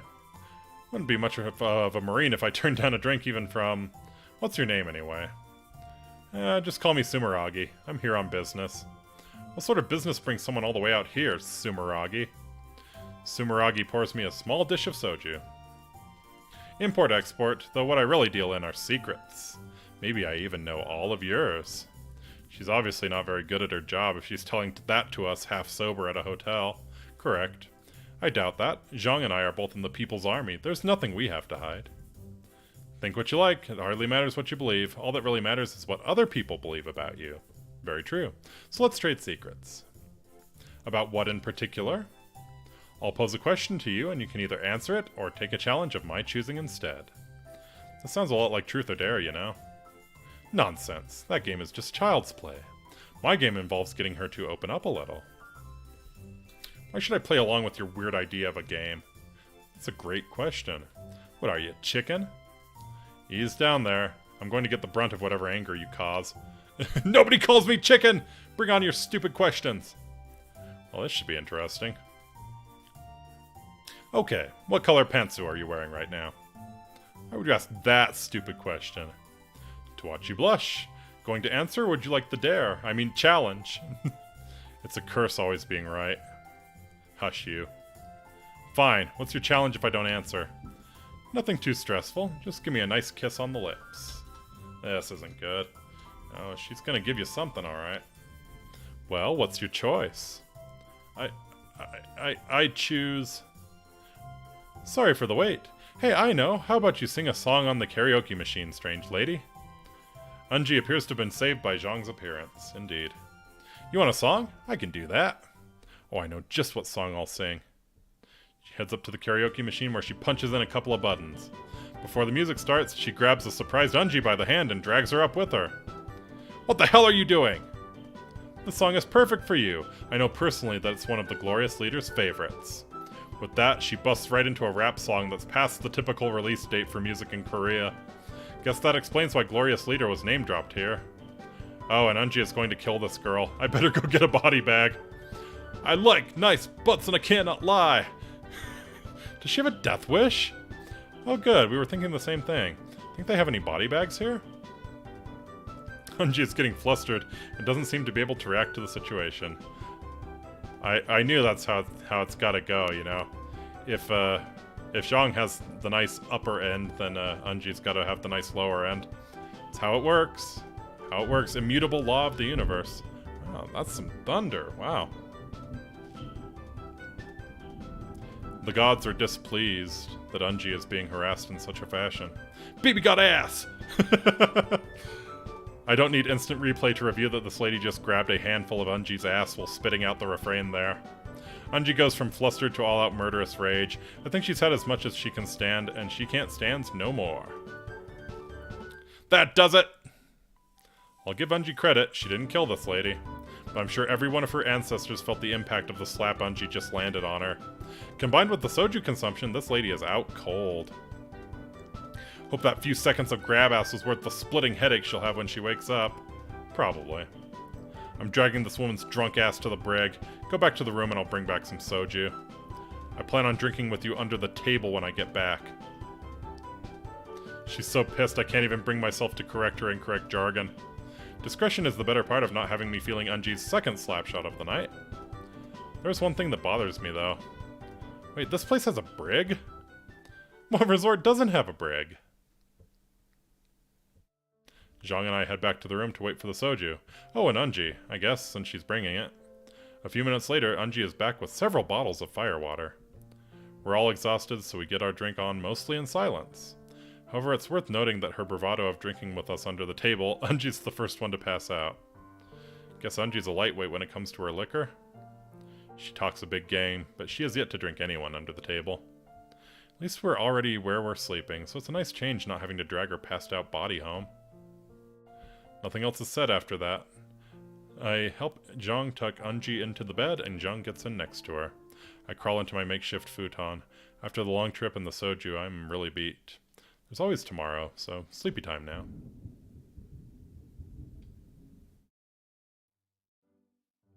Unji, quickly now. Wake up, Senior Manos. We are so far behind we won't get to do much today if we don't get moving. How did this happen? I'm sure I left a wake-up call at the desk. I don't know, but get him up quickly. Maybe we can still go see Remyangsu Falls before we head home. Understood. Senior Manos, wake up, now! No wakey. Haven't heard Reveille yet. If you don't wake up in the next 10 seconds, I'm going to slap you harder than I slapped that woman who drunkenly assaulted me last night. Oh, that's a threat. I'm awake, you leave my handsome face alone! You two seem awfully down for being on vacation. We've overslept, and pretty badly at that. It appears the staff did not honor our wake-up call request. Either that or someone forgot to put one in. I did not forget. The staff forgot. Shut up. Sure. I didn't say anything. Anyway, so what's the story? The last train to Pyongyang leaves at an earlier time today, so we won't have much time to do much of anything. I was thinking after breakfast we could go see Remyangsu Falls before heading back home. Sounds like a good idea. Is it like a waterfall or something? Not just a waterfall, but a spectacular conglomeration of 42 waterfalls that cascade into the Remyangsu River. Aha. It really is a beautiful spectacle of Korea's natural beauty, unspoiled by Western capitalist poison. Well done, sister. You finally memorized the tour guide's phrase for Remyangsu Falls. Sounds beautiful, minus the BS spiel about capitalism. Whoa, hey, I can go backwards. Nice. Interesting. I guess the mouse wheel lets you backtrack. Good to know. I've brought our breakfast here. Let's eat and get changed quickly so we can hike over there. Let's do it. Quickly hustle around, getting changed and eating cold noodles and beef. The breakfast of champions. You should always be able to go backwards. Life, yeah, absolutely. Before long, we've made the short hike to Remyangsu Falls. Pretty. I'll have to admit, the beautiful spectacle of Korea's natural beauty line wasn't just propaganda. Yeah, that's pretty legit. Remyangsu Falls truly is a spectacle with its layered multiple waterfalls that empty into the river below. The two girls that have accompanied here are also beautiful spectacles of Korea's natural beauty. You can't just say things like that out of nowhere, Bakji, she says as she blushes at the unexpected compliment. That wasn't supposed to be said out loud, but I won't take it back. Mama didn't raise a liar. Well, at least not a very good liar. I'd fail in politics. It's not like I hate being called beautiful and being compared to a gorgeous waterfall. Wait, you're blushing too, sister? No, that's just sunburn. No way. I haven't been out here long enough. And besides, everyone knows the hole in the ozone layer is only over evil countries like America and Nippon. I don't think that's how the ozone works. Okay, yes, I'm blushing, but at least I'm not acting like a tsundere. You two keep saying that word, but I have no idea what it means. Oh, you live it every day. Oh, wow. That thunder is really, really close. Alright, well, if the stream dies out unexpectedly, the power probably got cut, so... just a warning. We are almost done with this. It's a terrible time for it to cut out. Basically means you're terrible at expressing your honest feelings, so you act like an ice queen. But when people finally break through you show you're a nice, caring person. I still don't understand. Don't worry about it. Half the otakus of the world will love you for it. And the other half that don't will still check out your CGs anyway. Now that that's settled, what do you think of the waterfalls? It really is beautiful. It's not as high as Niagara Falls, but the way there are so many of them in layers is truly breathtaking. As I'm watching the waterfalls, I hear something plink into the river in front of us. Turning to the side, I notice Sunji appears to be praying. Not too soon after, I hear a plink from the other direction, and sure enough, Zhang is also praying. Making wishes? Yes, I know it seems a tad childish, but it's kind of fun. Perhaps you should make a wish, maybe for love or a personality to develop. Guess it couldn't hurt. I could wish for Unji to be nice. Don't you want to make a wish that might actually come true? It seems two passengers have forgotten who's driving the car back to the train in a little bit. Quite right. Anyway, I'll make a wish. Wish not to die on the trip back. I mean, that's the real wish, but we'll wish for Unji's happiness. I pull out a euro from my pocket. Looks like this one is from Greece. But if I gave this back to the Greek government, it would double what they have in their bank account. Yeah! As I toss the coin into the river, I whisper a wish for Unji's happiness. Why did you waste a wish like that? But I am grateful you thought of me. I forgot my whispering tends to be a bit louder than other people's. Oh well, Unji seems happy, so it's fine. We better make our way back and get to the car. If we miss the train, it'll throw everything off schedule and you might not make your flight home. Oh yes, it is getting close to your departure date, isn't it? It is, unfortunately. I've enjoyed spending this vacation with you. Maybe sometime in the near future you can both come to America and visit where I live. Probably not. That would be nice, I think, but I believe it would be hard for us to get to America. Travel to foreign countries, especially enemy countries, is frowned upon in Korea. We would need outside help in order to get to America. Don't know if there's much I can do, but if I can help in any way, I will. Oh, I believe you would. That makes me happy to hear that. Maybe someday we'll take you up on that offer, but for now, let's go back home. The hike back is uneventful, and as soon as we gather up our things, we head back to the car. I'd like to say Unji's driving improved, but as stated, I'm a terrible liar. Before long, we're back on a train to Pyongyang. It's not all that crowded, but the silence is uncomfortable. I can't shake this feeling that something is going on with those two that they aren't telling me. At any rate, Zhang is reading and Unji is sleeping. Sleep sounds like a good idea. I figure we're going to do something special for the last day before I head back to the States. Best be well rested for it. We've gotten back from our short mountain getaway together. It was pretty fun, despite the temperature resembling the time I got drilled in Alaska. Getting drilled in Alaska is never fun. Or when I was assigned to Alaska, not drilled in the... you know what, moving on. The trip back was pretty uneventful. There weren't too many people on the train, so no seat incidents to worry about. The return was definitely faster than the trip up there, though. I mean, we're actually home and it's not even past national curfew. As soon as we got home, the girls retreated to their room, so I didn't waste much time getting into bed. Since I'm heading back to America soon, I didn't really see the need to unpack my bag from the trip. So now I'm just laying here on the bed, contemplating if I should go say something to the girls, or just fall asleep for the night. Knock, knock, knock. Guess there was a third option after all. Wait until one of the girls comes to see me. I'm decent, come in. So I, thought I'd come see what you were up to. More like what I'm getting up in. Still roughly around 6'1" or so, don't think I'll hit any more growth spurts. Why do you always come back at me with the lamest jokes? Do you enjoy teasing me so much? If that doesn't scream not in the mood for dad jokes, I don't know what does. Sorry, you are kind of fun to tease. Which is a good thing. Guys tend to tease girls they enjoy being around. You enjoy being around me? Well sure, why wouldn't I? Because I'm always saying mean things to you and acting like I don't like you. Never thought you really meant most of it. You seem to have a hard time expressing yourself. Plus, you just sold yourself out. Acting like I don't like you implies you in fact do like me. Maybe I misspoke. I'm having a hard time reading Unji. Well, even harder than I normally do. She seems to be struggling to not fall back on her usual... Is something the matter? You can talk with me if you want. I'll listen. I guess it's never been easy for me to say what I'm thinking. I've always been in my sister's shadow. And at the same time, I feel embarrassed for thinking that way, but still. It's her ease in picking up English, the way guys look at her. I guess I just feel inferior to her, no matter what I do. The only thing I can claim to be better than at her would be shooting. I'm not sure why you feel inferior. You're your own person and cute in your own way. I'm not cute! Stop that! Bakchi! You are cute. Why won't you ever take a compliment from me? How am I ever supposed to tell you how much I like you when you won't even let me tell you you're cute? Wait, what am I admitting right now? Did I just tell Unji I liked her? Well, I like you too! I mean, wait, no, I won't stop myself this time. I love you, Senior Manos. She's sincere. This is coming right from her heart. She deserves a truthful answer in return. I love you too, Unji. I'll leave you to go hit on John... Did you just tell me you love me too? Yes, I did. You're not teasing me, right? Please tell me you aren't. My heart can't take that kind of teasing.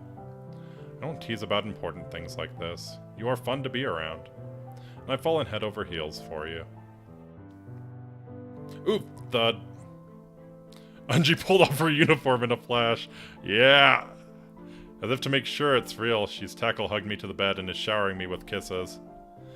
I'm trying my best to return them, but she's peppering me with them like a machine gun. Hey, mind if I get a chance to breathe? Nah. Unji rolls around, leaving me above her as I regain my breath. Oh, baby. That's pretty decent CG. Remember a couple nights ago when you helped me with English? Sure, I remember, but what does this have to do with here and now? I want to learn one more word. What other word? Oh. What sort of tour guide would I be if I didn't give you the best Korea has to offer? Did you just say something flirty? You might want to get used to it. I'm claiming you as mine, you know. Yes, you are now property of the tsundere. You can never escape. It's a prison even more deviously thought out and executed than North Korea itself. No sharing with the people, then? Of course not. I'm more equal than the rest of the populace, and I don't share. Oh, baby. I've heard about taking sailors shore leave to get a little action, but this is entirely different. I'm in love with the girl, and she's in love with me, and I can't leave her behind after shore leave. I'm due to leave here in another day, and I doubt she can just waltz out with me. Unji has actually fallen asleep on top of me like a cat. I'm not complaining, but it might make going to the bathroom a tad difficult. Maybe I should rest up as well, in case round 2 is on the way. I think I heard someone moving. Must be Zhang going to the bathroom. I guess I'll get that shut-eye then. Wait, Zhang came in here? Hi Zhang. Fancy running into you here.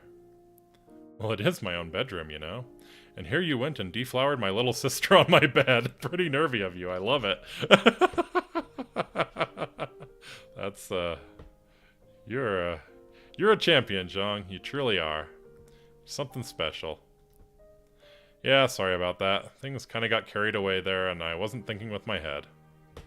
Oh, I do believe you were thinking with your head, just not the one that contains your brain. But it's okay. This is what I had hoped for. You did seem to be playing matchmaker at times, didn't you? I must admit, you are pretty cute. I might have to lock Anji in a closet and have my way with you myself. I don't think Anji would allow that. Relax, I was merely teasing. However, I'm afraid I do have something for you here that I'm not teasing you about. In the moonlight, I think I see something shining. Is that a needle? Oh no, we're getting black-bagged. There's a certain appearance that our leader needs you to feign. For the sake of our mission, this way seems easiest. You don't have to do this, whatever you're doing. Let's talk it out. I'm afraid I do, but don't worry. This won't kill you, probably. With that, she gently injects me with the needle. This will just make you go to sleep for a while, but not permanently. But why? What did I do? Damn, it's full of stars. Sleepy stars. You only put in the recommended dose, right? Yes, of course I did. Maybe. Help me dress him and let's take him to the rendezvous point. Can I borrow him for one night sometime? Please? I'll pretend I didn't hear that. Let's move. Oh boy. So groggy. Feels like I've been on a 3-day rager while on shore leave and I'm just barely sobering up. Eyelids are so heavy. Need to take stock of my surroundings, though. Oh god, oh man, that light is barely on and it feels like the inferno of 1,000 suns. Whatever they stuck me with has given me the world's worst hangover. After a few moments more, things start to come into view. Not that there's much to see. I'm in the plainest, emptiest room I've ever been in. The only things I can barely make out are a single door and an occupied chair at the very far end of the room. And from the silhouette of the figure occupying the chair, I know it's not one of the girls. Too masculine looking to be Zhang or Unji. I wonder where those two are. I'd like an explanation as to why they felt the need to drug me and drag me to God knows where. I see you have rejoined the conscious world. Undoubtedly you have questions. I'll try my best to guide you, though time is short. That voice, I recognize it. I've only heard it a few times since being in Korea, but it's one of the 3 I recognize. I know you. Our driver. Where am I?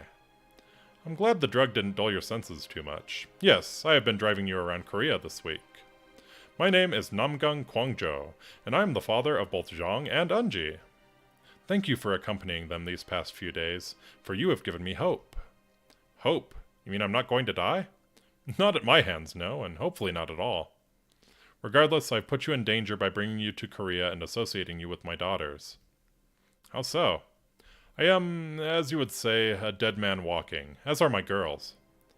My sight's not quite back yet, and it's pretty dark in here, but you sound pretty healthy, and Zhang and Unji are both very healthy. And it's not like that, Senior Manos. How much do you really know about the Democratic People's Republic of Korea? Honestly, not a whole lot. Considering I fell for your line saying Pyongyang was a suburban part of Seoul, you probably have a good idea about my lack of awareness. North Korea is a bloody dictatorship. Pick your poison. Our leader is made out to be a demagogue, and the one political party we have has a death grip on the nation. You've seen the results around here in your visit. Since assuming leadership of the country, Glorious Leader is suspected of executing at least 70 people, most of them potential political opponents and their families. It appears I have made his list as well. You say you're going to be the target of a political execution mandated by Glorious Leader? That's nuts. I mean, our leaders are pretty annoying, but at least Hillary and Donald didn't kill each other's families and associates. Yet. They've already poisoned my wife to death. It's only a matter of time before they come for me and the girls. That's why I made a plan ahead of time. One to at least maybe save my girls. It hits me just now. You're the one who invited me to Korea while playing Panzer Medals Online, aren't you? I pitched it as an idea to the party, to lure an American soldier over and try to create an international incident. In reality, I wanted you to meet my daughters and hopefully fall in love with Unji, my youngest. That part must have worked, seeing as you're sitting here right now. Yes, in a roundabout way, Unji and I have confessed our mutual love of each other. My precious youngest girl. I'm happy she's managed to express her feelings. The problem is, I'm not sure how to go about getting you out of the country safely. The brass are leaning on me to turn you over as soon on any charge I can trump up. My plan was to send you and the girls to the United States Embassy in Pyongyang, but that's a no-go. Is there even an embassy? I thought there wasn't an embassy. If I had to guess, relations with the USA have been so sour for so long we don't even have an embassy in Pyongyang, do we? Does that dad kill you when you go for both? Kind of. No, you don't. I really should have made sure of that little fact before springing this plan. Yeah, that's quite a thing to overlook. It appears Sweden is the protective power for the United States and North Korea. Yeah, that's a big gaping hole in the plan there. Sweden might take me in and send me back to the United States. Maybe. But there's no way they're getting involved with sheltering 2 North Korean citizens, who are part of the People's Army, no less. I'm well aware of that. However, I do have a backup plan in place. He stands up, but I still can't make anything of his face. He goes over to the door and opens it, and slowly both Unji and Jong walk in. Be strong, girls. This ordeal will be over soon. Father, I can't leave you here to face your death on your own. Please reconsider coming with us. You know I can't go. But Appa, I can't leave you here to die. My precious daughter, I wouldn't survive the trip. Though I built up a tolerance to the poisons our country uses, I'm not immune. Even if I survived sneaking back into the shipyard one more time, I would perish on the journey. It is enough to know my girls lived on, safe and away from this godforsaken country. He's shaking, literally, and crying along with them. I feel like I'm gonna cry myself. This will be the last time this father will get to hold his children and tell them he loves them. Parents will attempt the impossible for their children. This man is trying to avoid the needless and senseless death of his daughters. For him, for my budding relationship with Unji, for the love she bears Zhang, I must help him. Sir, what are my marching orders? This isn't an army game, Senior Manos. This is deadly serious. You think I don't know that, Unji? This man is trying to ensure that the 2 most precious beings on the planet to him don't die in a tragically stupid fashion.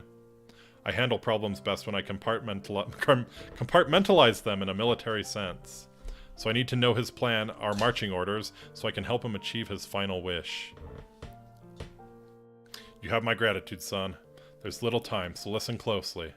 We are in Nampo, a port city south of Pyongyang on the Taedong River, leading into the Yellow Sea. There's a large order of garments being exported from here today.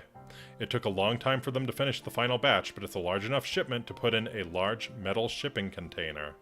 It's ventilated, as they don't want the garments to grow musty in a closed container, so you'll be able to breathe. I've been slowly hiding rations and other vital items in the bins. You should be fine for food and water if you go easy on the supplies. So we're smuggling ourselves out by trade ship, then. It was the only solution that came to mind. However, I don't know where the ship is heading. Likely China, however it could be anywhere from Europe to South America. That's a long trip. What are we going to do about needing to use the facilities? There are a few buckets hidden in the clothing as well. You'll have to sneak out and empty them overboard at night to avoid the smell lingering. The container does not open from the inside as well, as a safety precaution. Understood. Oh, I think it does. Yeah, it does open from the inside as well. Understood. How much time do we have? Precious little. I believe there are already authorities here in Nampo looking to apprehend all of us. You need to find container DPRK 24601. It's on the ground, so accessing it will be easy once you find it. It's on the ship called Destiny Favors Glorious Leader. One of the girls can point it out. Well, that's an overinflated name if I've ever heard one. I'll wait outside the door so you 3 can say your goodbyes. I am grateful. Please do all you can to get them to America. Get them to safety.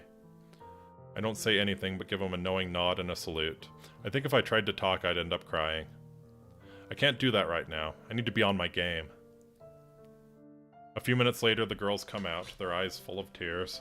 Not that I blame them. They won't ever see him again. If we fail, we're dead. If we succeed, it doesn't matter since we can't come back, and he'll be dead. This is 50 shades of fucked up. I have to keep it together and be strong for them. I have an unspoken promise to keep. Let's go. The girls just nod and follow me out to the building. It doesn't look like the shipyard is too far from here. Which is good because as we left the building to head that way, I saw some People's Army soldiers heading right for the building we just left. They didn't notice us, though. We need to get to that shipyard quickly and without being seen. Any ideas? Our best bet might be the walking path over there. We can try and sneak through the forest as best we can, and the trees may provide some cover. It's too dangerous to take the main road.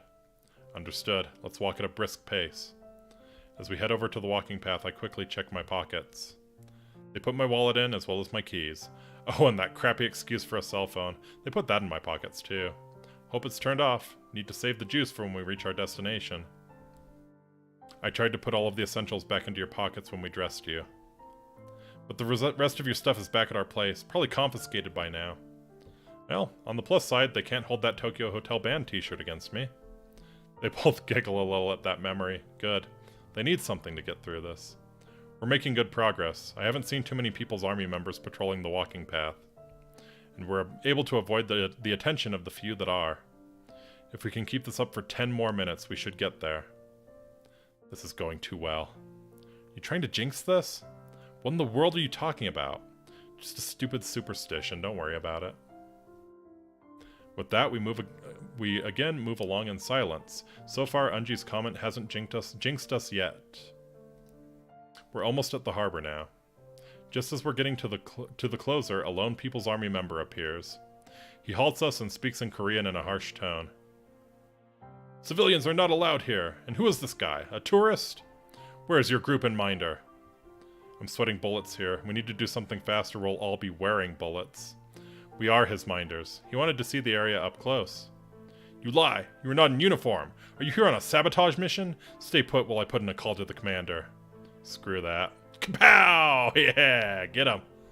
You must defeat Gunny to stand a chance against me. Dear God, you jabbed out his eyes? Damn! I knew that MC map would come in handy one day. Wow. That's a thing. You'll have plenty of time to explain what the hell that was once we secure ourselves on the ship. I dragged the blind and unconscious army member to hide him in a nearby tool shed. We should be long gone before he comes to. Dear Lord, you pecked out his eyes. It's amazing. Let's move, Zhang. Lead the way.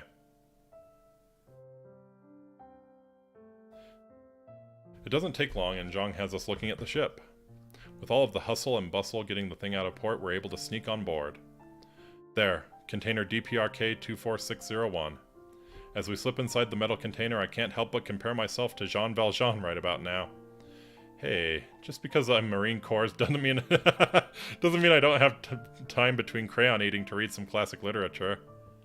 We close the door and lock it behind us. There's some light coming in from the vents, enough so we can rummage for the stuff when needed. We head towards the far back and settle in for our trip. And we go. Guys, I have to pee. Let's scrounge for one of the buckets, Unji. This is pretty much how time goes. We scrounge for the food and water that Kwangjo left. We sleep. Whoops. We try to entertain each other. I try to bolster their spirits about going to the west. There's this cool place called Las Vegas where you can spend all day ignoring the natural desert beauty, and instead stay inside dropping quarters in slot machines while drinking free booze. Heaven on earth. They tell me stories about their parents. I think it's cathartic for them. In general, we just try to keep ourselves from going bonkers from being locked up in a shipping container out at sea. Fortunately, at least none of us got seasick.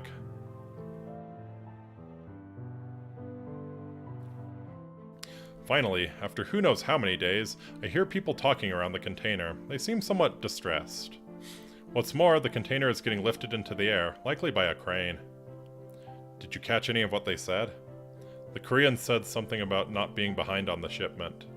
I can't make out what any of the other people said, as I don't know what language they were speaking. Did you happen to hear the Koreans mention where we are? I think I heard someone say welcome to Dura. Oh no! Damn, I know that's in Europe, but I can't recall where. Oh. Oh, my friend. That does explain why we were on the ship for so long, though. It felt like we were in the air there for a bit, so I think we're not on the ship anymore. We must be on a cargo truck heading somewhere. I'm afraid I didn't catch where the truck is heading. Suppose we'll find out when we get there.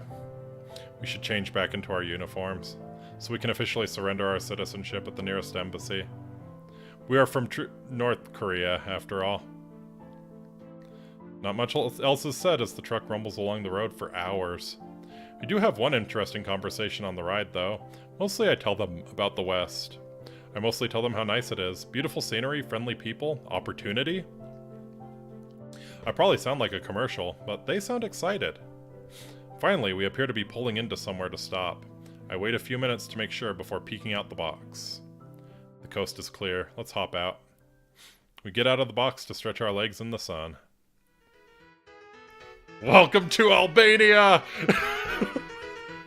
Finally, taking a good look around, I notice that wherever we are, it looks like a damned war zone. God is a Serb. Literally, I think I still see damage from mortar shellings in the buildings around us. The air doesn't smell so good as well. Can you make out where we are at all? I glance around trying to find a marker.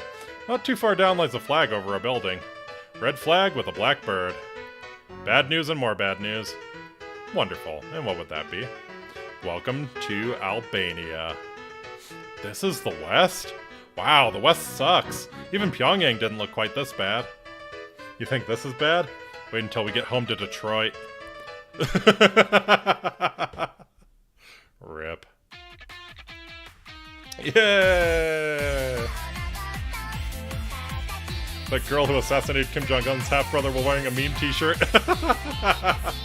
Good dedication.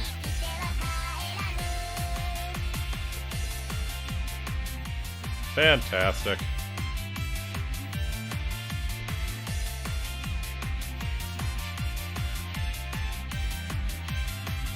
Well, that was our first and only trip to glorious North Korea. Hope you enjoyed it. I can't believe I talked for 4 hours and 20 minutes straight. Hey, we're at the 420 mark. Haha.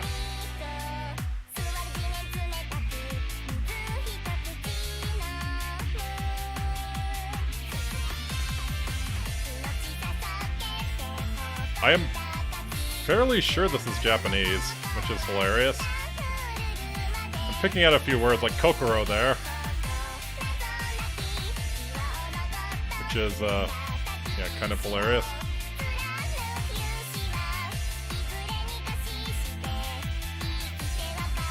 Yeah, this is definitely Japanese. That's amazing. Alright. So that was Stay DPRK. Thanks for sticking with me. That was a very, very special kind of game.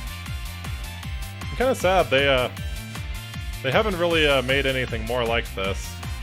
Just the Panzer Models and this, so I check in on them from time to time. That's Dev Group P, or Dev Group. How many times have you visited North Korea? Too many to count. I visit there every night in my dreams. But yeah. Hope you enjoyed. This is totally a J-pop song. It's killing me.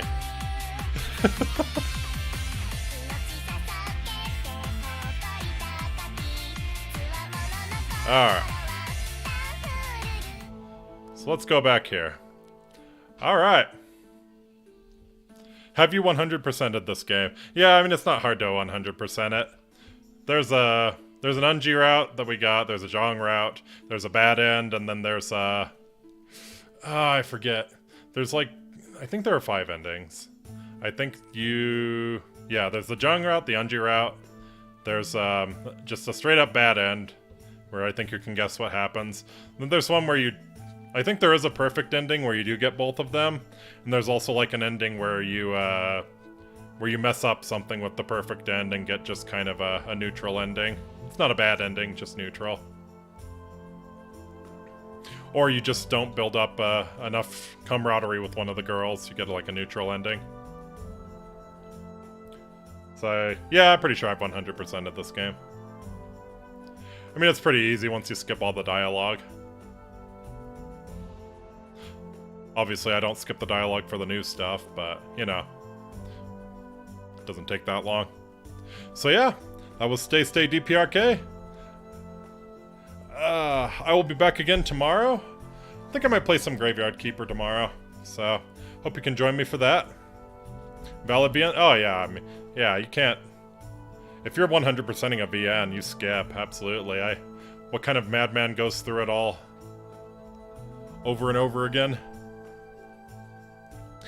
It's actually it's one of those nice VNs that actually has the setting like you know, we'll skip until you have a decision to make or until you encounter dialogue you haven't seen before. So that's nice. But yeah, I can heartily recommend it. The genre route's pretty crazy too. I don't know. I genuinely do prefer Ungi a little better, I think. Just because the fourth wall breaks get a little... I'm not too into that with Zhang. Get a little grating. Anything after 05 should have that feature. What sketch games are you playing? We won't discuss what sketch games I'm playing. Not on YouTube, at least. Anyways. So I think that's all. I hope you have a wonderful rest of your Friday night / Saturday morning, whatever it is for you. And I will look forward to seeing you all again very soon. So, yep, probably Graveyard Keeper stream tomorrow. And as always, I'll have a Today in History coming out in the morning. So, really do appreciate you checking those out and liking those if you see them. I got a playlist up on my channel, so that's super cool. That's kind of the main vehicle for getting exposure for the channel. So, if you can like the Today in History stuff, if you like it, if you think it's worth a like, I would appreciate that too. So, all right. I think that's enough for me. I've been talking for about 4.5 hours straight, so I am gonna go rest my voice. And I will catch y'all later. Thank you so very much. Until next time, Amaki, I must bid you wale. Please take very good care of yourself, and I'll see you again very soon. Bye-bye!